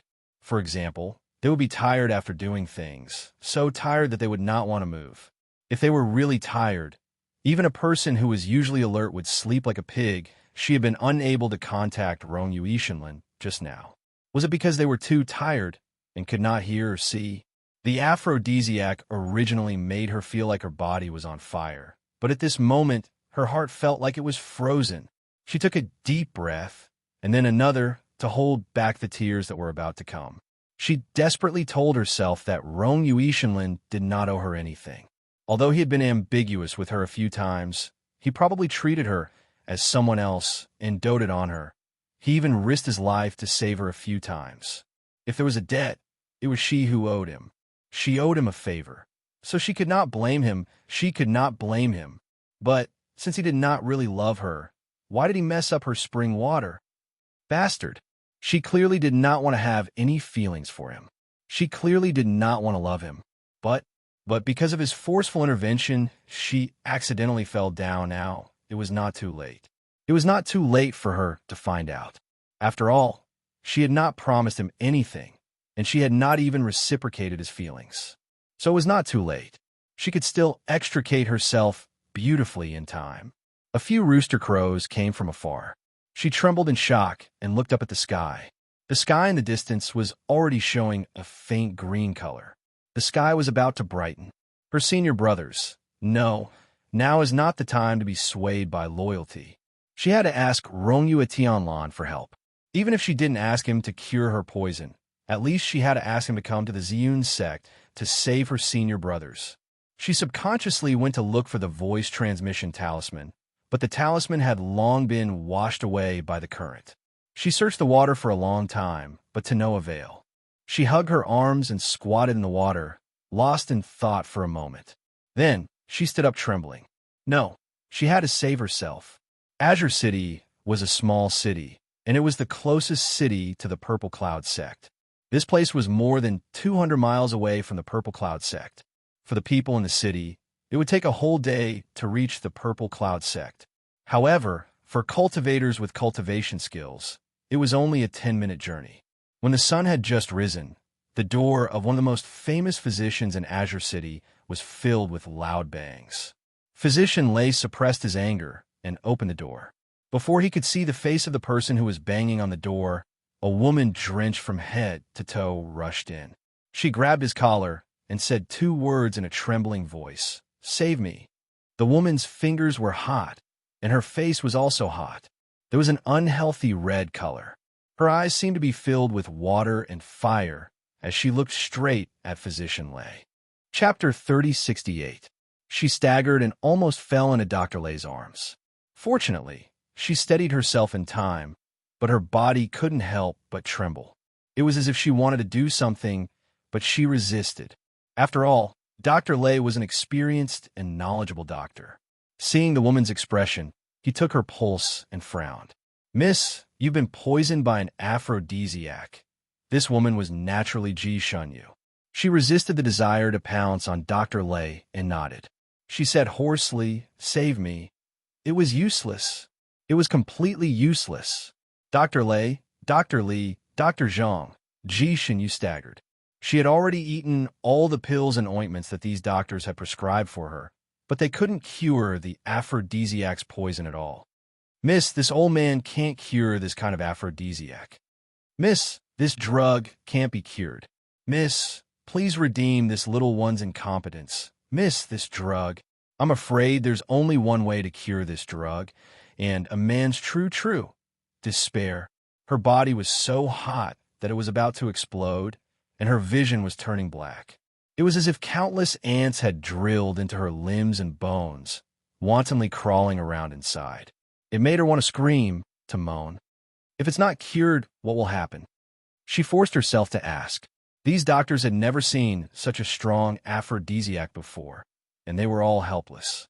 Of course, they still admired this girl.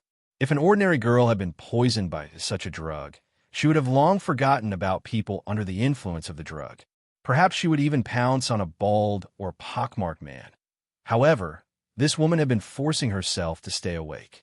Not only did she not pounce on these doctors like wolves or tigers, she even kept a distance from them as much as possible. However, she shouldn't be able to hold on for much longer. "If it's not cured, I'm afraid Miss will explode and die." "Miss, your life is important." Ji Shunyu rushed out of the door.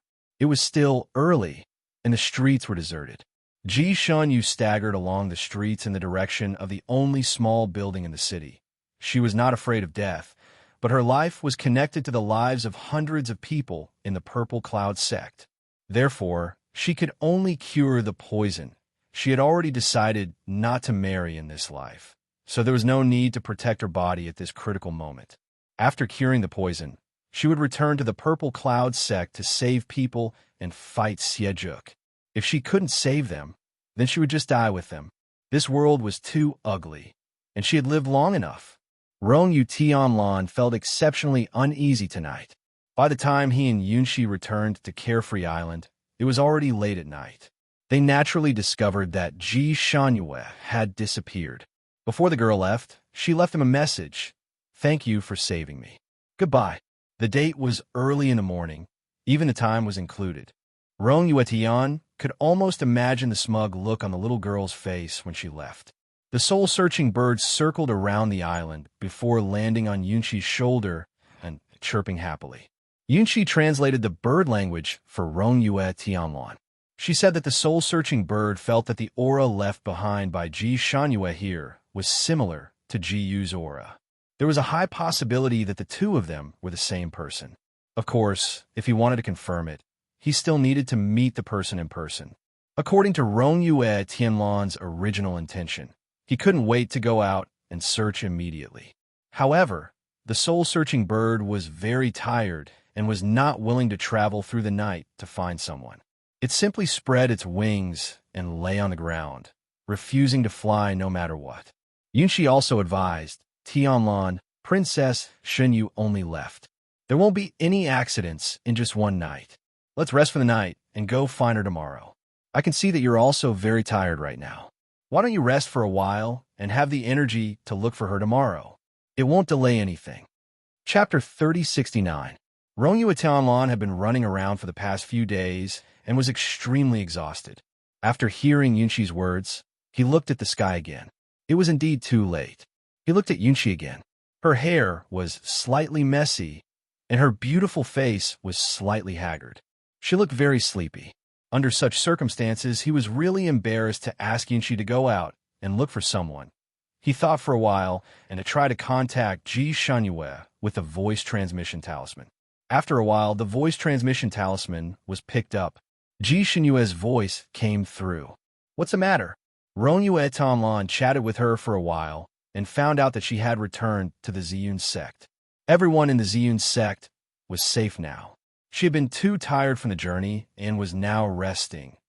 Her voice was thick with sleepiness, and she was obviously very tired.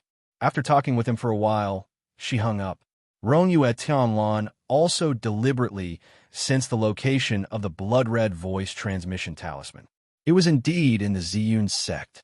She wasn't lying, so he was relieved. After thinking for a while, he and Yunqi agreed to set off for the Ziyun sect tomorrow morning. To Rong Yuetianlan, the whereabouts of Xie Huang and Ji Shunyue were unknown. He was afraid that there would be a big battle with them in the future, so he urgently needed to recover to his normal level. Fortunately, he hadn't used up too much of his telekinesis this time. As long as he cultivated in a specific place for a night, he should be able to fully recover.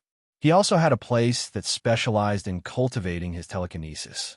Cultivating in that place was equivalent to cultivating in other places for 3 days. The only downside was that that place was isolated from the rest of the world. The voice transmission talisman couldn't receive any messages from there. Before Rong Yuetianlan entered that place to cultivate in seclusion, he wanted to contact Ji Shunyue again. However, when he thought of her sleepy voice just now, he didn't want to disturb her anymore. Forget it. She had his contact information anyway. If she really encountered danger that she couldn't solve herself, she would definitely use the voice transmission talisman to inform him. Because he couldn't connect to the voice transmission talisman while cultivating in that secret place. Rong Yuetianlan was also afraid that Ji Shunyue wouldn't be able to contact him while he was cultivating. Therefore, he gave all his voice transmission talismans to the outside world to Yunqi for safekeeping. He also told her that if there was any bad news from the blue voice transmission talisman, she must knock on the door to the secret place where he cultivated. Yunqi naturally agreed. When Rong Yuetianlan was at the heavenly bestowal continent, if he needed to go into seclusion for a short period of time, and Yunqi happened to be a guest at his carefree island, he would ask her to help him. In this regard, the two of them had always cooperated very happily. Therefore, when Rong Yuetianlan handed over the voice transmission talisman to Yunqi, he felt very relieved. Speaking of which, it was strange. He had clearly arranged everything properly, but after entering the mystery realm, he felt somewhat uneasy. He kept feeling that something was wrong, but he couldn't pinpoint what was wrong. He didn't have Shun Julie's calculating ability, so he couldn't figure out the reason for his uneasiness. After thinking about it for a moment, he concluded that the main reason for this uneasiness was probably because Ji Shunyue was not by his side, and Huang Xie and Yunqi were watching him from somewhere. He was still worried about her. Forget it. I'd better go find that girl early tomorrow. In this moment of danger, if he didn't keep her by his side to protect her, he wouldn't feel at ease. Right now, he had to cultivate to recover. He closed his eyes and forced himself to meditate and cultivate. His original plan was to meditate for 8 hours and leave as soon as the sky brightened. However, because of his uneasiness, he only meditated for 6 hours before waking up. Chapter 3070. As soon as he woke up, he panicked, as if something had happened. He couldn't sit still anymore, so he got up and opened the door of the mystic realm. When he walked out, he saw Yunqi pacing back and forth outside the door, looking as if she couldn't decide whether to call him or not. When she saw him come out, Yunqi's eyes lit up and she walked up to him. "Have you fully recovered?" Rong Yuetianlan nodded and didn't beat around the bush. "Is there anything you need from me? Has anyone been looking for me during this time?" Yunqi paused and said, There was someone looking for you just now, but her voice was too coquettish. She didn't sound like a normal woman. In fact, she was still holding back. Ji Xinyue's voice at the time couldn't be described as coquettish.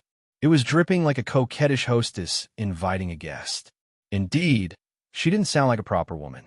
Yunxi felt that with Rongyue Tianlan's taste, he shouldn't be acquainted with such a woman. However, this woman had a voice transmission talisman with Rongyue Tianlan, so they should know each other. At the time, Ji Xinyue hadn't said why she was looking for Rongyue Tianlan. She had only said that she was looking for His Highness Rongyue in a coquettish voice. Her soft, dripping, and even slightly panting voice had successfully given Yunxi goosebumps. After the other party had hung up, she was stunned for a moment. She couldn't guess who the other party was, but she was afraid of delaying Rongyue Tianlan's matter. Therefore, after thinking about it, she contacted the other party again, wanting to ask about the other party's identity. However, the other party couldn't get through no matter what. She wasn't sure if this was an accident, so when she arrived at Rongyue Tianlan's cultivation place, she wasn't sure if she should inform Rongyue Tianlan in time. After all, it was taboo to disturb him when he was cultivating. Just as she was pacing back and forth, Rongyue Tianlan came out by himself. Yunxi told him about the situation just now and took out the voice transmission talisman to show Rongyue Tianlan. Rongyue Tianlan's expression changed. Yunxi, didn't I tell you that this voice transmission talisman is connected to Ji Xinyue? You have to inform me immediately whenever this voice transmission talisman contacts me. His voice couldn't help but carry a touch of anger. Yunxi was stunned. Didn't you say that Miss Ji Xinyue was a straightforward heroine? But that person's words weren't just any ordinary coquettish. How could a female hero speak so softly? Rongyue Tian glanced at her and almost wanted to rub her forehead. After all, this sound-transmitting talisman was connected to a sound-transmitting talisman. If there were no accidents, Ji Xinyue would not lend this sound-transmitting talisman to others, nor would she lose it. Now that this voice transmission talisman had suddenly sent a message in the middle of the night, regardless of whether it was her or not, it meant that there was something wrong on her side. He couldn't be bothered to explain too much to Yunxi. Instead, he immediately used the blue voice transmission talisman to contact the other side. However, there was no more movement from the other side. Something might have really happened to her. He pondered for a moment and immediately contacted Sect Master Ziyun. Sect Master Ziyun was not slow in picking up the call and immediately contacted him. Rongyue Tianlan did not beat around the bush and immediately asked about Ji Xinyue's whereabouts. Sect Master Ziyun paused for a moment. When Xinyu returned last night, it was already quite late. She should still be resting at this moment. Rongyue Shenlin said, I'm looking for her for something urgent.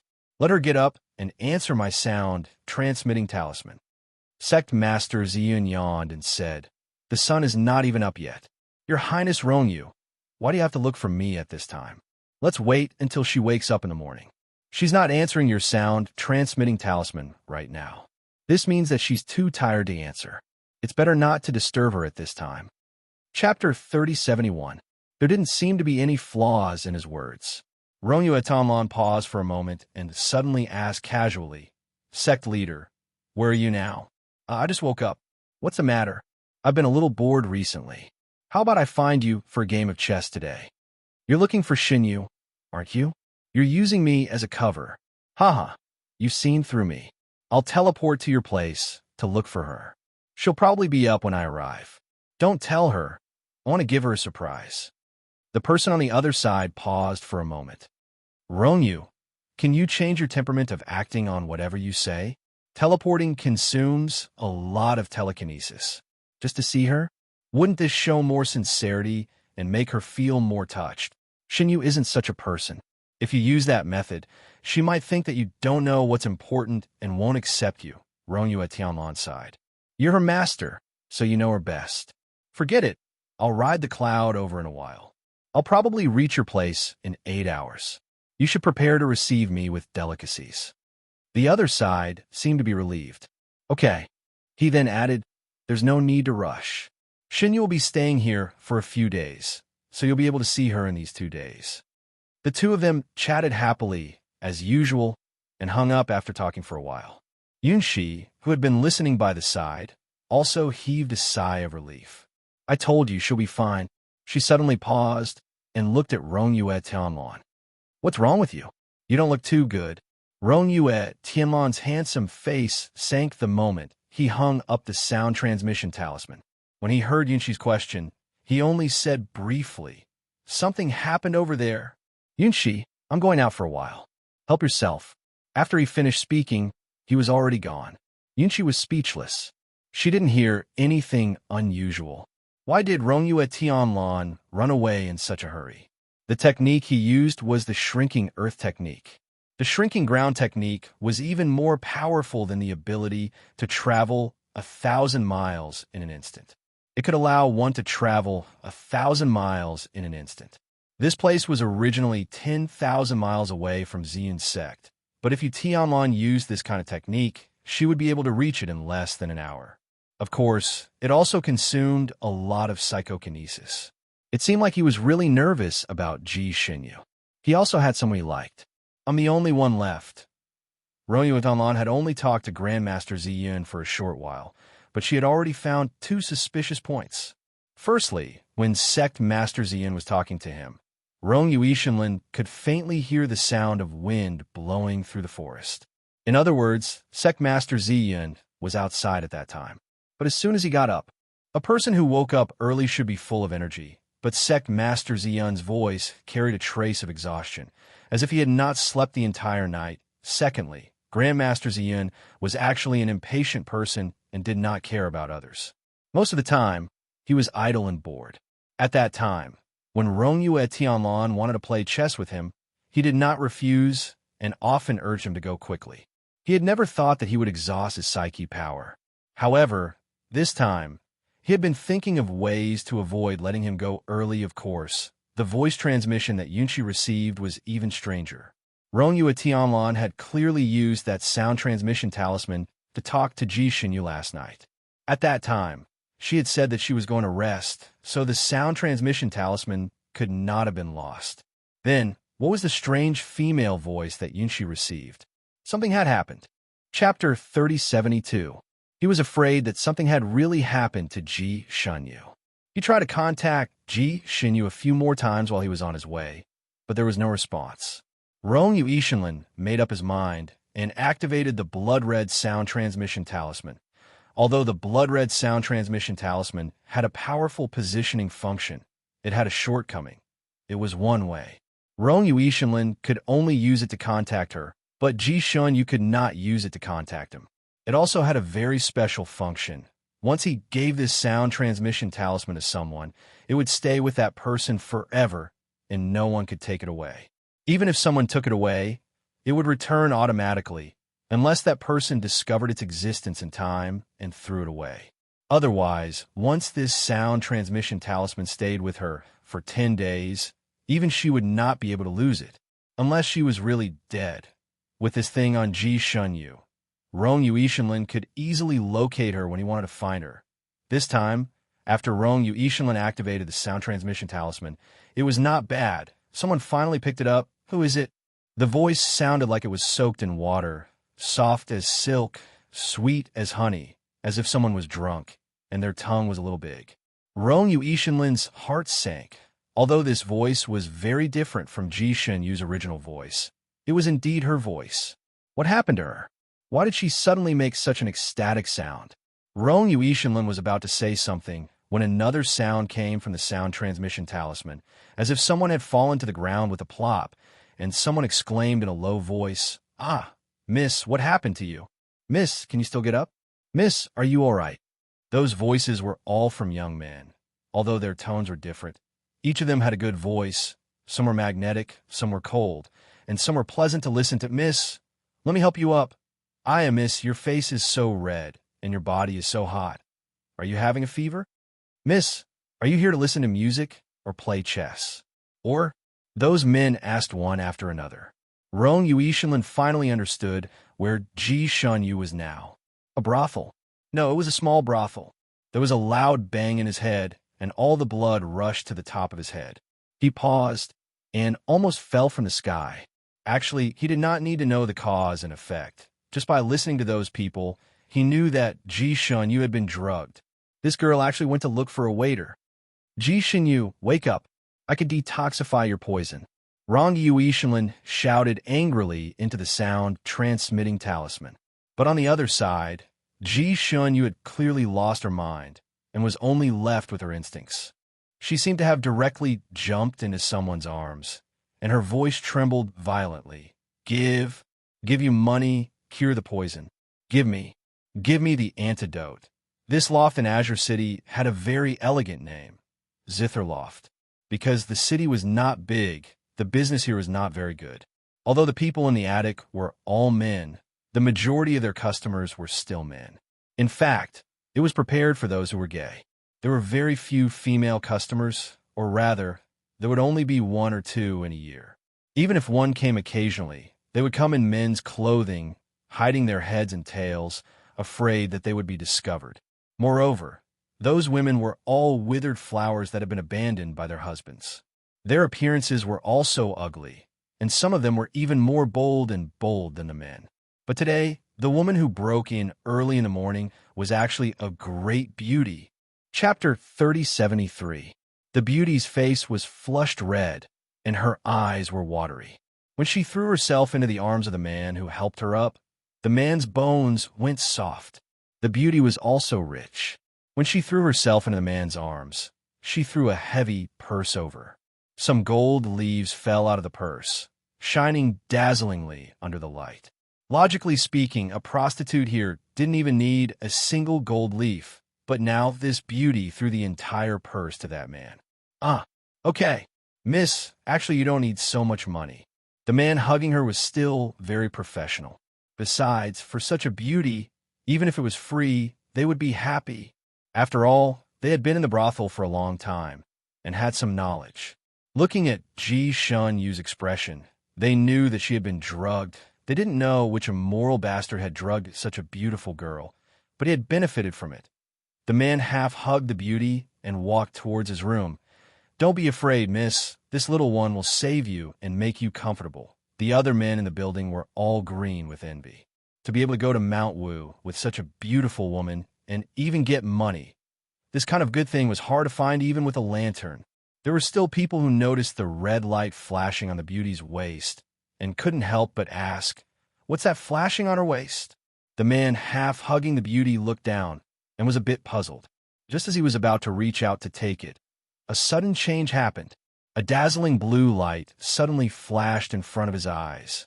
Before he could react, he suddenly felt the weight in his arms lighten, and a strong force directly sent him flying. Bang! He crashed into a table, and his back was in pain, making him dizzy. When he finally got up, he found that the beauty had disappeared, and only his colleagues were standing there in a daze. Where was that girl? Everyone looked at each other. No one saw how the girl disappeared. If it wasn't for the bag of gold leaves lying there, everyone would have thought that it was a dream. What's that smell? Someone whispered. This fragrance smells good. After a while, those few people stood in the hall, looking confused. What happened? Why are we standing in the hall so early in the morning? I don't know. Hey, there's a money bag here. So many golden leaves. Probably a guest accidentally dropped it here. All right, everyone go back to sleep. It's fine now. In just a short moment, they had already forgotten that the beauty had barged in to look for a man. They yawned and went back to their rooms to sleep. Hot, so hot. Ji Shun Yu was completely under the control of the drug. Her last memory was that she had received a message from the red sound transmission talisman while she was breaking into the building. However, she was already unconscious at that time, and after she picked up the call in a daze, she couldn't remember anything. She only vaguely remembered that she desperately threw herself into a man's arms and even tore his clothes in a trance. She seemed to have been hugged by someone else, and she smelled the faint fragrance of cold plum blossoms. The fragrance made her feel irritable and aggrieved. She subconsciously pushed the other party away. Let go of me. I don't want you." That embrace held her tightly, and then her ear was suddenly bitten by someone. Chapter 3074. Ouch! She cried out softly, regaining a bit of her consciousness. Her eyes were misty, but at this moment, she was trying her best to focus. In a trance, she saw a handsome face that could bring calamity to a country, and heard the man's angry voice. "Ji Shun Yu, you actually dared to look for a waiter." This voice was somewhat familiar. Ji Shun Yu felt that even if this person was gritting his teeth, his voice was still better than any man's. But at the same time, her heart ached, as if someone had thrown her into sour water, soaking her heart until it wrinkled. That sour feeling rushed to her nose, and she couldn't help but push him again. "I don't want you. I don't want you. If you don't want me, who do you want?" That man hugged her even tighter, and even stuffed something in her mouth, forcing her to swallow. "When you wake up, I'll settle this with you." "Settle this? Settle what?" Ji Shun Yu's heart ached and swelled. That inexplicable grievance was even more overwhelming. She sniffled, and like a child, tears began to fall. "You're still crying? All right, don't cry. Don't be afraid. I'll detoxify you. I won't let you suffer anymore. Be good, don't cry." At first, that voice was flustered and exasperated, but later, it became somewhat helpless and began to coax her again, and even lowered its head to kiss the tears on her cheeks. This time, Ji Shun Yu's tears flowed even more fiercely. She cried like a tearful doll in his arms. The person hugging her was naturally Rong Yu Tianlan. When he heard that she had run to the attic, he almost went crazy. Fortunately, his blood-red sound transmission talisman had a powerful positioning function, allowing him to easily find her location. When he hurried over and saw a greasy-haired man hugging her and walking upstairs, he exploded with anger. After taking Ji Shun Yu back, he directly sent that man flying. If not for the fact that he had always been a kind deity and knew that this was not the fault of the people in the attic, he would have killed him. He even had the thought to flick his sleeves and tear down this broken building. Before he left, he poisoned this building, a poison that could make people forget everything that had just happened, so that the men there would no longer remember that Ji Shun Yu had run in to look for a waiter. The woman in his arms was as hot as a small stove, clinging to him tightly. She was actually in a very sorry state. Her hair was messy, and her clothes were half wet and half dry. She looked like she had been wronged, and tears were streaming down her face. Because she was too hot, the tears evaporated when they reached her face. Looking at her crying like this, Rong Yu Tianlan's heart, which was as hard as stone, seemed to have been ruthlessly pinched by someone. The great anger also disappeared without a trace. She couldn't help but lower her head to kiss away the tears at the corner of her eyes and coax her. "Don't cry. I'm here." Holding her in his arms, his heart, which had been hanging in the air, finally settled down. No matter what, nothing major had happened to her. She hadn't done anything irreversible. All he had to do was to detoxify her.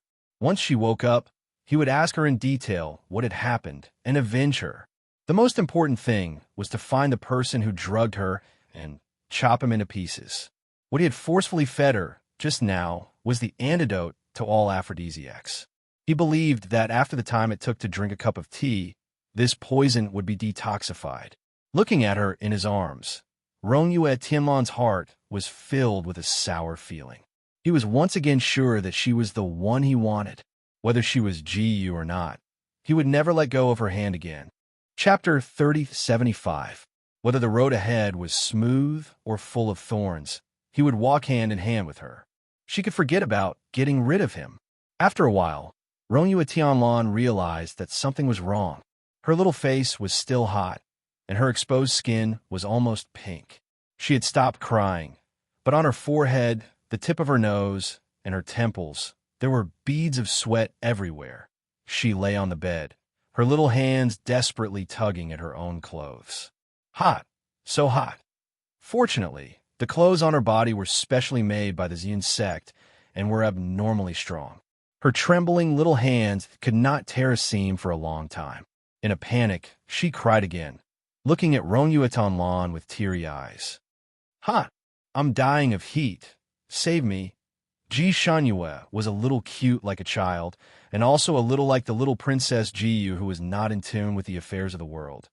Rongyue, Tianlan's heart, felt like it was hit by something. He was originally holding the restless Ji Shanyue with one hand and checking her pulse with the other. Seeing her like this, his heart was in turmoil, and he almost hugged her and kissed her. Maybe she was really Ji Yu. Deep down, she still had some similarities with her. If he did not break off the engagement and leave, would Ji Shinyue's fate be completely different? Would her personality be the same as Ji Yu's? This was hard to say. The environment was very important to a person's growth.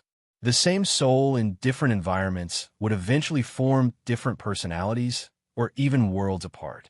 But no matter what she looked like, Rongyue Tianlan felt that she was unique. Some people said that when the heavens created humans, they deliberately took out a man's rib to create a woman. Only when a man found his own rib could he be complete and feel what he wanted. And Ji Xinyue was Rongyue Tianlan's rib. No matter what her personality was or what she looked like, she was irreplaceable. Once he found her, he did not want to let her go. Rongyue Tianlan was a man. Although he cultivated the path of immortality, when he met the person he really liked, he also had the impulse of a man. He even had erotic dreams with her in the dark night. Every time he saw her, he wanted to hold her in his arms. When he was aroused, he wanted to become one with her. However, he was a perfectionist. Since he had the heart to marry her, he still wanted to save their first time until the day of their wedding, after giving her a grand wedding. It wasn't done in a hurry. But now, looking at her who was like a small stove in his arms, Rongyue Tianlan felt that he couldn't wait any longer. The aphrodisiac in her body was extremely special. It was not something that could be cured with medicine. Rongyue Tianlan had already forcefully fed her several kinds of antidotes to the aphrodisiac, but they were all like clay oxen sinking into the sea. They didn't have any effect at all. She was already in so much pain that she threw herself into his arms and tugged at his clothes. Her burning face was pressed against his face, and her body was squeezing desperately into his arms. Her breath seemed to be able to burn the surrounding air. "Save me, save me. I'm in so much pain." Her palms were burning hot, and so was her little face. She was in great pain, and the blood in her body was boiling. She felt as if she was going to burst into flames, and his body was the only source of coolness, so she desperately squeezed into his embrace. But after all, she did not know what to do next. She fumbled around in his arms, completely at a loss. Chapter 3076. He suppressed his desire that was about to explode and kissed her patiently, caressing her. He had done all the acting he needed to do. The temperature in the room rose rapidly, and their clothes fell to the ground one by one. Finally, there was no longer any thin cloth between the two of them, and their bodies were pressed together. Ji Shanyu was in a daze, feeling as if she was being slowly grilled in a hot oil pan. It was an indescribable feeling. She wanted to urge him to hurry up, but subconsciously, she was a little afraid. When he started to try to separate her legs, she subconsciously tightened and murmured a few words. "No, don't." In her daze, she still thought that she was in a small brothel, and that the person who was being intimate with her was a male escort. She didn't know why, but a figure flashed through her chaotic mind. It was the figure that she hid in the deepest part of her heart, and it was also the figure that she tried to get rid of after knowing some things at such a crucial moment. She suddenly thought of him, and her tears couldn't stop flowing. That person didn't want her anymore. That person was good to her, but he only treated her as a substitute for a certain princess. Now that he knew that she wasn't that princess, he didn't even want her to be a substitute. He had a verbal engagement with another woman, and now he was sleeping with another woman. She was running desperately here, and no one could save her. But he was in another place where spring was warm and flowers were blooming, making love with another woman, too tired to get out of bed, and she could only find a male escort that she didn't know to give her first time. Grievance, bitterness, sadness, hopelessness, fear. All kinds of negative emotions were stirring in her chest, and under the influence of the drug, she couldn't control these emotions at all. She wanted to cry when she felt wronged, and her tears almost formed a river. It wasn't unusual for a girl to cry on her wedding night, but most of the time, it was when they were really doing it, and they were too delicate, so they cried in pain. However, Rongyue Tianlan had never heard of her crying like this before the official start of the competition. At this moment, he felt like a rapist. It was impossible to stop at this time. Firstly, he had to use this method to cure her poison, and secondly, he was like an arrow on the bow. If he didn't release it, he would have problems holding it in. She was clearly the one who had been poisoned, but he felt that he had been poisoned as well. It was her poison, and there was no cure for it. Seeing her cry like this, Rongyue Tianlan's burning passion cooled down a little. He leaned over her body and wiped away the tears on her face with his fingers. He said in a hoarse voice, "Shenyu, don't be afraid. I'll be gentler. Don't cry." He thought that she was frightened. "Ji Shenyu sobbed, you. How do you know my name? You. What's your name?" In her daze, she still felt that she should know the name of the man who had taken her virginity. Rongyue. He froze. A waiter. She actually thought that he was a prostitute. Those prostitutes weren't even fit to carry his shoes. No, why should he, a dignified, exalted immortal, compare himself to those prostitutes? That wasn't right either. Such an intimate thing could only be done between the two of them, but she actually thought that she was doing it with a male escort. No wonder she was crying like that. She had been wronged? Grievance. If she thought that the person being intimate with her was a male escort, she should have kicked him away. Instead of crying, what was the use of crying? If it was really a male escort doing it with her, he wouldn't stop even if she cried bloody tears. Chapter 3077. Rongyue Tianlan was enraged. His handsome face turned green and white. After a while, he gritted his teeth and pinched her chin. "Young man, come, open your eyes and see who I am." He used a lot of strength, pinching her chin so hard that it hurt. The pain finally pulled her out of her daze. She blinked and tried to focus, finally seeing the man on top of her. That person's face was as if the landscape of the Fanian continent had been carefully painted by the hand of God. He was so handsome that it was soul-stirring. Rongyue Tianlan. He was Rongyue Tianlan. Her eyes suddenly widened, and her red and swollen mouth opened slightly. She said a few words in a hoarse voice. "Rongyue, exalted deity, very good." She finally recognized him. Rongyue Tianlan breathed a sigh of relief and hugged her tightly again. He nibbled on her earlobe. "Don't be so stiff. Shenyu, call me Tianlan, her husband." It was already bright outside. The light blue sky shone on the bed through the veil and jumped on her pale pink skin. There was sweat on her skin, and beads of sweat were sparkling like pearls. At this moment, the two skin was touching each other. The smooth, jade-like touch, the pink and translucent appearance, coupled with her exquisite body lines, was enough to make any normal man's blood boil. Rongyue Tianlan's eyes seemed to have flames dancing in them. His breathing was rapid and heavy. He barely suppressed the burning desire and rubbed his body against each other, causing the temperature in the tent to rise even higher. He was waiting for her to call out his name, to call him husband. He thought that at this time, even if Ji Shenyu didn't call him husband, she would still call his name and ask him to continue. However, he didn't expect Ji Shenyu under him to suddenly struggle vigorously. Her face was red, and she pushed and shoved him. "No, I don't want you, Rongyue Tianlan. I don't want you, Rongyue Tianlan." He felt like he was hit by a stick. There was a bang in his head. She would rather have a young man than him. Why? In her heart, he was less than a young man. No, in their previous interactions, she had clearly been moved by him. Perhaps it wasn't as passionate as he was, but she was really moved. After all, Rongyue Tian was a Casanova. He could still feel this, since she had already fallen in love with him. Even if he wasn't the number one choice in her heart, his status couldn't possibly be lower than that of an escort, right? There must be a misunderstanding. It was a big misunderstanding. "Why don't you want me? Shenyu, come. Tell me, why don't you want me?" Rongyue Tian seemed to be coaxing her, but her voice was extremely strong.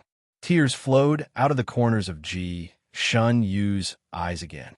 After being controlled by the drug, she was extremely weak and had no self-control at all. Not only could she not control her tears, She could not control her mouth to complain. You use me as a substitute. I don't want to be a substitute. I don't want to share a husband with others. I don't want to steal someone else's man. Her mind was muddled, and she couldn't control herself at all. She blurted out the most grievous thing in the depths of her heart. At the end of her speech, her tears fell down again. In the past, you didn't want me. Now, the one you want isn't me. I don't want you to force yourself to cure the poison. I also don't want you to force yourself. What she said was actually a little incoherent. Fortunately, Rong Yuetian was extremely intelligent, so he still understood the general idea. Chapter 3078. Amidst his anger and amusement, his heart ached and swelled. He hugged her in his arms and said word by word, "Shun Yu, it was my fault for missing you in the past, but now I only have you and only want you. There's no one else, and you won't share a husband with anyone else. Also, I didn't force you to detoxify the poison. In fact, he was very willing. If it was someone else, he would have broken down. No. You, in Yunxi, you're already very tired, so tired that you didn't pick up my voice transmission talisman." Yunxi picked it up. I didn't want to disturb you, but I had no choice." Rong Yue Tianlan was speechless. This was a great injustice. He vaguely understood where the problem was. Who on earth was the one who whispered such words in her ear? There was clearly nothing going on. However, seeing her cry like this, did that mean that she was actually jealous? When this girl was awake, her little mouth was like a clamshell, and she always had a strong look on her face.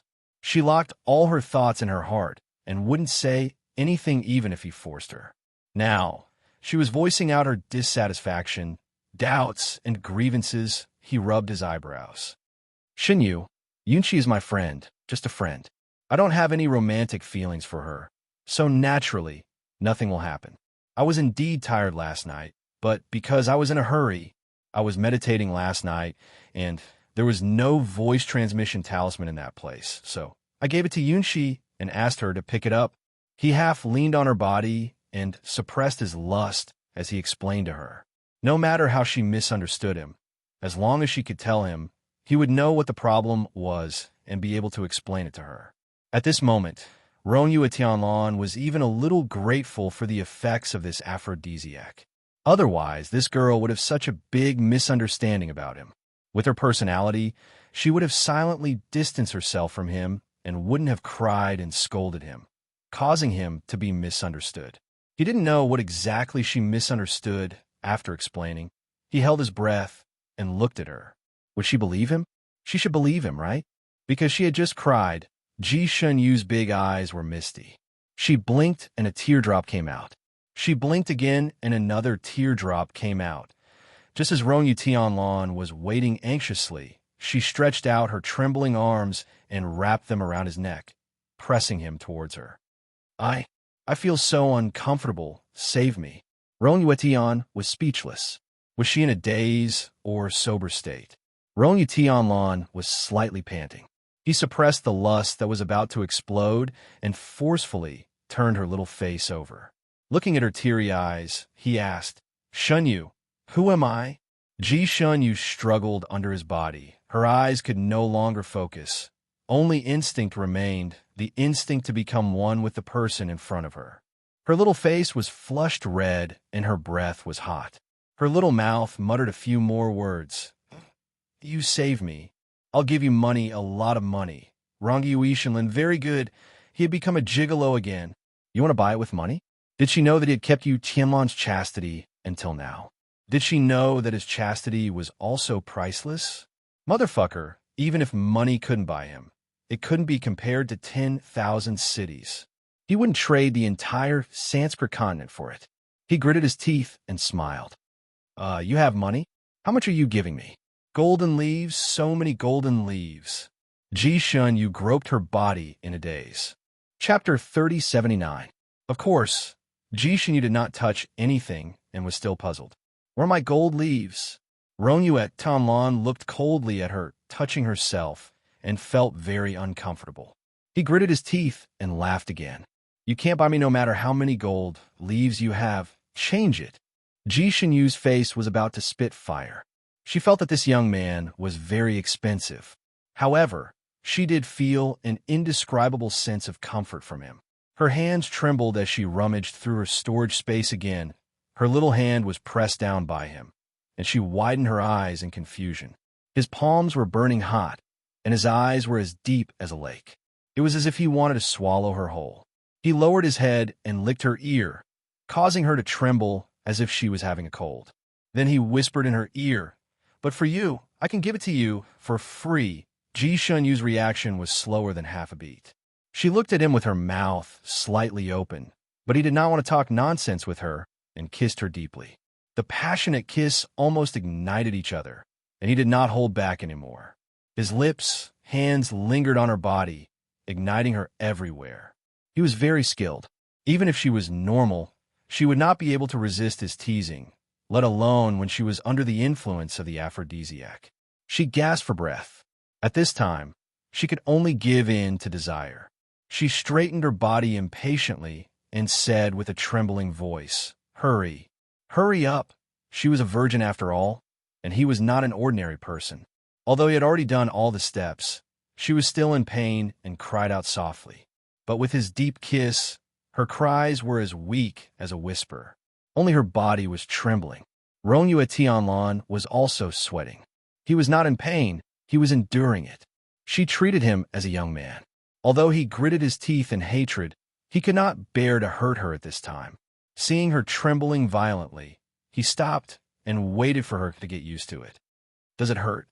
she said with tears in her eyes. "It hurts. Get out." She moved her body impatiently. He imprisoned her and kissed her, letting her relax bit by bit until she got used to it. After a hearty, he led her to the top again and again. Rong-Yue Tianlan looked gentle, elegant, and harmless. He did not seem to care about anything. However, at a time like this, he was still extremely domineering. It could be said that he held the absolute initiative.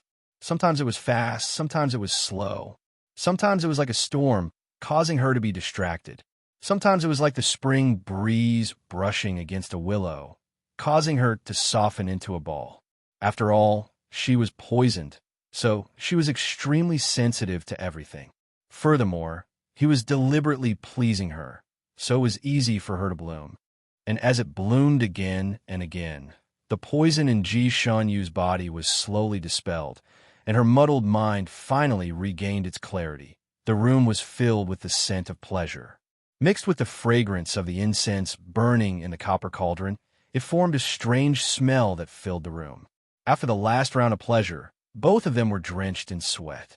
At this moment, Ji Shunyu's body was extremely sore and weak. She pushed Rong-Yue Tianlan away, her fingertips moving slightly as she tried to form a seal, wanting to use the cleansing incantation on herself. But after a few rounds of passion, she was extremely weak, and her hand seals were all jumbled up, unable to achieve the desired effect. Ji Shunyu was still not satisfied and continued to cast the spell. Rong-Yue Tianlan watched quietly for a moment, and his heart trembled as he held her wrist. "Let me do it." Ji Shunya thought that he would also use a cleansing incantation, but she did not expect him to use a normal method. Chapter 3080. He took out a snow-white handkerchief from somewhere and wiped her gently. As the soft handkerchief slid across her skin, Ji Shunya blushed and raised her hand to stop him. "I'll do it myself." Rong-Yue Tianlan held the hand that she wanted to stop, while the other hand continued to wipe her. A man who was satisfied always had a good temper, so at this moment, the smile in Rong-Yue Tianlan's eyes was like a spring breeze brushing past. "Shinyu, I like to personally serve you." Ji Shunya couldn't stop him. She closed her eyes and said in a hoarse voice, "Thank you." Rong-Yue Tianlan's fingers froze, and he looked down at her. "Thank me?" He seemed to have thought of something, and his beautiful eyes narrowed.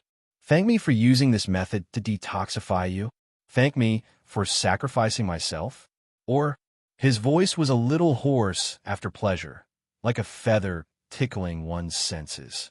He leaned closer to her and whispered the last sentence in her ear. This sentence was a little poisonous and even frivolous. "Or thank me for my skills, which are much better than those boys." "You." Ji Xinyue's little face was flushed red before another layer of red surged up. She gritted her teeth and glared at him. She didn't know what to feel. When she was awake and saw that he was the one who had done it with her, she couldn't help but heave a sigh of relief. But at the same time, she thought of the voice transmission talisman. Then she thought about how he had probably just climbed out of Yunqi's bed. She felt an indescribable sense of suffocation. If she had been awake, she might not have let him touch her. She would rather give her first time to a boy than let him take responsibility for it and be entangled between him and Yunqi, but she had woken up too late. What was done could not be undone. They had already had a few rounds of pleasure. The feelings in her heart were indescribable. Her head was buzzing. She took a deep breath and said hoarsely, "Rongyue Tanlan, what do you plan to do?" Rongyue Tanlan already knew what she was feeling uncomfortable about, but he didn't want to expose her mischievously. Who asked her to find a boy? He touched his nose and pretended to be confused. What do you mean? His eyes rippled like water. You want me to take responsibility, don't you? Don't worry. I will take responsibility. Xinyu, you are now mine. I will send someone to Nantian Palace to propose marriage. She knew it. He would take responsibility for this. But she didn't want this kind of responsibility. Ji Xinyu took another breath.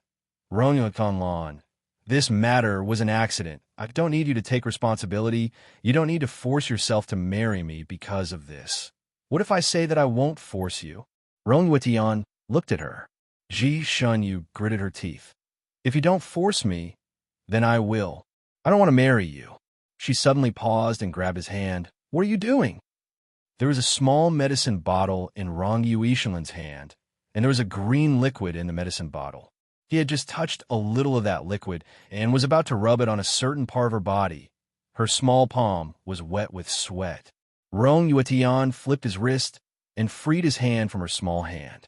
He had an innocent look on his face as he said, "I'm applying medicine for you. Actually, I was already careful enough, but you were still injured. This medicine is extraordinarily good at healing wounds. Applying it on you will make you feel very comfortable